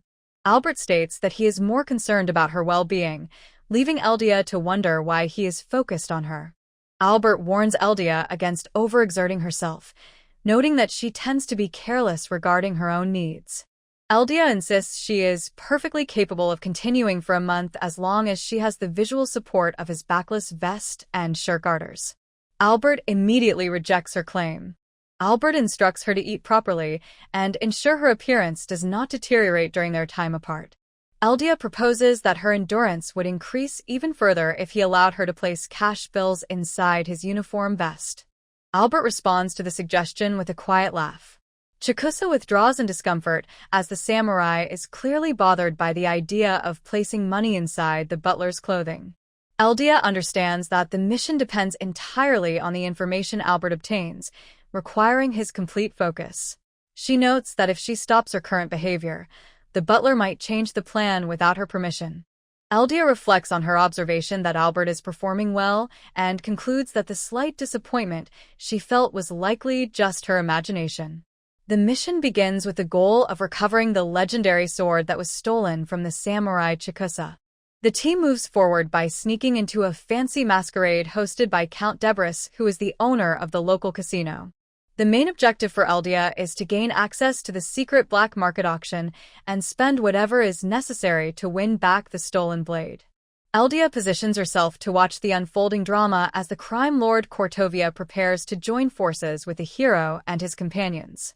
Acting as a hidden puppet master, Eldia manages the situation, so she and Albert can hunt down the secret leader of the rival faction while the others are distracted. Cortovia smiles with satisfaction as she observes that the heroes have officially taken the bait and entered the trap. Eldia states that everything will go according to her plan now that the heroes are part of the situation. She thanks Cortovia for her assistance. Eldia reflects on how she sent Cortovia to contact the heroes a few days earlier and is glad that everything went well. Cortovia asks Eldia what she plans to do about her identity during the masquerade itself. Eldia notes that the masks will hide her face and explains that Albert ordered her a new dress in a different style, so she remains unrecognizable. Cortovia laughs quietly while thinking about Albert personally choosing the dress and concludes that the butler remains very possessive of his lady. The scene shifts to the vacation home of Count Debris, where guests gather under large chandeliers inside the grand estate. Eldia and Chikusa enter the estate wearing their masquerade costumes and masks. Eldia looks back at Chikusa in the suit she provided and reflects on how the samurai looks like a beauty in men's clothing. Eldia asks if the top hat is hurting Chikusa's long ears. Chikusa admits the hat is a bit tight, but says she is more bothered by the lack of a sword at her side. Chikusa smiles at the concern, which causes Eldia to think that the warrior is absolutely precious. Eldia suddenly sits down in a chair, and Chikusa looks at her to ask what her mistress is doing. Eldia holds up her fan and tells Chikusa to be quiet so they do not draw any attention to themselves. The priestess Yuria stumbles forward while calling for Ricardo to wait for her as Eldia watches the scene and confirms that Cortovia and the heroes are finally in position. Licht adjusts his mask and tells Julia to calm down because her nervous behavior might make the other guests suspicious. Cortovia turns toward her companions and suggests that they will all be better off if they focus on acting natural during the event. The white-haired elf woman moves quietly through the ballroom while keeping her true identity hidden behind an elegant mask. Eldia feels her heart pound with intense excitement. Eldia is completely overwhelmed by the sight of Sister Yuria and thinks about how amazing the saint looks in such a bold and beautiful outfit. Eldia observes Licht and thinks he looks perfect while wearing his military uniform. She then looks at Prince William and decides it is unfair for someone dressed as a jester to be so attractive. The excitement of seeing her favorite characters makes Eldia feel faint while Chikusa catches her and asks if she is feeling okay. Eldia assumes that Sir Anson is busy securing the building exits in case the enemies try to escape later. Eldia watches with wide eyes as Licht reaches out his gloved hand to his companion. Yuria smiles with joy as she places her hand in his to accept the invitation. Eldia watches the hero and priestess dance and finds them far too adorable. Chikusa asks if these people are indeed her mistress's favorites. Eldia identifies them as the master of the sacred sword and the priestess of purification while promising she would do anything for them. Chikusa watches Eldia and observes that she clearly loves the hero and priestess with her entire being. Looking closely at the lady, Chikusa states that she can see only pure affection in Eldia's gaze. Chikusa reflects on how Eldia's previous actions at the casino and her negotiations with the crime boss were very spectacular. The samurai concludes that despite her public reputation, the way Eldia behaves at her private estate is a reflection of her true character. Chikusa decides that Eldia is not truly evil and only acts that way for the sake of the people she likes. The samurai wonders why her mistress does not simply join the heroes in the open. The warrior continues to wonder why Eldia chooses to hide in the shadows and perform actions that damage her own reputation. Eldia realizes that Chikusa is asking out of curiosity rather than judgment and feels a sudden burst of happiness because the samurai wants to understand her. The princess gives a wide grin. Chikusa watches the reaction of her mistress with a focused gaze. Eldia notes that her situation is very complicated but describes herself as a spectator who works behind the scenes. Chikusa realizes that this means the heroes have no idea who the princess actually is. Chikusa asks why the princess would go to such extremes even if the heroes were aware of her presence. Eldia simply states that she does it to save the world. Eldia wonders aloud if her dramatic response sounded cool, while Chikusa looks on without saying a word. Eldia laughs and says she is only joking before explaining that she just wants to do everything she can for the people she loves. Eldia considers her own behavior and concludes that her efforts are not a significant issue. The lady reflects on how she must act this way to ensure the safety and survival of her favorite people. Eldia realizes she is frightened of a world that ignores the original plot and finds it easier to stay in the villain role she was given. She trusts that the heroes will always win if she manages to keep the story moving in the right direction. Eldia tells Chikusa that her devotion includes the samurai as well. Chikusa reacts with surprise to the statement. The samurai stands in silence while processing the lady's kind words. Eldia reflects on how precious Chikusa is and feels relieved that her new guard is accepting her affection. Albert approaches the pair while wearing cat ears and a mask. He asks the lady if she wishes to attend the circus scheduled for that evening. Eldia recognizes the question as the secret passcode they arranged. She thinks to herself that seeing her butler in cat ears is an overwhelming experience. Eldia tells Albert that he made her wait for far too long. Albert notes that he is wearing a special mask and believes it should have made him very easy to locate. Albert asks the lady to keep her voice down because there are other guests nearby. Eldia mentions how much she has been looking forward to the auction and states she would have been devastated to miss it. Albert tells the lady to calm down and explains the event only begins once every masked guest has arrived. He then asks for her official response. The statement is that if the lady is to attend, she would prefer a seat that is special and dark yet bright. Albert acknowledges the answer and invites the guests to follow him through the estate. Eldia and Chikusa walk past the table where the hero's party is currently sitting. A soft creeping sound echoes through the hall as Eldia's dark energy moves quietly beneath the edge of a long tablecloth. Prince William studies the situation and suggests that the masks serve as the official tickets for the secret auction. Eldia watches him and realizes that the prince is indeed the first person among the group to figure out the truth. Licht considers the logistics of the event and wonders how the workers manage to tell the different masks apart. Yuria explains that the accessories are likely marked with magic, so the staff can identify the guests easily. Licht asks if the priestess is able to perform a similar magical spell herself. Yuria confirms her ability and mentions that she successfully figured out the technique by observing the behavior of a guest earlier in the evening. Prince William proposes that the team should find a way to obtain staff uniforms. He concludes that having access to both guest and employee clothing will provide them with better cover for their investigation. Licht asks why Yuria appears to be distracted by something in the room. The priestess looks around with a focused gaze and thinks about how she could have sworn she felt the familiar presence of her lady nearby. Eldia reacts with a sudden start as she realizes that Yuria felt her presence in the room. Albert looks at his mistress and asks if she is feeling all right while they walk through the hallway. Eldia is in a state of panic as she explains her belief that the priestess might have actually noticed them. Albert wonders if the girl has finally developed the ability to sense Eldia's specific magical spells. Eldia states that she successfully dispelled her shadow magic before Yuria could be certain of what she felt, and concludes they are safe for the moment. The group continues walking as Eldia observes that the heroes have found a way into the auction by using both guest and staff disguises.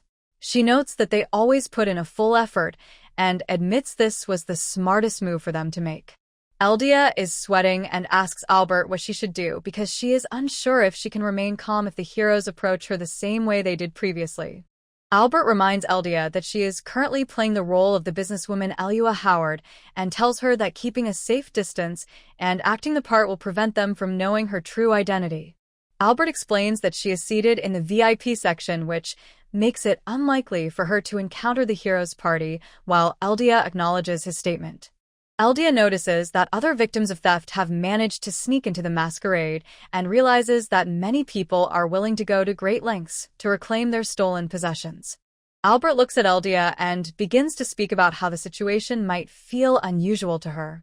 Albert states that the event organizers will likely catch on to the presence of intruders soon, while Eldia observes that the situation is disturbing because it feels like the organizers wanted this infiltration to happen.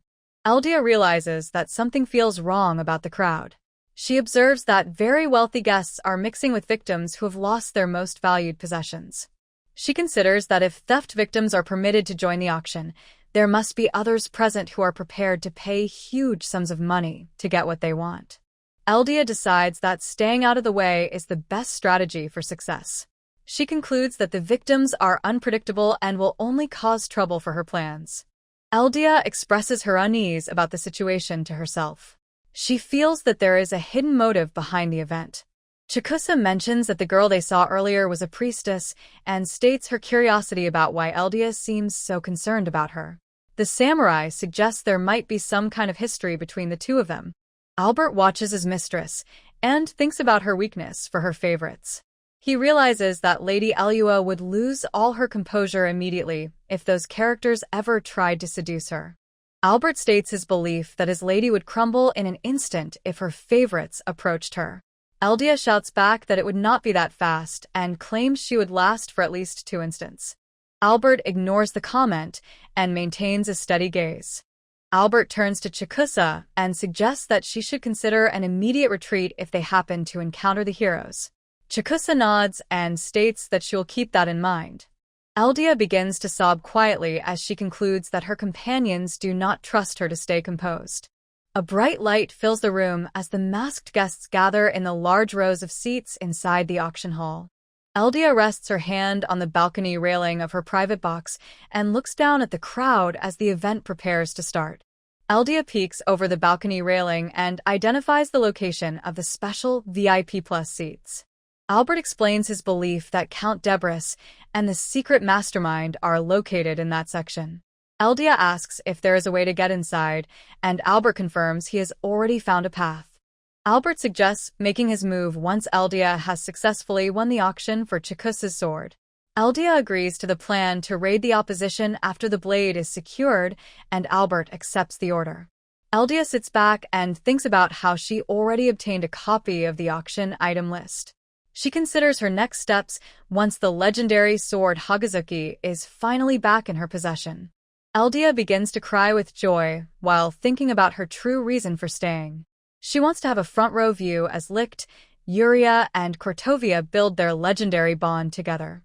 Eldia reflects on her intent to speak with the mastermind despite only being there to provide support.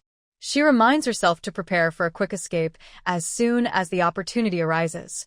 Albert offers to keep a close watch on the prince, whom he calls an intruding mouse, to ensure he does not get caught, and asks if this arrangement is acceptable.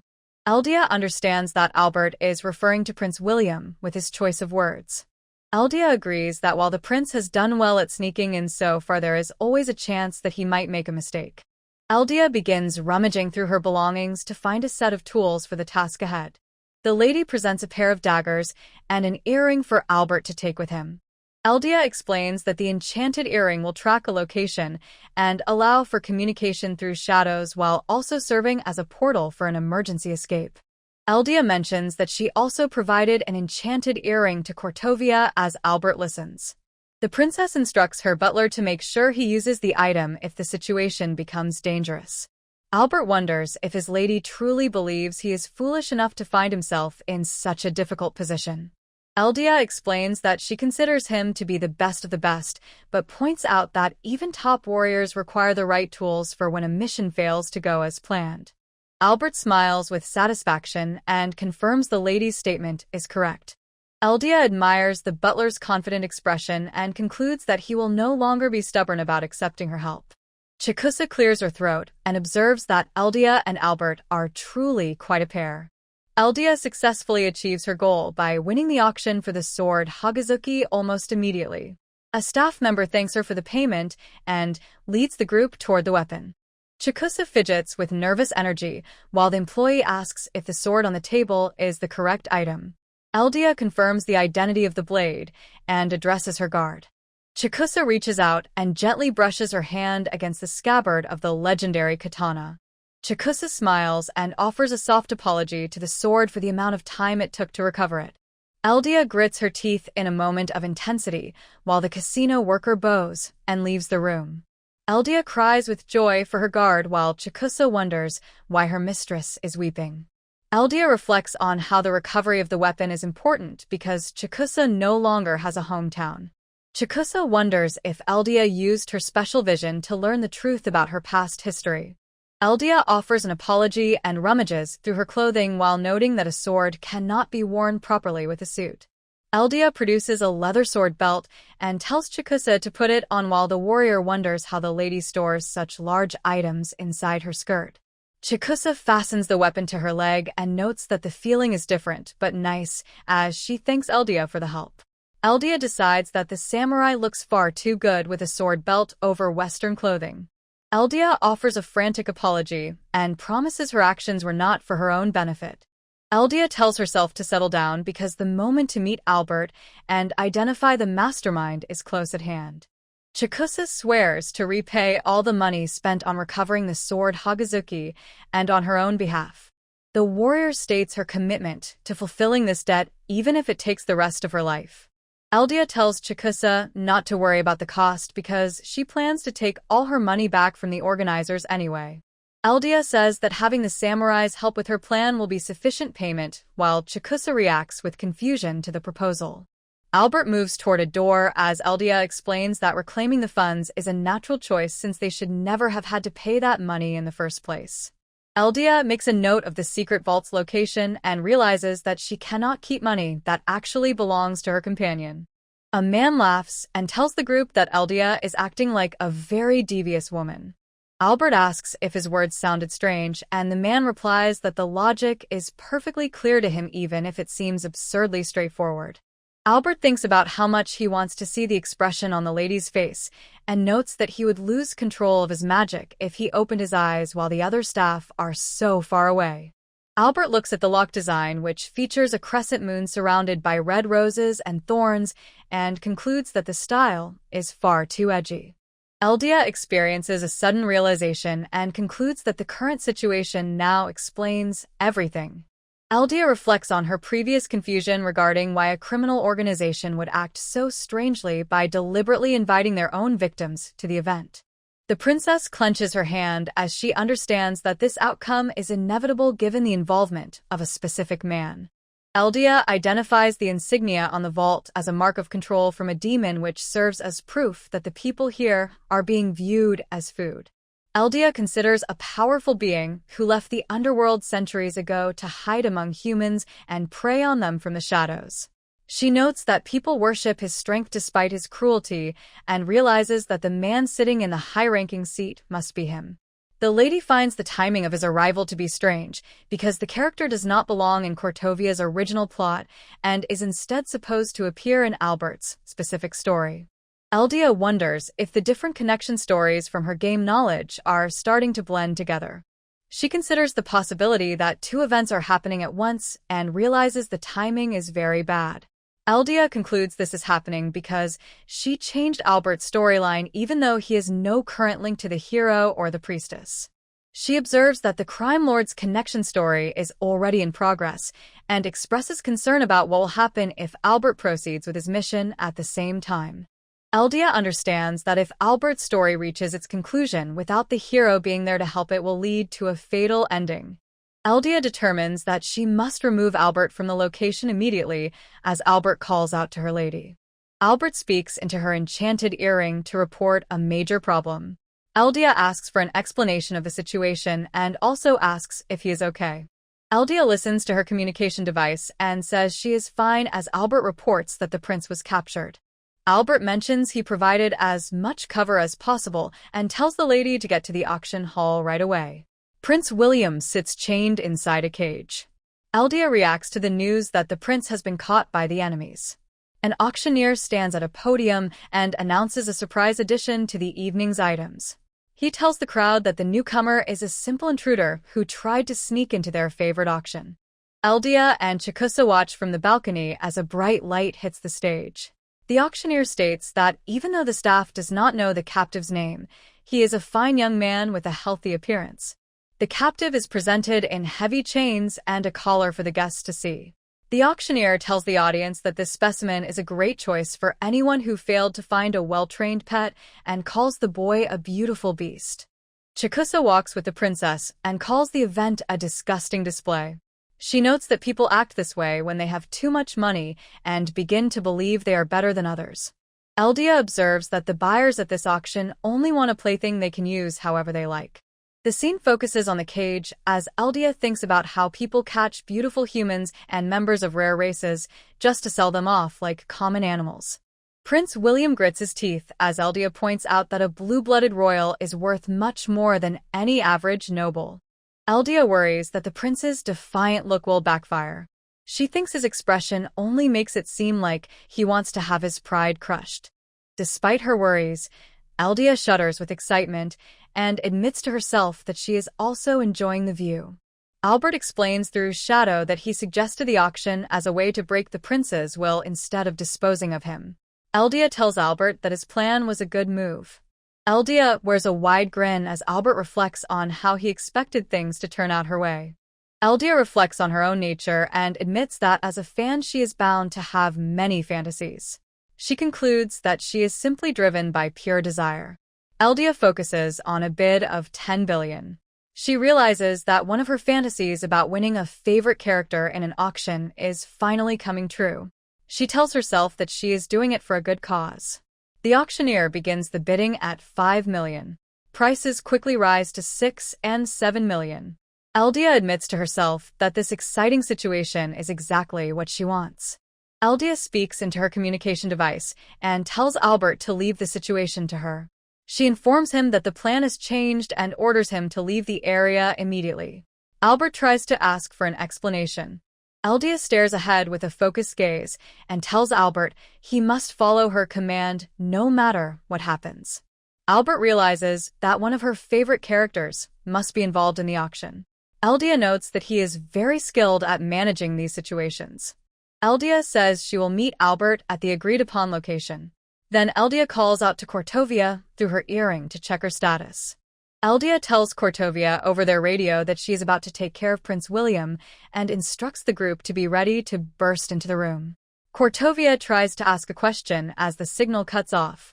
Eldia tells Chikusa that it is time to move and the samurai responds with a silent nod. The pair prepares to enter the main hall of the auction. Eldia walks forward and thinks about how it is time to act like a villain so that her favorite characters can finally have a chance to show their true power. The auctioneer calls out a price of 100 million and starts the final count for the sale.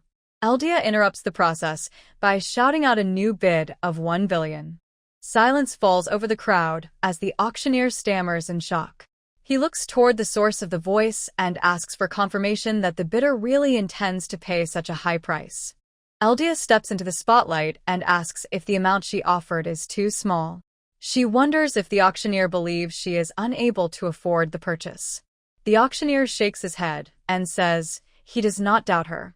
Eldia asks him if he thinks her offer is just a joke as she walks toward the stage with Chikusa. Eldia decides she must prove herself. She thinks that she should take this chance to do everything at once while Chikusa presents a large suitcase. Eldia throws the suitcase open and sends a huge cloud of paper money flying into the air. Prince William stares in shock as the cash falls all over the room and his cage. Eldia tells the crowd she will start the payment with the 100 million she has in the case. William watches the money fall as Eldia maintains her smile. Eldia looks back at the auctioneer and asks if she may write a check to cover the remaining balance of the bid. The auctioneer shakes with fear and tells her that her plan is perfectly fine. The auctioneer announces the bid of 1 billion and starts the countdown while Eldia feels a wave of satisfaction and reflects on how she always wanted to throw a shower of bills. The rest of the audience remains silent, so the auctioneer hits his gavel and announces that the sale is final. Eldia looks at Prince William and notes the collar around his neck while thinking to herself that the situation is quite bold and exciting. Prince William clenches his hands and gives Eldia an angry look as she stands before him. Eldia worries that the prince's fierce gaze will only encourage the people in the room who enjoy seeing others in trouble. She tells herself that she is not one of those people but admits she enjoys seeing a favorite character in shackles. Eldia takes a moment to think and concludes that even for her the current situation might be a bit excessive. Prince William stares at her in shock. The prince grits his teeth and declares that he will never give in or break his spirit. Eldia wears a wide grin as she observes that the young man is completely serious about not backing down. The princess decides that she cannot let the interaction end as it is and reaches for the boy. Eldia roughly yanks on the heavy chain of the prince's collar and pulls him toward her with a sudden force. Leaning in close to his face, Eldia tells him she is eager to find out exactly how much longer he can maintain his pride. Eldia feels bad for her behavior and offers a silent apology to the prince. She tells herself that she cannot afford to be kind to him right now because any sign of weakness might reveal the truth to the other guests. As she holds the chain, Eldia confirms her suspicion that the heavy collar is enchanted.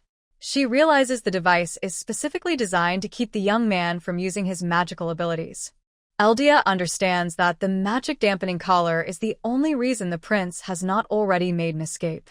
She decides that she must keep him under control to prevent him from causing a scene before her plan is ready. While pretending to yank on his chain for the crowd, Eldia leans down and whispers a quiet message to the boy. She tells him to simply stay where he is and wait for his friends to come and rescue him. Prince William stares up at the lady with a look of surprise. Eldia turns her focus toward her hidden allies and gives the signal for her companions to make their move. A group of men in suits kicks open the large doors and announces the arrival of the Ordi family. They state that order will now be restored to the room. Cortovia leaps from the high balcony and lands firmly on the floor below while clutching her staff.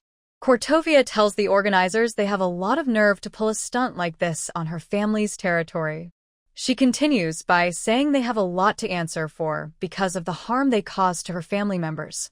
Cortovia swings her weapon and unleashes a powerful magical blast that shatters the surrounding area. Cortovia looks down at Count Debris and tells him he can pay back his debt with his own blood. Eldia watches with excitement and realizes this is the famous line she has been waiting to hear. Eldia cries with happiness while she watches the scene. She thinks to herself that she would fall to her knees to worship the moment if she could get away with it. She tells herself that this was exactly what she wanted to see and believes everything was worth it. Nearby, the members of the Ordi family continue their work. They pin down the remaining guards as the narrator notes that Eldia cannot stop her plan yet. Eldia asks Chikusa to break the shackles and reminds her to be careful when cutting the collar. William looks on in shock while Chikusa states her understanding and asks the lady to hold the heavy chain out of the way. Chikusa reaches for her weapon and grips the hilt of her sword.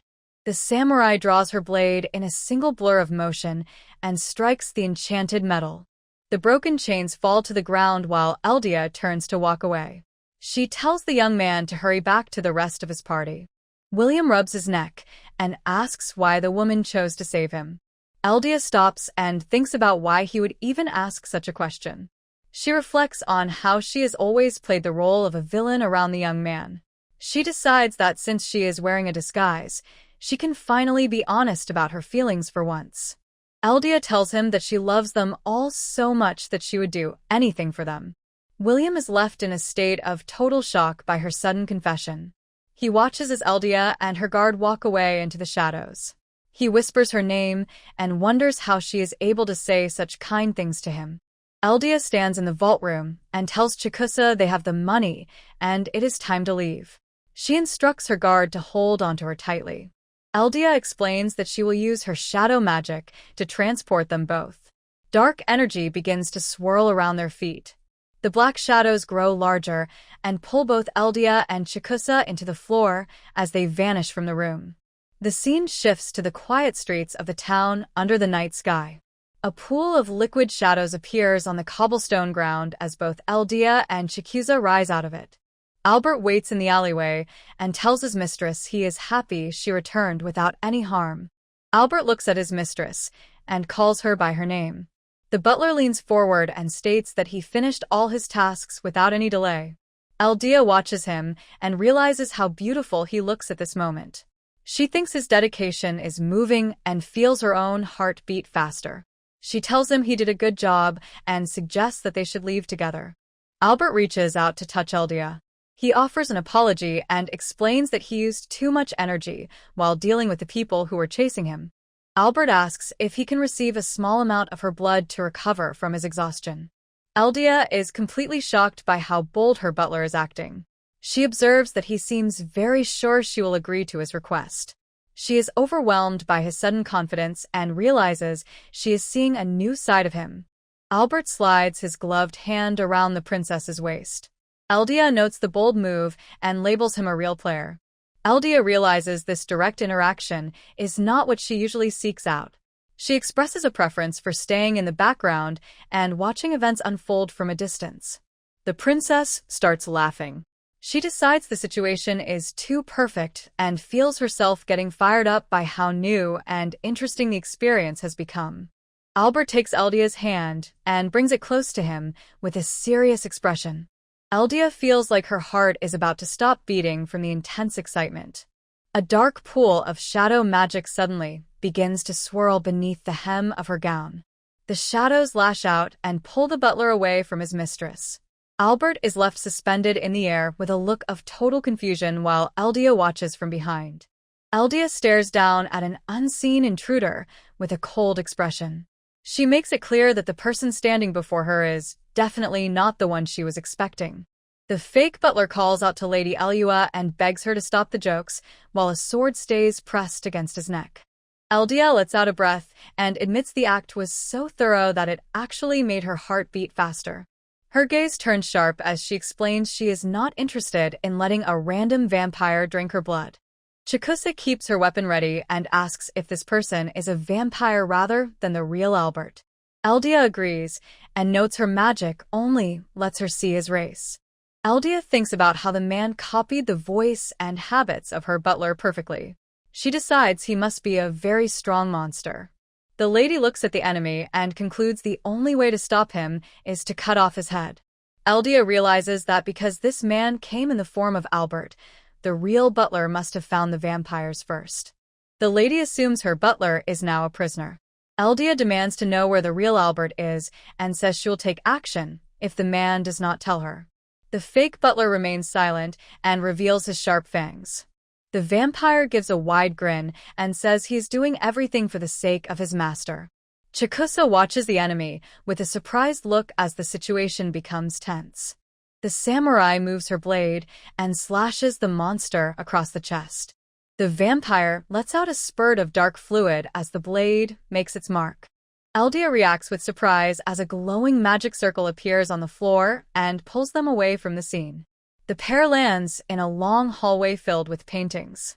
Chikusa wants to know if the lady is injured, and Eldia confirms she is perfectly fine. Eldia looks around the unfamiliar hall and wonders where they are. Chikusa tells her to stay close because she can feel a dark and evil energy nearby. They walk past the large frames as a low hum of magic echoes through the corridor. Eldia stares in shock as a mysterious voice welcomes them both to his domain. The man with fangs looks at the lady and says the name Elua Howard. Eldia identifies the stranger as Vlad Chagrin, who is a former member of the underworld and the first vampire known as the ruler of the Barbed Moon. Vlad notes that the lady knows who he is and calls her a rude ape. Eldia thinks about how she knows him well and reflects on how the man treats humans like talking animals while possessing a very large ego. Eldia realizes that this man is the main boss character from the personal story of her butler Albert. Eldia says that even the worst criminals run away at the mention of the Barbed Moon and notes that his offer of eternal youth ensures he always has many followers. Vlad gives a sharp grin and shows off his fangs. Eldia feels a cold chill from the man just like she did through her screen during the game. She thinks about how he opened the gate to the underworld all by himself. Eldia realizes that the strange rules of the casino and the auction finally make sense because he is involved. Eldia thinks that Vlad sees humans only as food or toys. She sees him as a sadist who enjoys crushing the spirits of proud people while watching them fall. Eldia notes that his cruelty is why people like Chikusa are forced to fight in the arena. Eldia thinks about how he makes families watch while their loved ones are sold to bad people. She realizes he let anyone attend the auction because he does not care about what happens next. Eldia clenches her hand and realizes that Vlad only appears in Albert's connection story. She concludes that the specific plot has already started. Eldia reflects on how Vlad cannot stand sunlight and finds Albert interesting because he can. She remembers that Vlad usually kidnaps the person Albert cares about most. Eldia pictures Vlad bringing Albert to the estate so he can watch many assassins try to kill him. Eldia imagines a bloody Albert finally reaching the location of the enemy. Eldia thinks about Albert struggling to control his hunger after using too much power. She sees Vlad telling him he must eat his fill to save his friend. Eldia notes that the hero usually arrives to help Albert after he suffers. She thinks about how the two of them defeat the vampire together for a happy ending. Vlad tells Eldia that he heard she has been using one of his relatives as a servant. The Vampire King says it is a serious crime for one of his people to follow a human even if they are only half-blood. Vlad looks at Albert and says his dark hair and purple eyes are very pretty. Vlad notes that Eldia was quite slow to realize that the butler was actually a fake. The king calls Eldia a weak human who could not even block his moving magic. He tells Albert that a girl like her is not good enough to be a master. Eldia decides it is time to think about the trouble they are in right now. Eldia confirms that Albert has been captured by the enemy. The lady looks around as she begins her search for her missing butler. Eldia realizes the current events are the complete opposite of what happens in the game.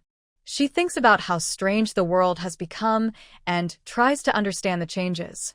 Albert grits his teeth while he remains stuck in the grasp of the Vampire King. Eldia admits that a very small part of her finds this specific trouble to be a very pleasant sight. Eldia shouts that she fell for him because he always works very hard and she noticed his effort from the very beginning. Albert says that the lady never changes and finds her predictable nature to be a relief.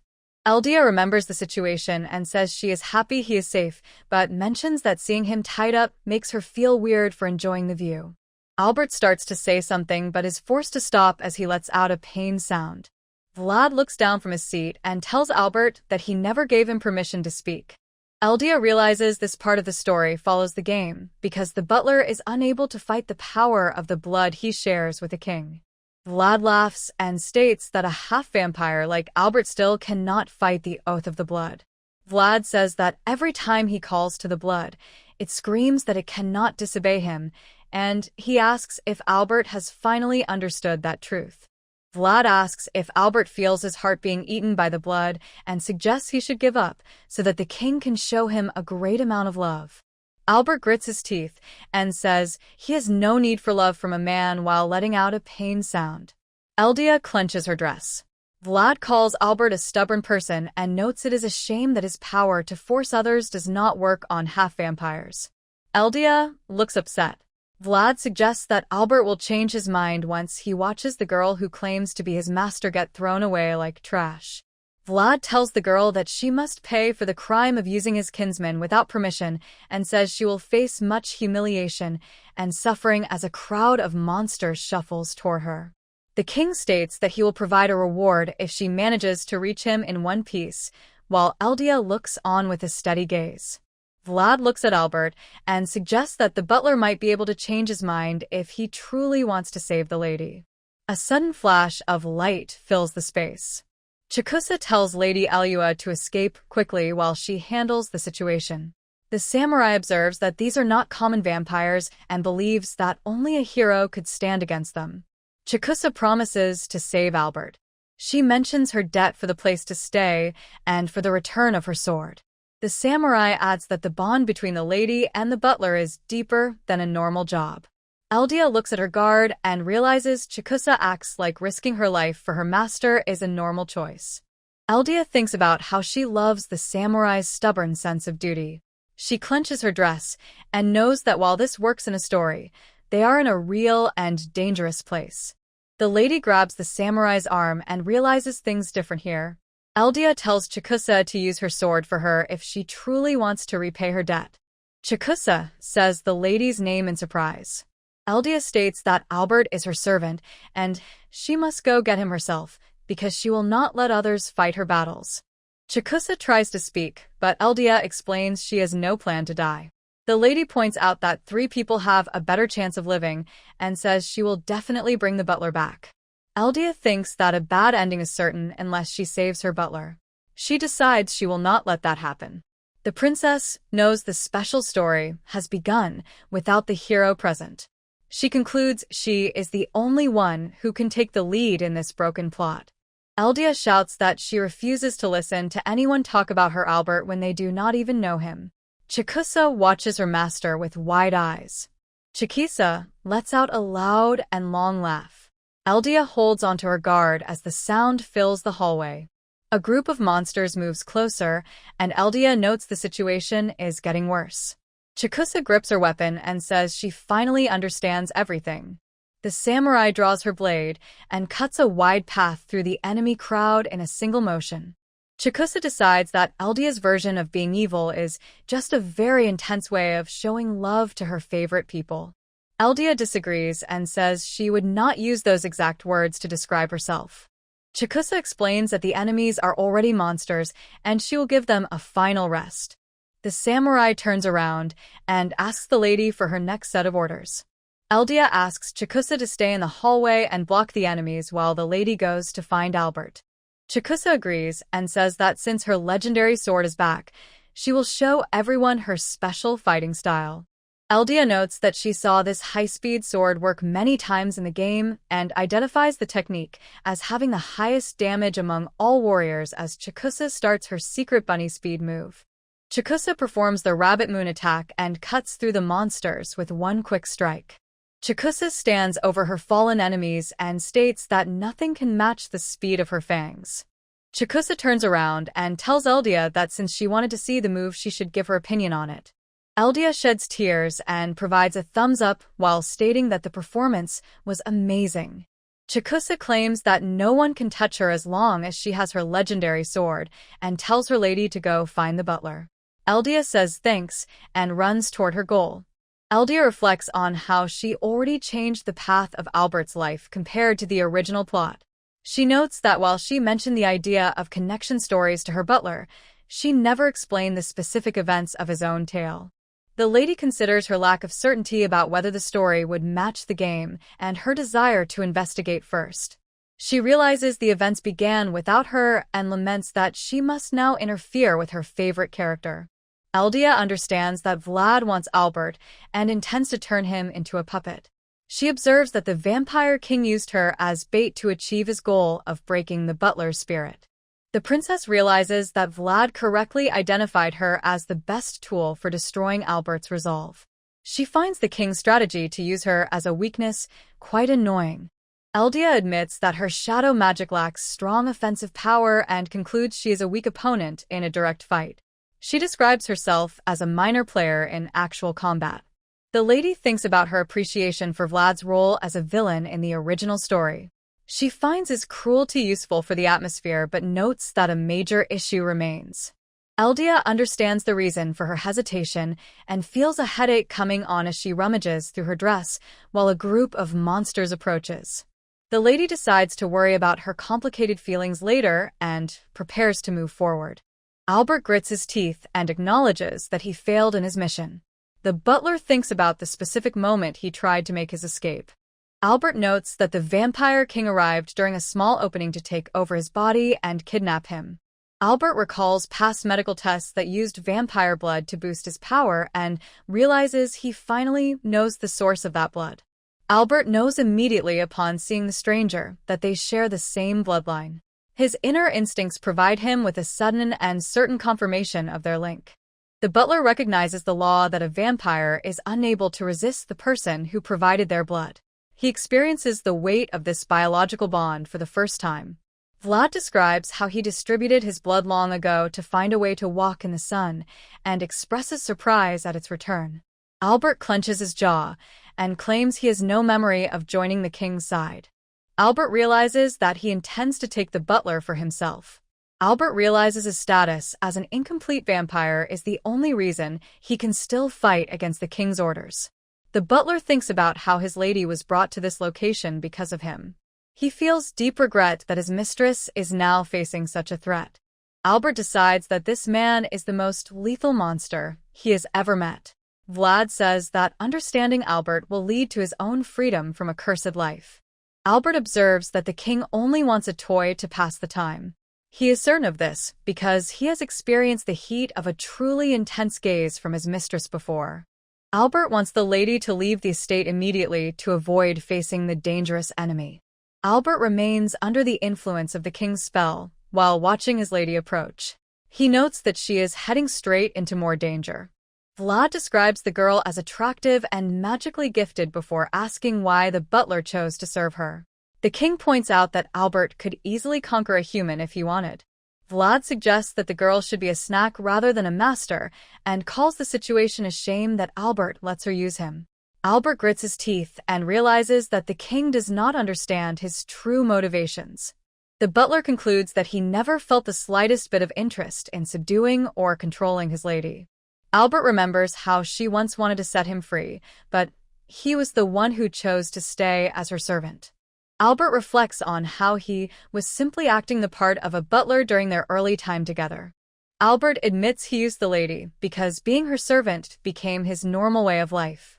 He thinks that serving her was also a way for him to take out his frustrations on her. Albert observes that his feelings have changed, and he now wants to stay by her side to see the future she is creating. He decides he wants to be the one who helps her reach that goal. Albert realizes he hates the fact that she is walking into danger to face a monster because of him.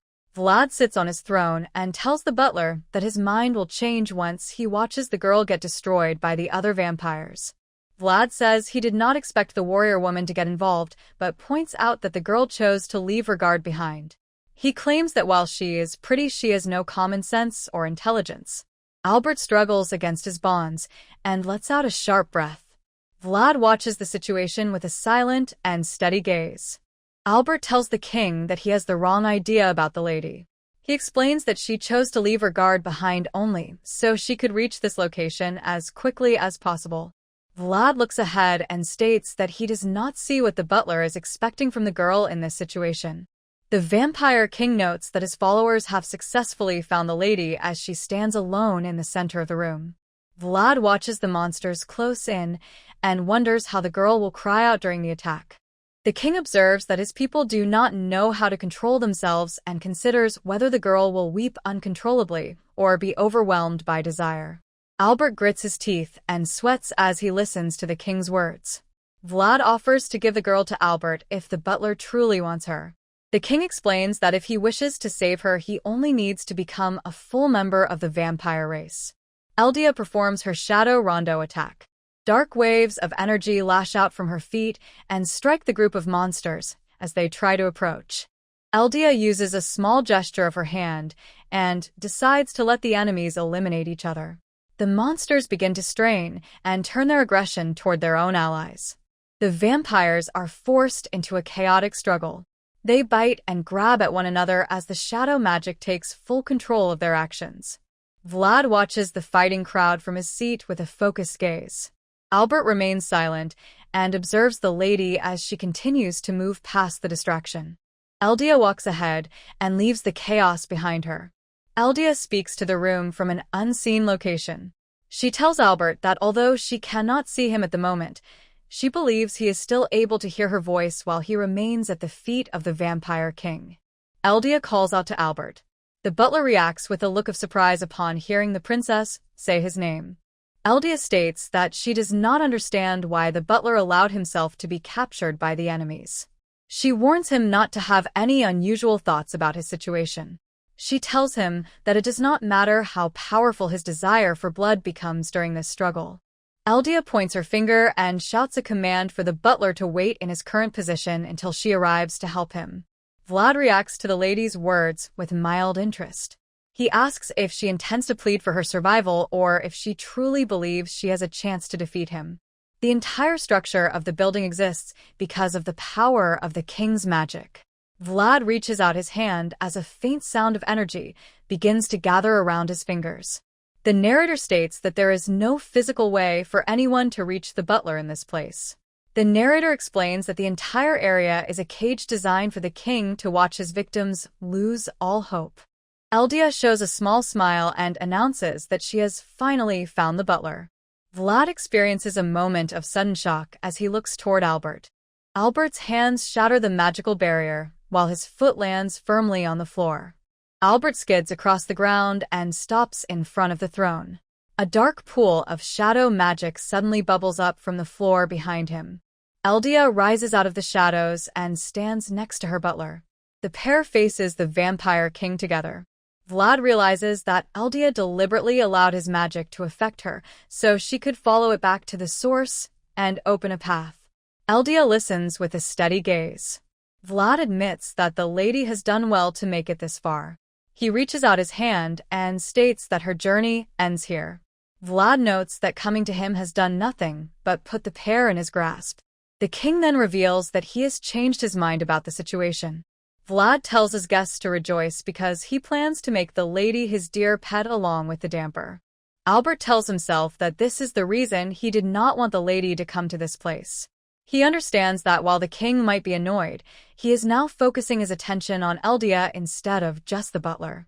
Albert reflects on how the lady carries the light of the overworld despite living in the darkness, making her very enticing to a monster.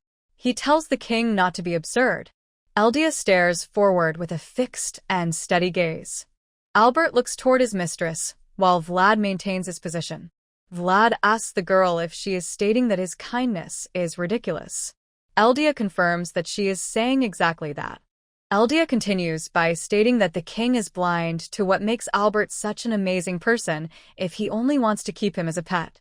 Albert reacts with a look of surprise. Eldia explains that as long as Albert does not say he wants to leave with the king, she will refuse to let the monster have him. She tells herself that she cannot lie to herself because she understands the truth of the situation. Eldia reflects on how the butler was her favorite character and her best boy back when he was only a person on her phone screen. She admits that she fell head over heels for the man long ago. Eldia considers how a strange twist of fate brought her to this world in the role of the villainous Eldia Euclair. She thinks about how she never should have met the butler and believes he should have lived a happy life far away from her. Eldia observes that the butler chose a different path and developed genuine feelings for her instead. Eldia realizes that she also began to see the butler as a man rather than just a role in a story. She reminds herself that she was initially content with his happiness alone and truly believed that was enough. Eldia remembers the fateful day when the butler showed her his true emotions. She explains that the feelings she kept hidden deep in her heart suddenly became too powerful for her to ignore any longer. Eldia stands her ground and announces that the butler belongs to her as her servant. She makes it clear that she is the one who will make him happy. Eldia looks ahead and admits to herself that she is definitely behaving in a very possessive way right now. Eldia reflects on her behavior and decides she is a failure as a fan. She believes that wanting to keep a favorite character all to herself is usually a forbidden act.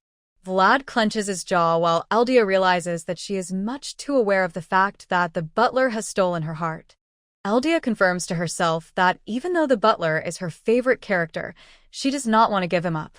She states that the man is her servant and belongs only to her. Eldia shouts at the king and tells him not to look down on her butler. She explains that she has seen the man with his pride broken many times before.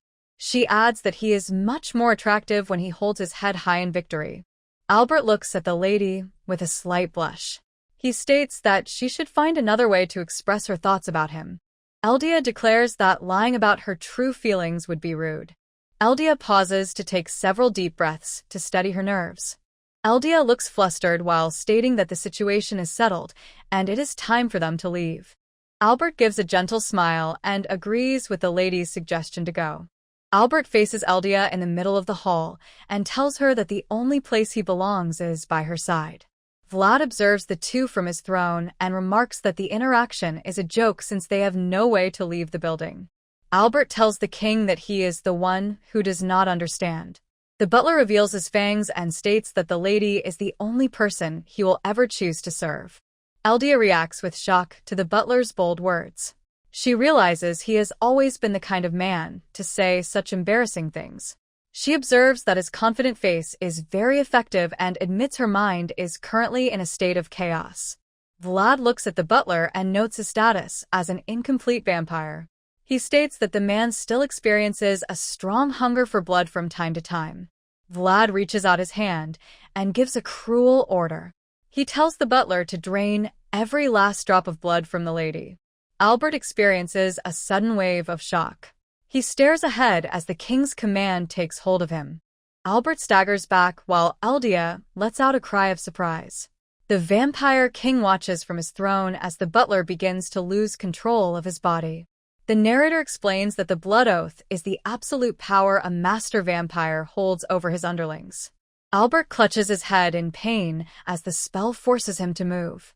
Albert grits his teeth and reveals his sharp fangs. Vlad declares that he will watch the lady meet her end as her own servant consumes her. Albert moves forward with sudden speed and wraps his arms around the princess's waist. Albert offers a pained apology and explains that he can no longer hold back his instincts. Eldia tells him to go ahead and move forward because the situation provides her with a perfect chance. Eldia shows a confident smile and observes that she no longer needs to find a way to get her own blood into the butler's system. Albert pulls the lady close and bites her neck while cursing the circumstances. The butler sinks his fangs into his mistress as her blood begins to flow. A sudden explosion of dark magic sends sharp black spikes tearing through the room. Albert carries Eldia in his arms while the magical thorns form a protective circle around the pair. Vlad observes the struggle and commands Albert to stay still so he can aim his attack at the girl. Albert leaps across the hall with the lady as the ground shatters under the weight of his power.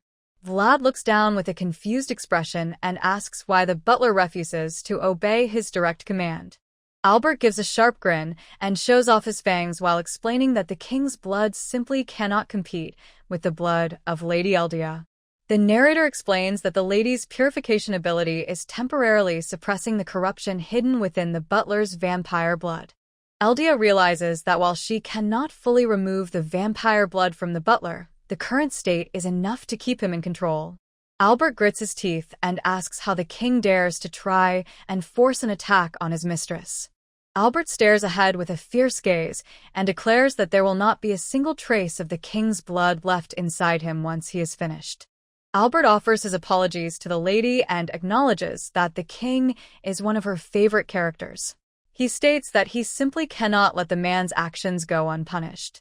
Eldia looks at her butler and realizes that he believed he could not kill the vampire king immediately because the monster is one of her favorite characters. Albert explains that it would be a major problem for the lady's future plans if the king was an important person who needed to stay alive. Eldia tells herself that she put her butler in danger because she failed to think far enough ahead about the consequences of her actions.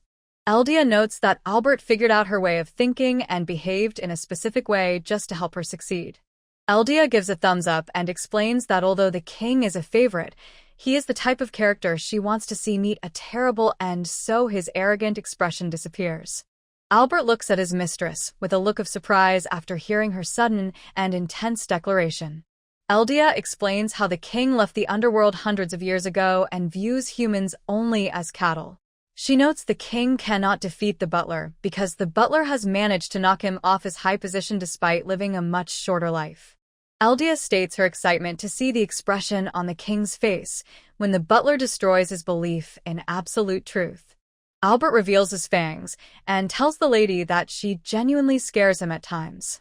Eldia admits that they are currently in this difficult spot because she failed to give the butler enough information.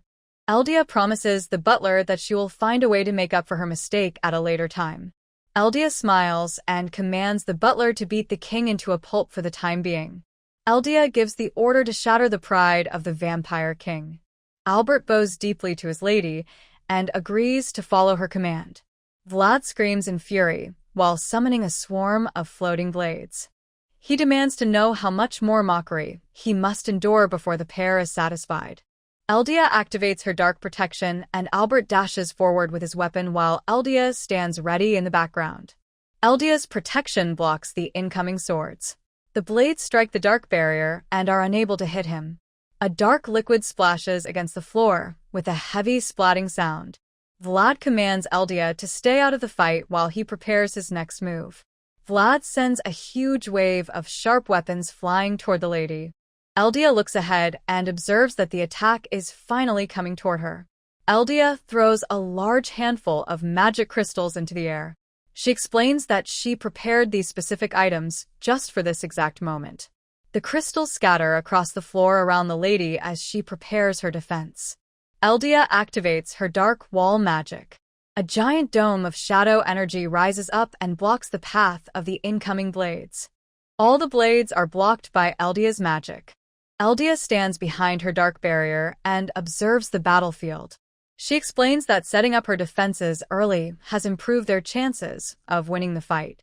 The narrator states that this was a plan to ensure the butler could use his full power without any hesitation during the battle. Albert moves with sudden speed and focuses his eyes on the incoming weapons.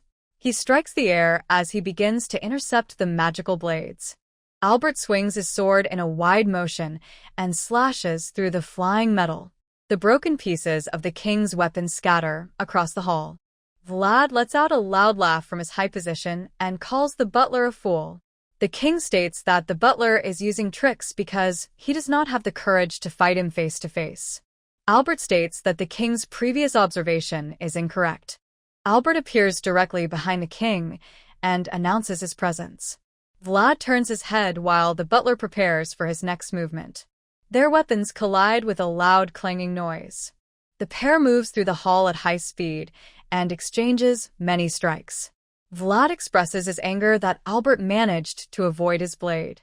Albert reacts with surprise as the vampire king suddenly dissolves into a dark cloud of mist and vanishes from his sight.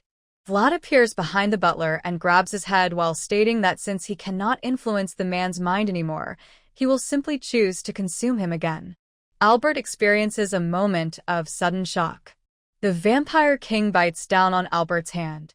The vampire king lets out a long and pained scream while a massive amount of dark blood sprays across the hallway.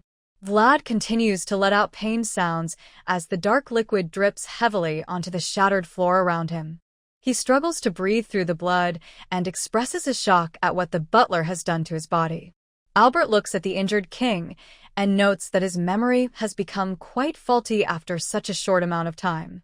The butler clenches his bloody hand and states that despite the king's power as a vampire, he remains a damper. Albert looks ahead with a confident expression and declares that he is the mortal enemy of the vampire king. Eldia remembered that vampires in this world cannot drink damper blood because it acts as a poison to their kind. Despite that, vampires are always drawn to the scent of it. While watching the fight, Eldia notices that Albert gave himself a small cut to release the scent of his blood into the air. Because the smell of the blood slowly destroyed the king's ability to think clearly, and Vlad lost his focus. Eldia explains that since Albert recently took in purification magic from her, the mixture is strong enough to turn a normal vampire to ash, and Vlad has just put it into his own mouth.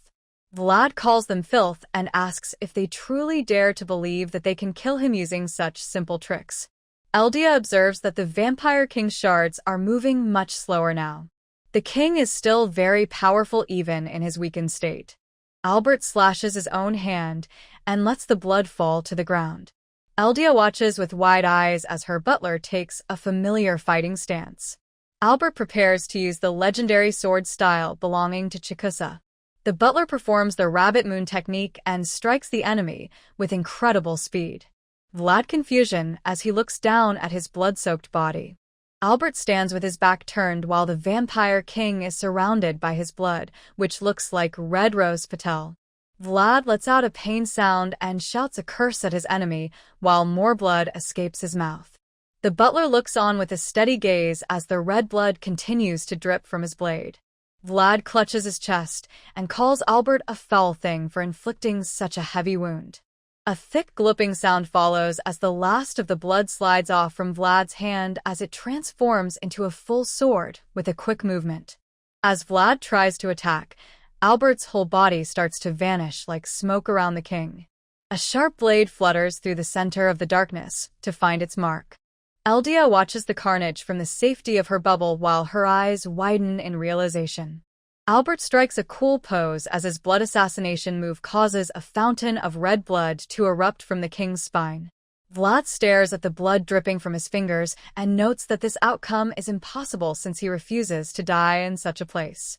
Vlad considers if the truth has been spoken but decides to reject the idea entirely just as his eyes are locked to Eldia, who he thinks is responsible for his defeat. Vlad leaps through the air toward Eldia and declares his intention to consume her blood. Albert slams Vlad's head into the floor with enough force to shatter the stone tiles around him. The butler maintains a steady gaze while the king struggles against his injuries and warns that his death will unleash the full power of his followers upon the local town. Albert will be responsible for it, and the screams of the villagers will ring through every street once his kind is set free. Eldia knows that these events are following the exact path of the connection story from the original game. She remembers that Vlad intended to leave a permanent vampire threat behind to terrorize the people while dying proud of his own strength. Eldia thinks she does not want to set the king free but finds the size of his ego to be impressive for a villain. But on a serious note, killing the king here is a worse choice because it will start a huge pandemic. Eldia knows that there is a way to fix the problem while Albert addresses Lady Elua. Eldia shakes her head and tells her butler that she cannot give him the answer. The princess decides she cannot suggest the solution because she knows that the butler would rather die than do it. Eldia tells herself that she will take responsibility and defeat every vampire, even if they take over the city and increase by the hundreds. Albert lets out a tired sigh and asks for a promise in return since the lady will not tell him the truth. Eldia responds with confusion. The butler suggests that they will be even if she agrees to his request. Eldia nods her head very fast and says she understands. Albert shows a gentle smile before suddenly moving Vlad's cloth to expose his hand. Eldia covers her mouth and thinks about what her butler is about to do. Vlad screams in pain and demands to know what is happening. Vlad reacts with sudden shock as Albert explains the rule that a vampire can steal the rank and power of a superior by biting them. Eldia realizes that Albert is waiting for her to tell him if this is the right choice. The butler looks at her to confirm his next move. Eldia never expected this version of Albert to choose the same solution as the one from the game and admits her only concern is what will happen after the conflict ends. The lady clenches her dress while deciding she will find a way to handle the consequences because she has already chosen to take full responsibility for him. Eldia gives a thumbs up and tells Albert to go ahead with his plan. Albert lets out a short laugh as he prepares for his final move. A loud chomping sound fills the room as Albert sinks his fangs into the hand of the vampire king. Vlad lets out a long and pained scream while Albert pins him to the ground and completes the transition of power. Eldia lets out a small squeak and recognizes the specific scene taking place in front of her. Albert continues his attack, while the narrator identifies this as the legendary vampire role reversal that once impressed fans across the globe. Eldia explains how the release of this connection story was powerful enough to win over even the people who were not originally fans of the butler and shares the popular fan theory that the act of consumption is a hidden expression of love that the person being bitten cannot possibly resist. Eldia lets out a loud shout and admits she has no clear memory of her first time playing through this part of the game, but remembers the weather was very cold during that specific winter. Vlad expresses his shock that the original vampire king could be defeated and states his belief that a mere damper should not have such power before letting out a loud cracking sound. Albert maintains his firm hold on the king as the red blood flows between them. Albert stands over the defeated king and notes that those who choose to prey on the weak are obviously inferior people. Albert has now taken everything from the king, who will die like a worm. Vlad remains on the ground with a steady gaze as his life comes to an end. The body of the vampire king begins to scatter and dissolve into the air. Eldia watches the scene and feels she is not a good person because she feels no sadness and knows the king received what he deserved. Albert wipes the blood from his mouth and begins to walk back toward the lady. Eldia claps her hands and cries while stating that the scene was too attractive and provides a bravo for the performance. But she knows that this is hardly the time for such a celebration. Eldia asks if her butler is unharmed as she takes a step across the room. Eldia looks toward her butler with a focused gaze and asks how he is feeling. Albert looks sick and explains that the blood was disgusting and makes him feel as if it is being mixed into his very being. Eldia shows a small smile while reflecting on how these events happened in the original game. She knows a person might turn to dust if they are too weak to handle drinking vampire blood, so she was worried that would happen here. Eldia understands that this version of Albert is more powerful than the one in the game and concludes he should be fine based on his current actions. She confirms this thought to herself. Eldia explains that the king is the oldest vampire on record, and his blood is likely acting up inside the butler. Albert realizes this is the reason he feels so warm. Eldia looks at her butler with a serious and steady gaze. Eldia asked him that she does not understand the reason for his specific choice. She clenches her dress and notes that the butler has made his vampire powers stronger despite his hatred for them. Albert had previously wondered if his hatred for his own power was the reason the lady refused to tell him about the solution. Eldia shouts that it was exactly the reason and notes she was unable to speak earlier because of the situation. The lady reflects on the game version of the butler asking why he did it after drinking the blood and notes his hatred for the vampire side of himself. She thinks about her surprise when this version of Albert said the exact same line. Eldia remembers how seeing the butler's smile in the game made her cry with joy, while the character asked if she would accept him no matter what he became. She recalls her internal response that he is accepted for simply being himself. Eldia feels nervous and wonders what the real version of her butler will say to her next. Albert looks at the lady and states he chose this path because she will always accept him no matter who he is. Eldia covers her face and feels the words go straight through her heart while noting that the moment is similar to the game, but feels crucially different. Eldia thinks about how much she loves her butler and notes her intense devotion to him. She considers that if the man actually became a full vampire, she might die from the sheer emotional overload. She cries out through her tears that the butler is definitely not wrong about her feelings. The lady continues to wail and shouts that her only true desire is for the man to survive. Albert reaches out to wipe away the lady's tears while stating that he does not understand why she is crying or how he managed to affect her emotions so deeply. Eldia suddenly sways on her feet and realizes she is low on blood after her earlier sacrifice while Albert reaches out to steady her as she begins to stumble. The butler holds his mistress close and asks if she is okay, since she provided a large amount of blood for him earlier that day. Eldia lets out a hiccup and explains she is fine as long as she does not have to move on her own. Eldia asks Al to turn toward her and notes that he is acting like everything is fine despite the difficult power raging inside of him. She steps closer while realizing that Albert will turn into a vampire if he gives in to that power. Eldia leans her head against the butler and decides she must deal with the problem herself even if she overexerts her body. Eldia observes her low magic levels and concludes that their close distance is enough for her plan to work. She knows that a basic rule of purification magic involves learning how to separate different types of energy by color. Eldia identifies a foreign black energy and realizes why it is not mixing correctly as she presses herself against Albert. Eldia realizes her magic is nearly gone but decides she can still suppress the dark power for now. Albert flinches in response to her touch. Albert lets out a sharp sound of pain as the lady continues to press her body against him. Eldia shows a proud expression and announces that she has successfully held the dark energy back for a moment.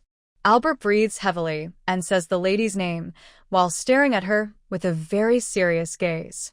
Eldia reacts with sudden surprise as she realizes the intensity of the situation. The two characters stand very close to each other in the quiet hall while the weight of the moment settles between them. Eldia stands on her tiptoes and gasps as Albert pulls her body closer to his own. Albert holds his lady in a firm embrace while she lets out a sound of confusion in the center of the hall. The butler leans toward the lady and asks her not to pull away from him. Albert tells the wide-eyed princess to stay in her current position for a little while longer. He gives a calm smile and rests his head against Eldia while they remain in the quiet hall. She shuts her eyes and blushes while her butler gently strokes her hair. Eldia stands on her tiptoes while looking up with a red face and breathing heavily. Albert leaned his head very close to his mistress while she bit her lower lip. A wall suddenly shatters and Chikusa rushes into the room to ask if Lady Elua is well. Chikusa flushes red with a big smile upon seeing the pair while Albert continues to hold the lady in his arms. The samurai explains with her shy face that she handled most of the creatures outside by following a combination of scent and instinct before noting that she appears to be intruding and plans to wait outside. Eldia shouts that Chikusa is totally fine while Albert remains calm and thanks the samurai for coming to get them. Eldia sways on her feet as the exhaustion from the battle and her blood loss finally begins to take hold of her. Albert picks up his lady and suggests that she should relax, since he does not mind if she passes out in his arms while she provides a slurred agreement. The butler asks if they are ready to leave the hall, and Eldia gives a quiet response, while Chikusa watches the pair with a confused expression. Albert uses a casual hand to ruffle his mistress's hair as she lets out a joyful laugh while the samurai struggles to understand the sudden change in atmosphere. Eldia enters a dreamlike state and feels her mind drift among the stars while her butler continues to pet her head. The lady finally loses consciousness and realizes that the casual nature of his touch was the final blow to her remaining strength, while Chikusa lets out a startled shout in the background. Eldia explains that the group successfully infiltrated the masquerade to stop the evil plan of Vlad, who is known as a demon and the first of the vampires. They found a way to turn the vampire king into a pile of ashes. Albert looks ahead with a soft expression as Eldia confirms that they managed to stay away from the bad ending of the butler's special story. Lady Kortovia helped the princess shut down the evil organization and cleaned up the casino to provide everyone with a sense of peace. Chikusa enters the room and announces her return from helping Lady Court while Eldia asks for an update on the mission. The samurai explains that they destroyed another criminal group, and Eldia calls the woman her precious warrior. Chikusa hands over a thick envelope and states that this is her final payment to return the money used to buy her freedom. Eldia looks at the desk and agrees that the debt is finally settled. Eldia reflects on how Chikusa insisted on repaying her even though it was not required. The debt was clearly bothering the samurai, so she suggested a repayment plan for the money spent on her rescue. Eldia looks at the payment and thinks about the timing of the original story, when the samurai is supposed to meet Licht and Yuria. She admits her desire to use the situation as an excuse to send Chikusa to the main heroes, but finds she cannot bring herself to say the words. Eldia admits that she loves the samurai too much because the woman is one of her favorite characters. She prepares to speak and tells herself that she can finally say what she feels in a proper way. Eldia watches as Chikusa suddenly changes her stance. The samurai moves her weapon with a sharp sound, and Eldia notes the specific way Chikusa is positioning herself. Eldia observes that Chikusa is now on her knees in a formal position. She notes that the sword is placed directly in front of the woman rather than at her side. Eldia stands up and trembles while realizing that this is the traditional pose used in Jua to show total respect for a lord. She recalls that the samurai never showed this level of devotion to the hero or the priestess in the game and wonders why the gesture is being directed toward her. She asks Chikusa to explain the meaning of her actions. Chikusa observes that the lady continues to place herself in danger and suggests that a personal bodyguard is required for her safety. Eldia looks at the samurai with a flustered expression. Eldia fidgets in place and admits that while the protection is likely necessary, she believes she is not the type of person the samurai should serve. The princess reflects on her role as a villain who remains in the shadows and avoids the spotlight. Chikusa notes that the lady claims to be evil but explains that she becomes like a beast whenever her sword is drawn. She recalls being told to keep her fangs hidden until a proper master was found. She states that meeting the lady and witnessing her way of life has changed her perspective. Eldia lets out a sudden sound of surprise and covers her mouth while her face turns red. Chikusa admits that she might fail to understand the lady's specific troubles even if they were explained.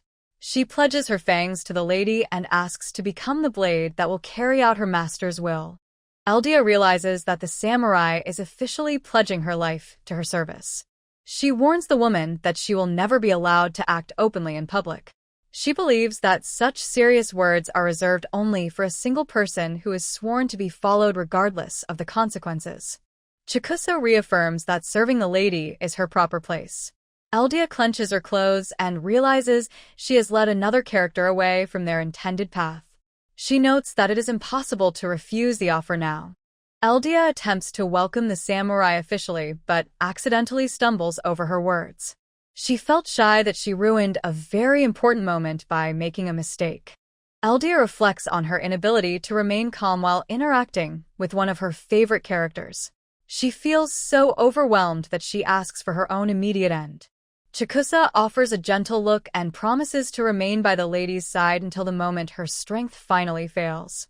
Eldia slams her head against the desk and shouts a promise to find the samurai a worthy battle to fight in.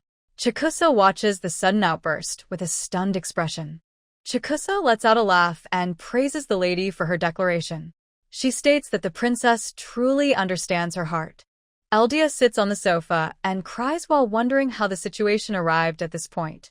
Albert stands nearby and remarks that she is simply facing the consequences of her own previous actions. Albert offers a smile and notes that since the lady holds the samurai in such high regard, everything is likely to work out in the end. Eldia looks at her butler and notes that he is surprisingly accepting of the current situation. She expresses her deep adoration for him because of his agreeable nature. Albert asks the reason for her sudden focus. Eldia's behavior is a direct result of the words he spoke to her during their previous encounter. Albert reminds the lady of her promise not to let him find happiness with anyone else. He states that she must be the one to ensure his future happiness.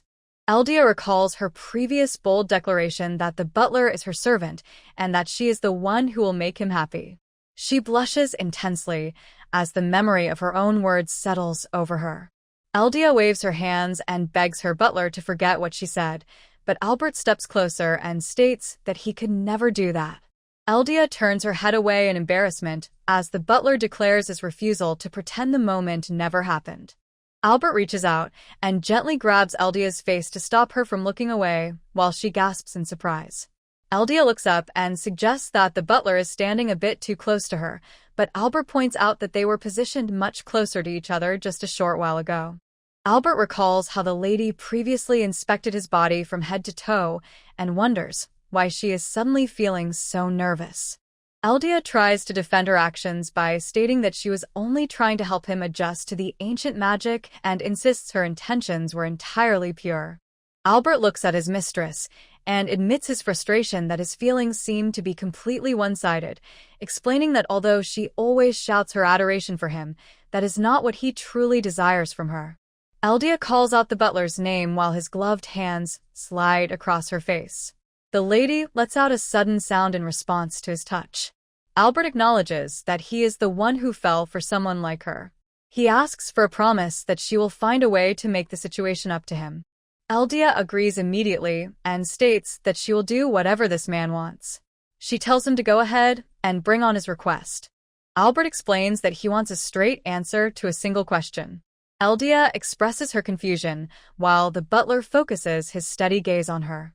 Albert continues to squish the lady's cheeks while Eldia asks if that is really the only thing he wants. The butler explains that he would never ask for something he could easily get for himself. Eldia gives a thumbs up and tells the butler to hit her with his question. She feels that the situation is not a problem, and his line of reasoning fits his personality perfectly. Albert asks the lady if she wants to kiss him. Eldia reacts with shock while her face is held in the butler's hands, and she repeats the word kiss back to him. Albert confirms his meaning and describes a kiss as a meeting of the lips. Just how much more are we going to wait for this moment? Do it already. Eldia stutters while wondering if the man is the one who wants the kiss, but Albert tells her she has mistaken his intentions. Albert leans over his mistress and reminds her of the promise to give him whatever he desires while noting she is placing him on a pedestal once again. Eldia blushes and explains that the man is her favorite character and her best boy. Albert tells Eldia that she is allowed to do anything she wants to him as a twitch appears on his face. Albert admits that he is a greedy man and asks her to return the same passion that he feels for her. Albert observes that he made a mistake by assuming she would eventually give in to him and asks if she has fallen for him. Eldia thinks back to his previous question when Chikusa arrived. Albert admits his plan to make her notice him failed.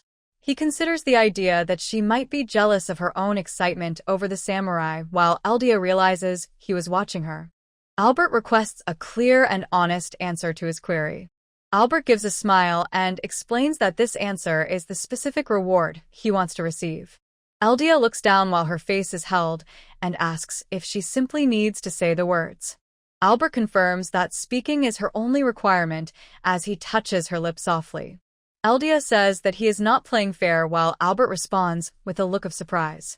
Albert squishes her lips and reminds her that those very lips made a promise to do anything. Albert pulls his hand away and declares that he will not allow her to distract him today. Albert shifts his weight on the seat and addresses Eldia directly as he moves closer. Albert moves closer and starts to ask her what she wants from him. The butler looks at her and asks if she wants to kiss him. Eldia notes a sudden feeling and realizes she has discovered something important about herself. The princess remembers the butler stating he belongs by her side and admits she wants to be the one to make him happy. Eldia looks ahead with a steady gaze and confirms that she wants this man to be happy specifically with her. She wants to stay with him forever. Eldia clenches her dress with a tight grip. Eldia looks down and blushes as her nerves continue to grow. Eldia's face turns a deep red while she prepares to give her honest answer. Eldia looks directly at Albert and states that she does want to kiss him.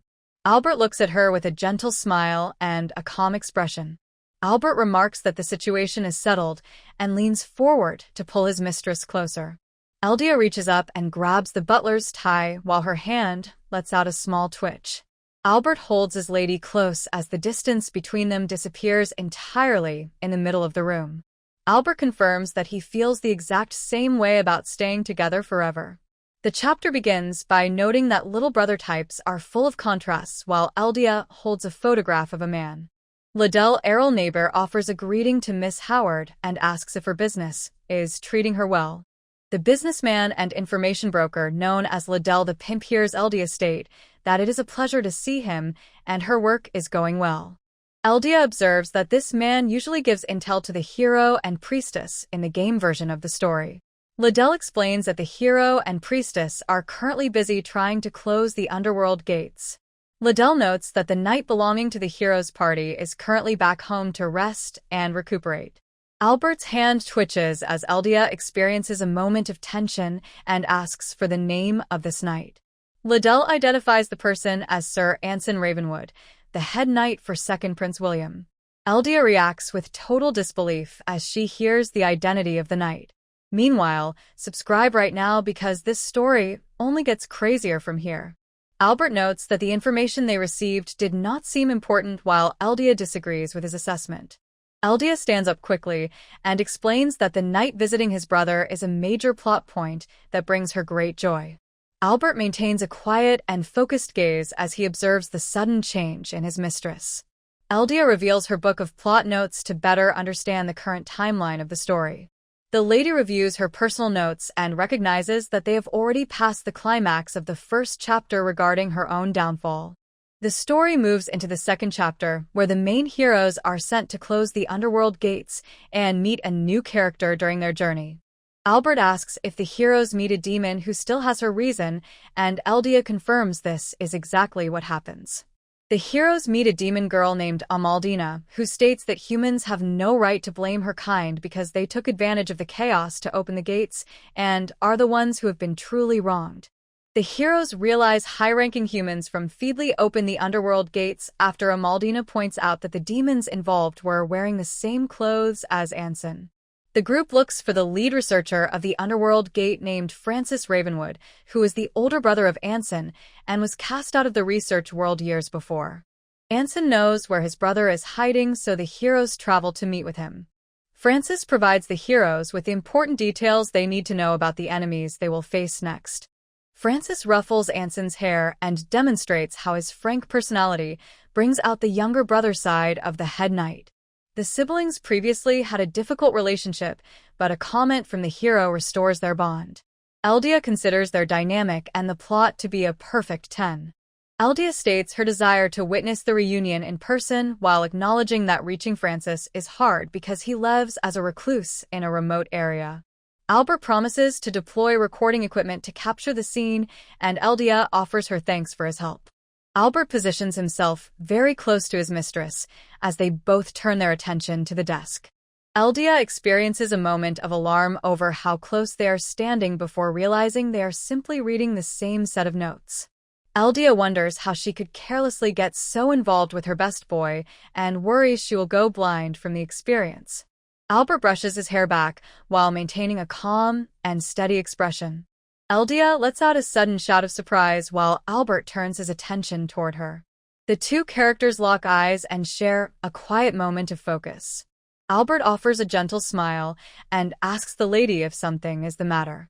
Eldia's heart beats quickly while she notes that the man is standing very close to her. Albert notes that Eldia is only now becoming self-conscious despite them being much closer a few days ago. Eldia claims she was only helping him adjust to the vampire blood at the time and realizes her heart cannot handle the intensity of the moment.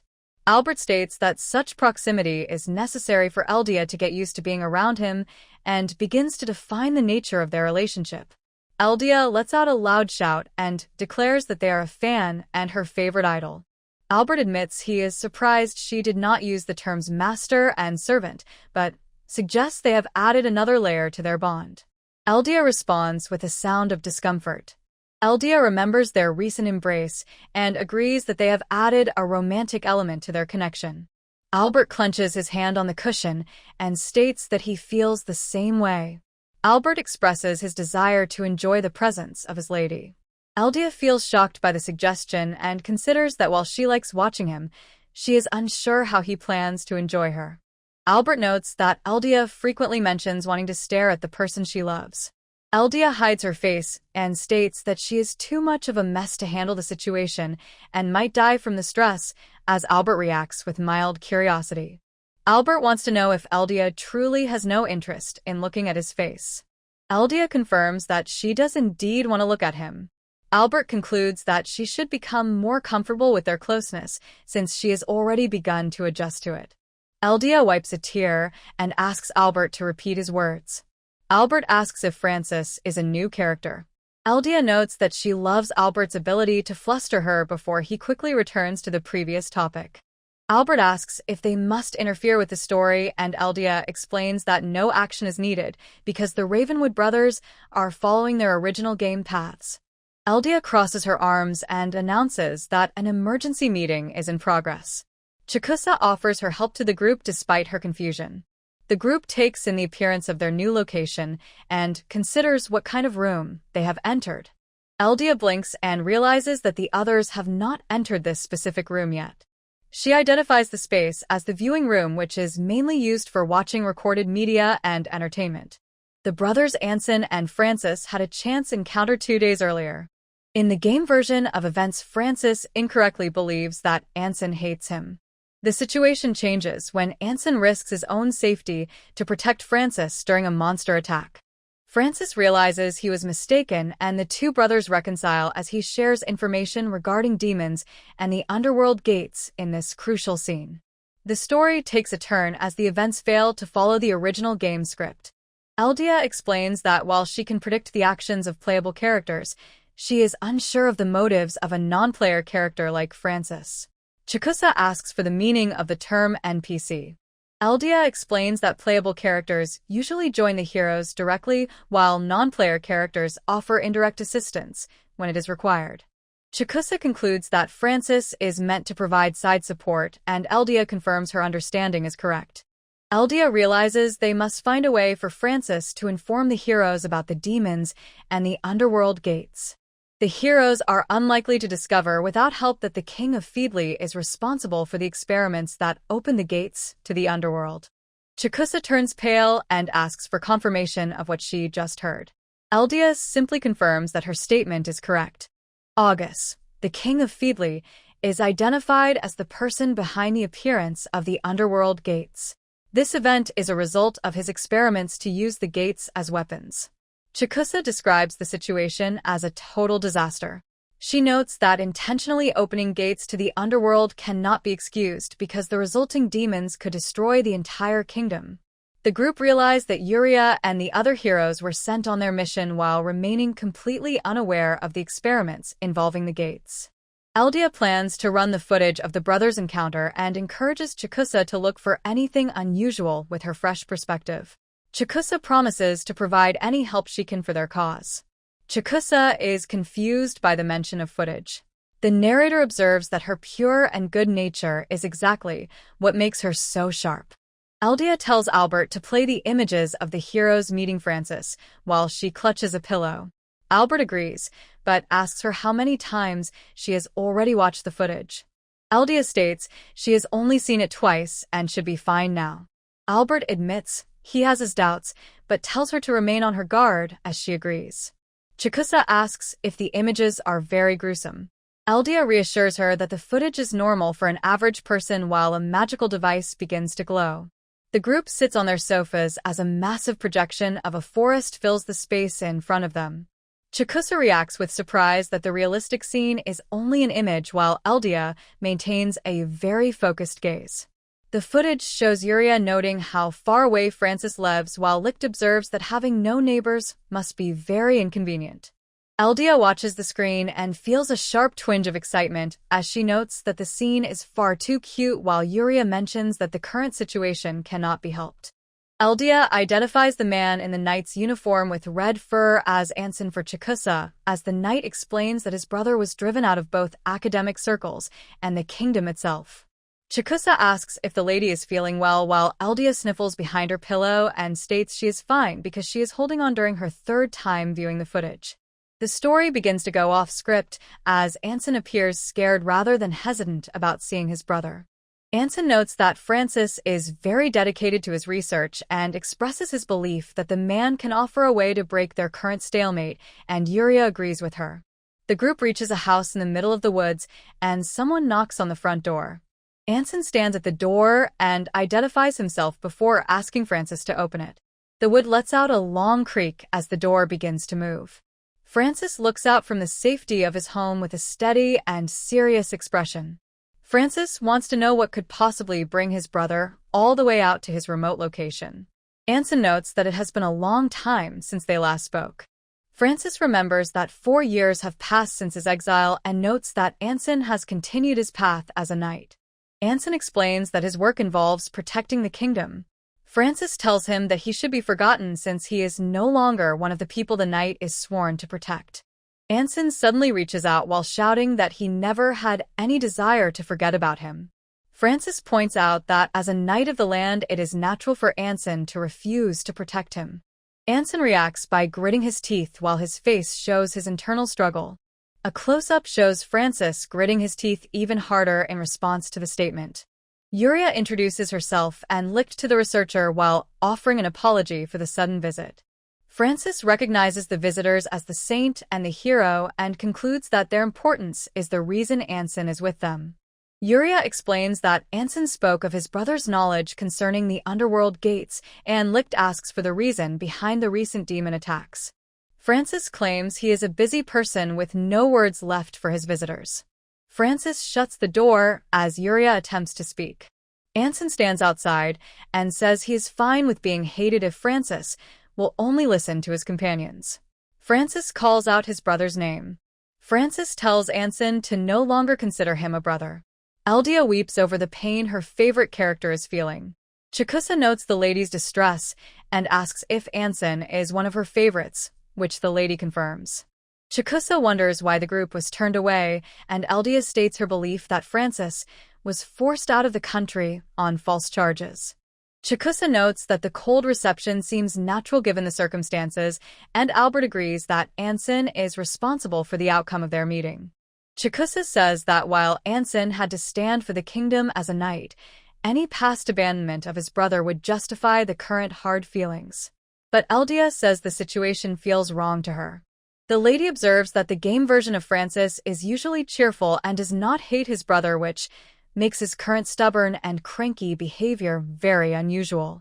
Albert suggests that Francis may have changed in the same way the butler's own connection story took an unexpected path.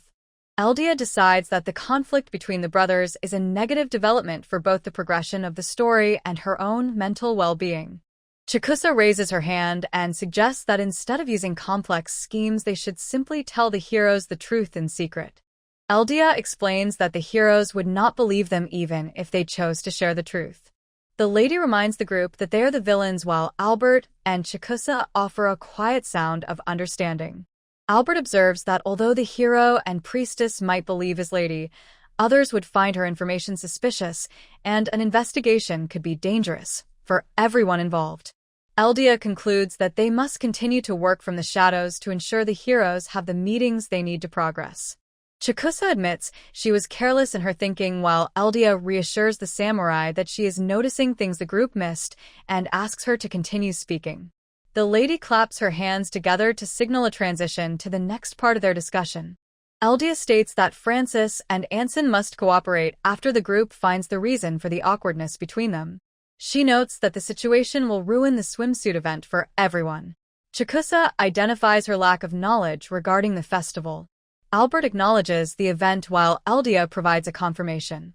Eldia describes the Sea God's Blessings Festival as a time for glistening waves and swimsuits with the appearance of a special monster. Chikusa and Albert observe the lady as she finishes her explanation. Eldia states the event is needed to increase the strength of the heroes before they face more powerful enemies. Albert notes that Francis remains inside his house and suggests the group look for Anson to find information. Eldia suggests that Albert intends to use mind control to force Francis and Anson to reconcile. Albert explains that Francis is a magic user and would be difficult to influence, so the idea remains a final option. Eldia considers if Anson would also notice magical interference because of his strong instincts and defense. Albert agrees that the knight is very observant and notes that Anson was already an enemy before the lady's role as a villain was known. Eldia shows a look of shock at this information.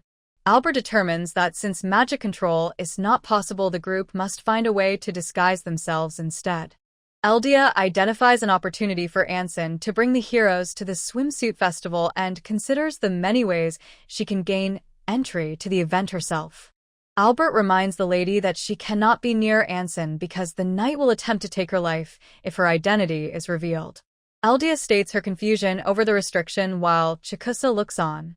Albert explains that deceiving the knight would be difficult because Licht and Yuria are also familiar with the lady's appearance. Eldia expresses her uncertainty regarding how to make contact under these conditions as a vision of the hero's battle appears in the background. Albert asks if his mistress truly believes that his known appearance makes him helpless. Eldia lets out a loud shout and declares that she definitely does not think such a thing. Albert states that the group has the information they need and plans to make contact with Anson. He concludes that Francis is behaving strangely specifically because of his brother. Eldia says she wants to see how the knight reacts during their conversation. Albert notes that this is impossible since the man would notice if she followed him. Albert wants to be able to help his mistress if something unexpected happens. He explains that she could listen from the shadows in a busy place, but notes that this would take all of her attention. Eldia thinks about how she can follow the knight without relying on her magic. Eldia lets out a sudden sound of realization as a new thought enters her mind. Chikusa pauses while eating a macaron and offers a confused expression in response to her mistress. Eldia emits a menacing aura and thinks that she must follow the knight without using any magic until her plan is in place. Eldia gives a warm smile while identifying her main objective as having the brothers make up so everyone can go to the swimsuit event. Chikusa lets out a sharp gulp and looks ahead with wide eyes while Albert maintains a calm presence in the background. The scene opens in the resort town of Riso da Agua within the region of Histoire. Many tourists arrive to celebrate the Sea God's Blessings Festival, which is also known as the swimsuit event. Chikusa walks through the streets while wearing her suit and tall bunny ears. She casts a quick glance back at her companion. Eldia is now disguised as a young boy with short hair and freckles. She looks up and asks if her appearance is bothering her guard. Chikusa notes that despite the new look, the lady still sounds exactly like herself. Eldia explains that her usual identity as the businesswoman Elwa Howard is far too well known in this town. She states that she put a lot of work into her current disguise to stay hidden. Chikusa confirms the success of the plan and observes that the princess looks just like a local boy, showing her around the area. The night Anson felt very sad after his brother Francis turned him away. Prince William told him to take a break and sent him away from the group. Eldia and her companions are certain that Anson will arrive in the resort town next. The trip to the remote house takes 3 hours on horseback. Anson makes the journey every single day in his attempt to talk to Francis. The group concludes that the knight will eventually have to stop his efforts. Eldia looks on with a tired expression. Chikusa's bunny ears twitch as she catches a sound in the distance. Eldia notes that she provided Albert with a special whistle designed to be heard only by the samurai. Chikusa informs her lady that Albert has officially given the signal and states it is time for them to prepare. Eldia crouches down on the brick street and reaches out her hand. She releases a wave of dark energy that moves across the ground like a liquid shadow. The princess uses her magic to scan the area and confirms that she has located her target. She observes Anson and Yuria walking through the town while the priestess wavers slightly in her step. A group of local men rushes toward a woman standing in the street. They urge her to join them for a good time and tell her not to be so difficult. A girl turns toward the men with a look of disgust. She declares that she has no intention of ever doing anything with people like them. The next chapter of the story is titled Leave My Specialty to Me. Eldia watches the confrontation from a short distance away. Eldia covers her face while kneeling in the street and realizes that Albert looks far too attractive in his female form. Chikusa stands over her mistress and urges her to stay conscious, while Eldia responds that she is still alive and everything is fine. Eldia stands up and explains that she already finished her fan reaction before they left the estate, but admits she simply cannot get used to seeing her favorite concepts come to life in person, while Chikusa acknowledges her statement. Albert used his vampire powers to physically transform his entire body into a woman for the mission. The group decided a total transformation was safer because a knight like Anson could identify a man in disguise by his footsteps and center of gravity, and Eldia remembers losing consciousness the first time she saw the transformation back at her home. Anson possesses the soul of a knight, and the group is certain he would never ignore a woman who appears to be in trouble as female Albert prepares to cross paths with him in the town. Albert uses his influence to make a group of rowdy drunkards act like villains for the sake of the plan. Eldia and Albert exchange a sharp glance as the staged confrontation begins. Anson steps forward with determination and places himself between the men and the woman. He stands ready to defend the person he believes is a helpless bystander. Eldia watches from the side and reacts with sudden surprise to the knight's perfect timing and heroic presence. Female Albert plays the part of a victim, and Anson tells her that he does not understand the situation and wishes her no harm. Anson asks for her permission to act as her protector against the aggressive men. A drunkard steps forward and calls Anson a punk for interfering with their business. Eldia is overwhelmed by the sight and thinks about how the knight makes a protective stance look completely natural as the greatest warrior of all time. The men laugh at the suggestion that someone would try to protect the woman and mockingly ask if he believes himself to be a knight.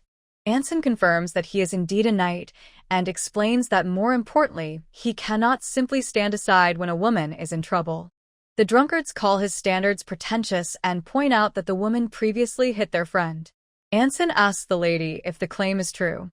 Female Albert explains that the men tried to force her to accept multiple clients at the same time against her will. Anson acknowledges the situation as he prepares to deal with the aggressors.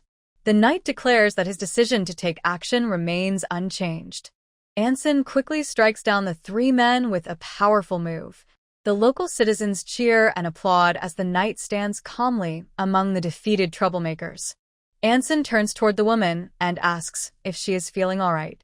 Female Albert offers her thanks and notes her surprise that he truly is a member of the knightly order. Female Albert gives a bright smile and asks if there is any way she can show her gratitude for the rescue. She suggests taking him to a specific location she has in mind. Anson rubs the back of his neck and stammers a hesitant response. Female Albert brushes against the knight's arm and observes that he seems quite tense. She suggests that his companions likely encourage him to relax more often. Anson remains silent as the woman leads him forward. He tells Anson he is free to choose any location he prefers if he is concerned about being tricked by a local business. Anson looks at her and states that such a suspicion never entered his thoughts. Female Albert smiles with satisfaction and declares that the matter is officially decided. Anson looks down with a steady gaze as he follows along. Chikusa's ears twitch as she tracks the targets through the town. She informs Eldia that she is able to follow the sound of Albert's voice without any trouble. Eldia suggests they maintain their distance and head toward the back of the bar. She pauses for a moment to check if Chikusa is doing all right. Chikusa admits she is well aware that she is not the most feminine woman. She explains that seeing how flawlessly feminine Master Albert appears makes her feel ashamed of her own womanhood. Eldia tells her they should simply agree never to speak of this again. Eldia stands up and begins to wonder about the logic behind the butler's transformation. She considers why he decided to become that specific type of mature woman for this task. The princess reflects on how the butler could have easily pulled off the look of a cute and frank girl, or even a more reserved type of lady. Eldia notes that she is the total opposite of Albert and remembers how he was always quite harsh toward her. She concludes that a woman who naturally sets off more protective instincts would be much less suspicious to a knight like Anson. Eldia remains confident and thinks that Albert definitely has a specific plan in mind for this encounter. Chikusa looks around the back room and notes that several walls still separate them from their targets. Eldia kneels on the floor and observes that the storage area is filled with plenty of useful shadows. She explains that she is all set as long as her magic can reach a position where she can both see the pair and hear their conversation. Chikusa accepts the plan. Chikusa stands with her hand on her sword and declares that she will protect her mistress, while the lady lies defenseless during the spell. Eldia offers her thanks to her guard. A pool of dark energy slides across the floor of the bar and settles beneath the tables. The shadow moves quietly toward the spot where the knight and Albert are currently sitting. Eldia watches through her magic and reacts with a silent shout about the intense attractiveness of the scene before her.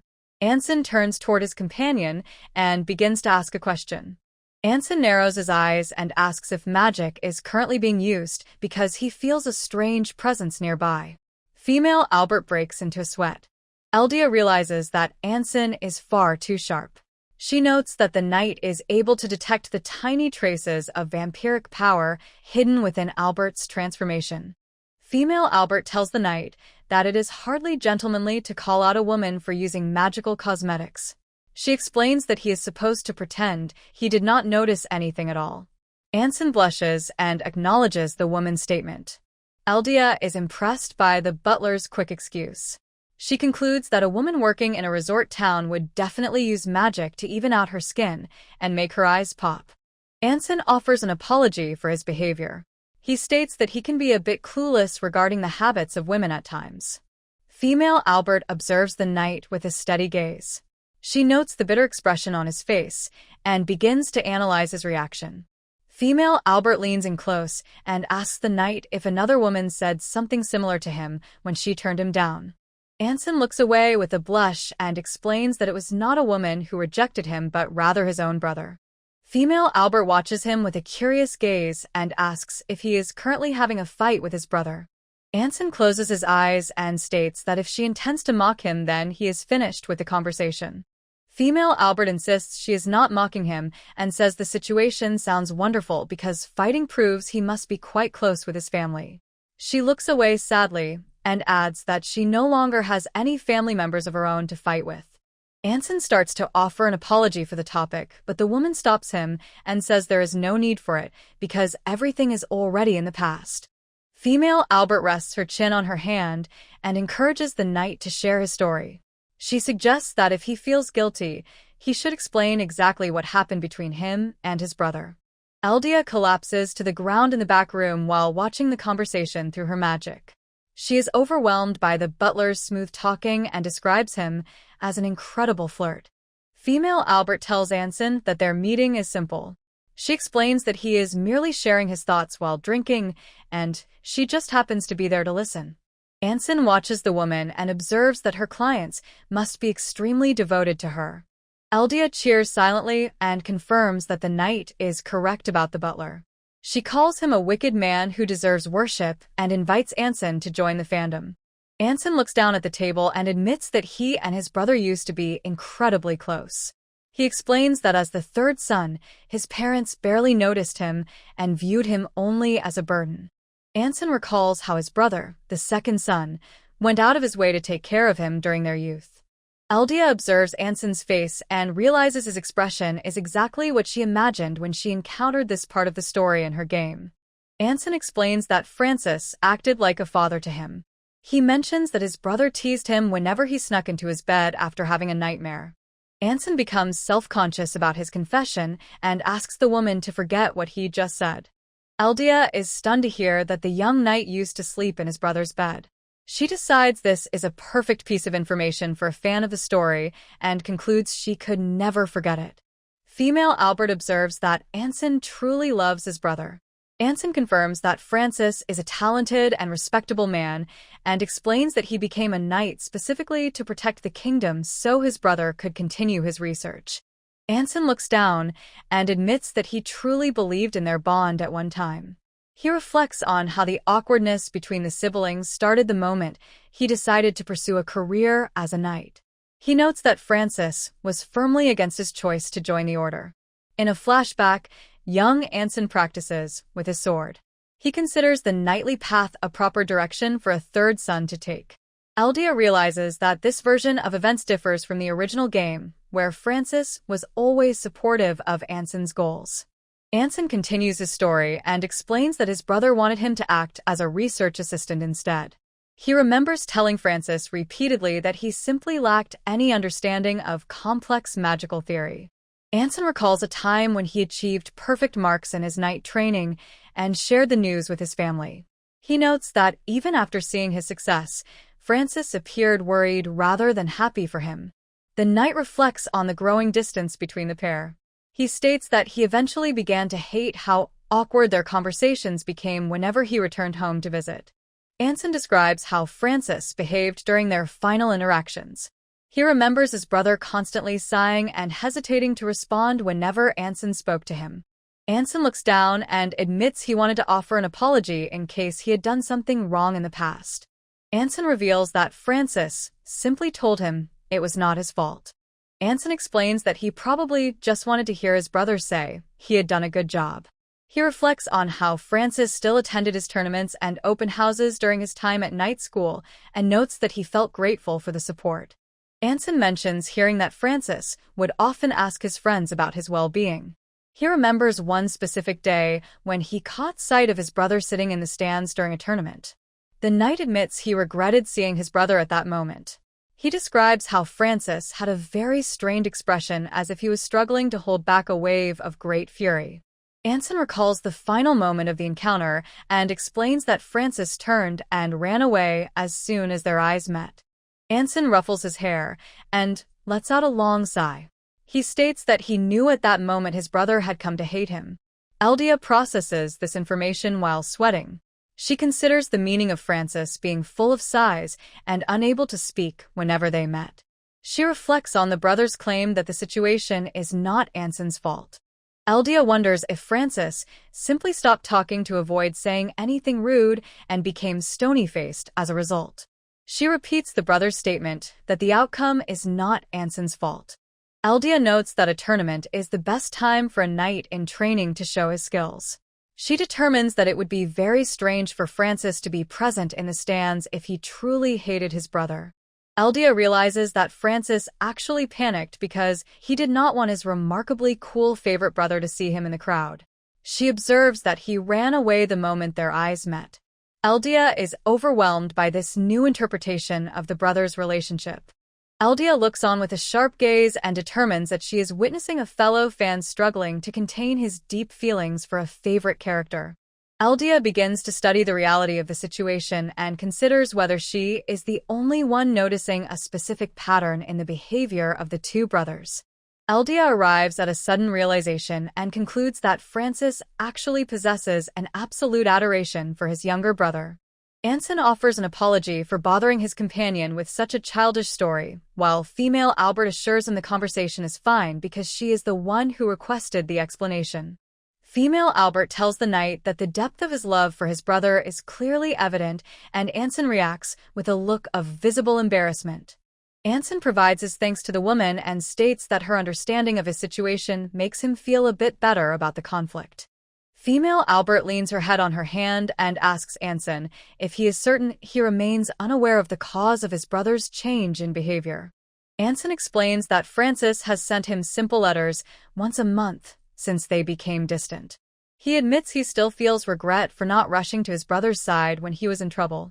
Eldia realizes that the knight is speaking about the moment Francis was framed and driven away from the royal capital. Anson had only recently become the knight for Prince William and stayed very busy with his work. He still does not know the actual reason Francis was forced to leave. Eldia sniffles and considers how much the situation hurts the knight.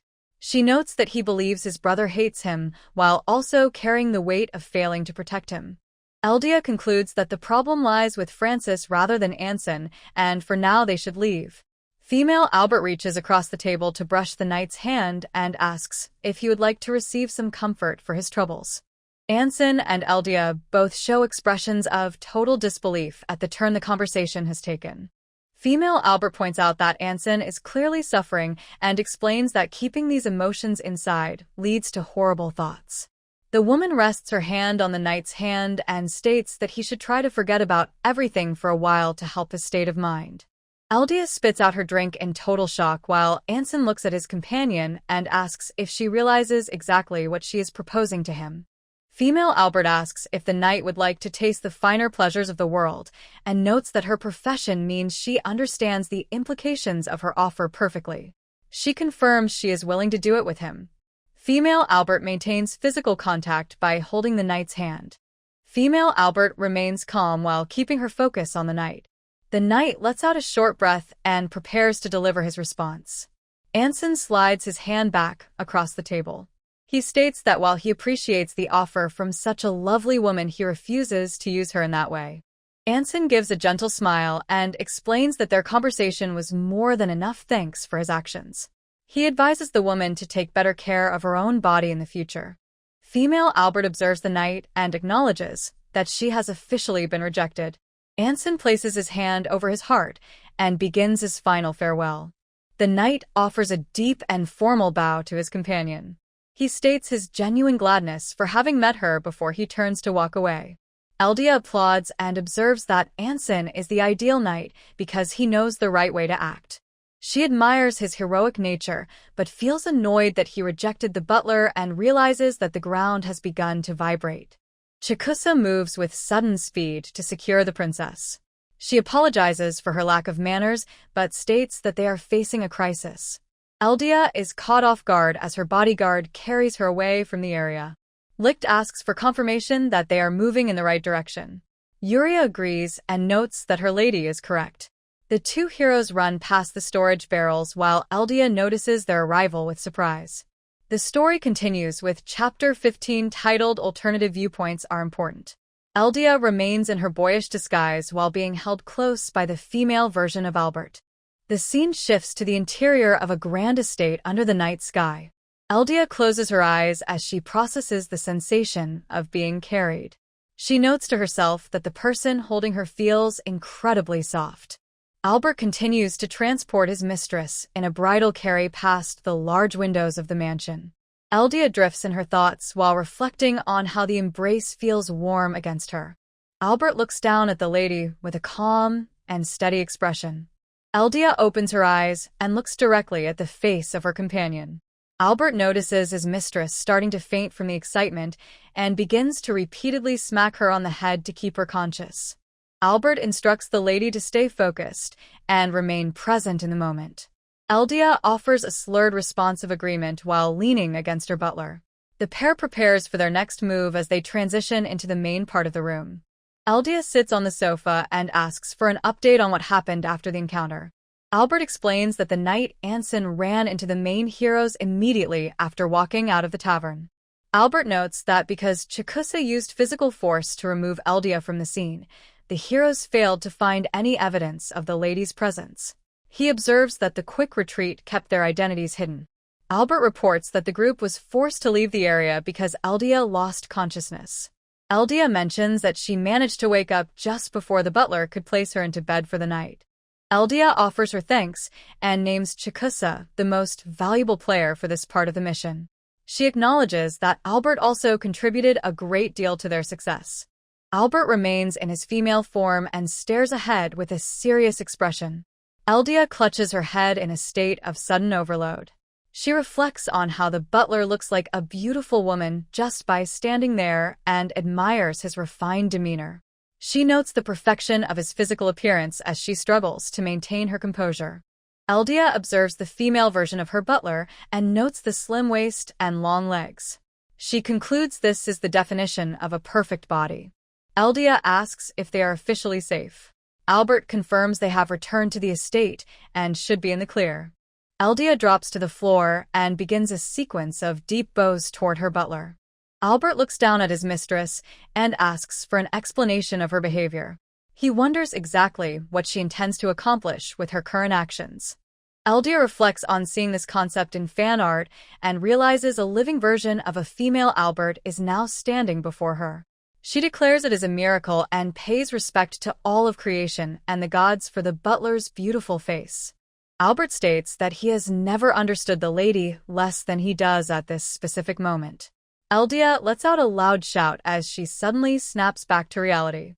Eldia asks Albert if being in a female body feels embarrassing. Albert explains that since the form is his own rather than a performance, there is no reason for him to feel that way about himself. Eldia notes that Albert remains eternally calm and reflects on how his unshakable nature continues to impress her. Albert maintains his silence while observing his mistress. Eldia stands up and decides she cannot lose her focus on the task ahead. Eldia informs Albert that she has a specific question for him. Albert looks at her and asks what she wants to know. Eldia asks why Albert chose to flirt with the knight Anson at the end of their conversation. She points out that the group had already obtained all the necessary information from the target. Eldia recalls the interaction and observes that Anson only wanted to repair his relationship with his brother Francis. She decides that the butler's flirty behavior was unnecessary and out of place given their mission goals. Albert explains that something fell off during the conversation, so he tried to press the knight further for more information. Eldia states that she wants to know exactly what he was trying to discover. Albert remains silent with a smile while Eldia realizes the butler has no intention of telling her. Eldia considers that Albert usually shares important information with her. She concludes that his refusal means he either failed to confirm the details or the truth is something harmful to her. She clenches her clothing while reflecting on the butler's usual habit of honesty. Albert points out that since the group cannot contact the heroes directly, he decided to use seduction to gather as much information as possible while the opportunity existed. Eldia reminds the butler that the knight hates women who treat romance like a game. She states that the butler was already aware of this specific personality trait before starting the mission. Eldia notes that his chosen method had a high risk of failure. She adds that because the butler is so beautiful in his female form, there was a real danger that the knight might have actually accepted the proposal. She clenches her shirt while reacting to the possibility. Albert explains that his specific approach was a necessity. Eldia considers the meaning of his words with a confused expression. Albert assures her there was no cause for alarm because he prepared to retreat immediately if the knight had accepted his proposal. Eldia observes that a serious response from the target might have prevented the butler from escaping the situation at all. Eldia expresses her dislike for the idea of the butler simply allowing the interaction to proceed because he refuses to run away. Albert remains quiet while the lady continues her thought.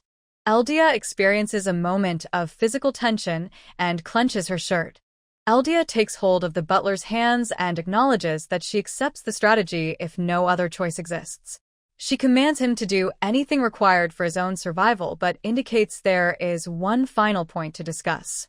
Eldia tells him that if a choice exists in a situation, she wants him to prioritize his own safety above all else. Eldia reflects on the fact that she has given this instruction many times over the last decade. She notes that Albert often treats his own life as unimportant and decides she must continue to make her stance clear to him.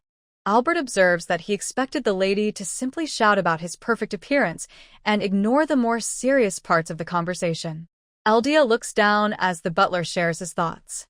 Eldia bows over the butler's hands and admits that his previous display actually excited her. Albert acknowledges the statement and notes that he assumed she felt that way.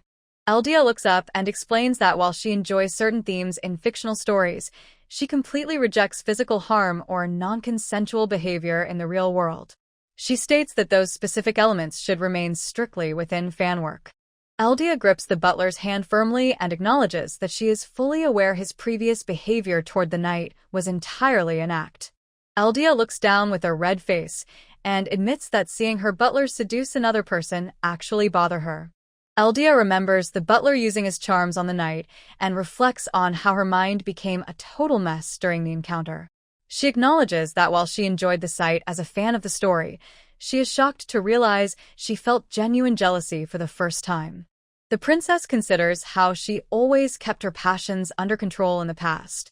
She notes that even after the butler confessed his feelings, she expected to continue viewing him as a character meant for everyone to enjoy rather than someone who belongs only to her. Eldia takes hold of the butler's hand and struggles to find the right words to continue their conversation. Eldia leans over their joined hands and states her own surprise at how quickly she changed her perspective on the situation. Eldia looks down and confesses that she only wants her butler to look at her from now on. Albert reacts with sudden surprise to the lady's honest statement. Albert leans in close to the lady while holding her hands. Albert takes her hand against his cheek. Albert informs his mistress that he does not mind her being possessive of him. Eldia shouts a loud denial and insists she is not being possessive. She points out that any attempt to tie him down would only cause him to run away without a second thought. Eldia recalls an official story from the original game where a millionaire tried to take control of Albert. She remembers how the butler killed the man to reclaim his freedom and admits she replayed that scene many times. Eldia experiences a moment of confusion with swirling eyes. She realizes the previous thought referred to the game version of Albert, but concludes he is the same person at heart and still hates being restricted. Eldia remains silent. Albert looks at the lady and asks if she thinks he would find pleasure in being controlled by someone he does not care for. He makes it clear that he only wishes to experience such a connection with her. Eldia loses her composure and shouts that Albert's skin is remarkably soft as she reaches her limit of emotional endurance. Albert maintains a calm smile while his hand slides across Eldia's face. Albert gives a simple response of agreement as he moves to close the distance between them. He reaches around and firmly pulls the lady closer by her waist. Albert clarifies his stance by stating he will not allow any other person to treat him this way whenever the situation permits it. Eldia notes with a confused expression that he deliberately included a specific condition to his promise. Albert refuses to make a promise he knows he cannot keep. He explains that he will use any method needed for a mission because he always produces the best results. Eldia looks at him with a surprised expression.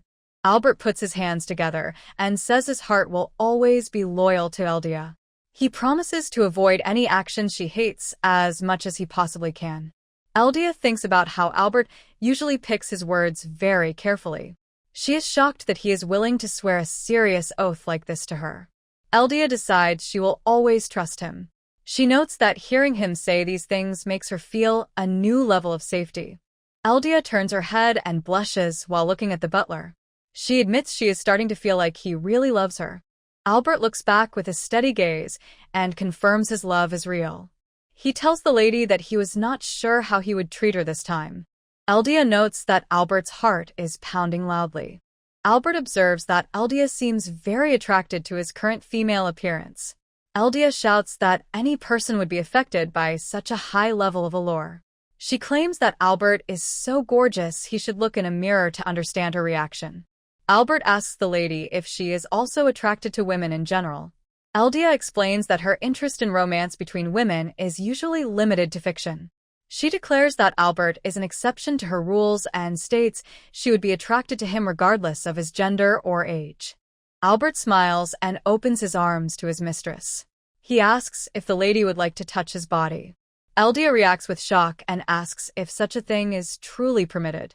Albert confirms he does not mind and states he has plenty of his presents to share with her. Eldia begins to inspect the butler's physical features while holding his waist. She notes that his waist is tiny and his proportions are perfect. She wonders if the result is purely from the magical transformation or if he is using secret clothing to achieve the look. Albert looks away with a serious expression and admits to himself that allowing Eldia to touch his transformed body was likely a terrible mistake. Eldia suddenly freezes in place as she realizes the impact of her intense physical evaluation on her butler. The two characters stand close to each other in silence. Albert smiles gently and asks Eldia if the previous offer to provide him with her blood is still valid. Eldia looks up at him and immediately agrees to the request, asking if he wants to proceed with the feeding right away. Eldia considers that Albert overexerted his energy levels by using heavy magic and maintaining his bodily transformation.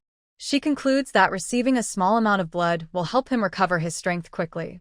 Female Albert states he wants to clean up before the feeding but notes he will return to his male form to avoid wearing women's clothes again. Eldia tells him that his plan is fine. Albert points out that the lady seems very attracted to his current female body. He mentions that if he transforms back now, she will be forced to wait for him to get dressed. Albert suggests that during the wait, the lady will be busy imagining the moment he finally bites her neck. He adds the detail about the sensation of him drinking her blood. Eldia feels a sudden rush of heat to her face. Eldia thinks that the butler is making it sound as if she is the one who is incredibly eager to sit and wait for him to bite her. Eldia realizes she is dancing exactly to the butler's tune. She searches for a way to react while feeling completely overwhelmed by the situation. Eldia fidgets on the sofa and wonders if she should wait for Albert to change back into a man. She considers if she should let him proceed in his current female form but decides that both options will be too much for her to handle. Albert says he is fine with either choice. Eldia notes that staying in this state any longer will lead to her total collapse. Eldia stands up and asks the butler to perform the act right now. Albert gives a calm response and agrees to the command. Albert moves closer and slides his hand against Eldia's neck to pull her clothing aside. Eldia shuts her eyes and breathes heavily. Albert notes that in their current forms, he is an elegant woman while Eldia appears to be his young valet. Albert leans in further and observes that their closeness makes it look like he is teaching the lady a very naughty lesson. Albert lets out a soft laugh as Eldia responds with a low and annoyed growl. Eldia calls Albert by name and instructs him to share the secret he is hiding whenever he feels ready to talk. A sharp biting sound fills the room as Albert confirms he understands the request. The scene transitions to the sunny beachfront area of the resort town known as Riso de Agua. The scene moves to the crowded streets of the resort where musicians play instruments for the gathering tourists. The narrator announces that the long-awaited moment has finally arrived. Eldia stands in the center of the town wearing a wide sun hat and a white summer dress. She declares that the Sea God's Blessings Festival is officially beginning. She reflects on the fact that the swimsuit event she has spent so much time preparing for is finally here.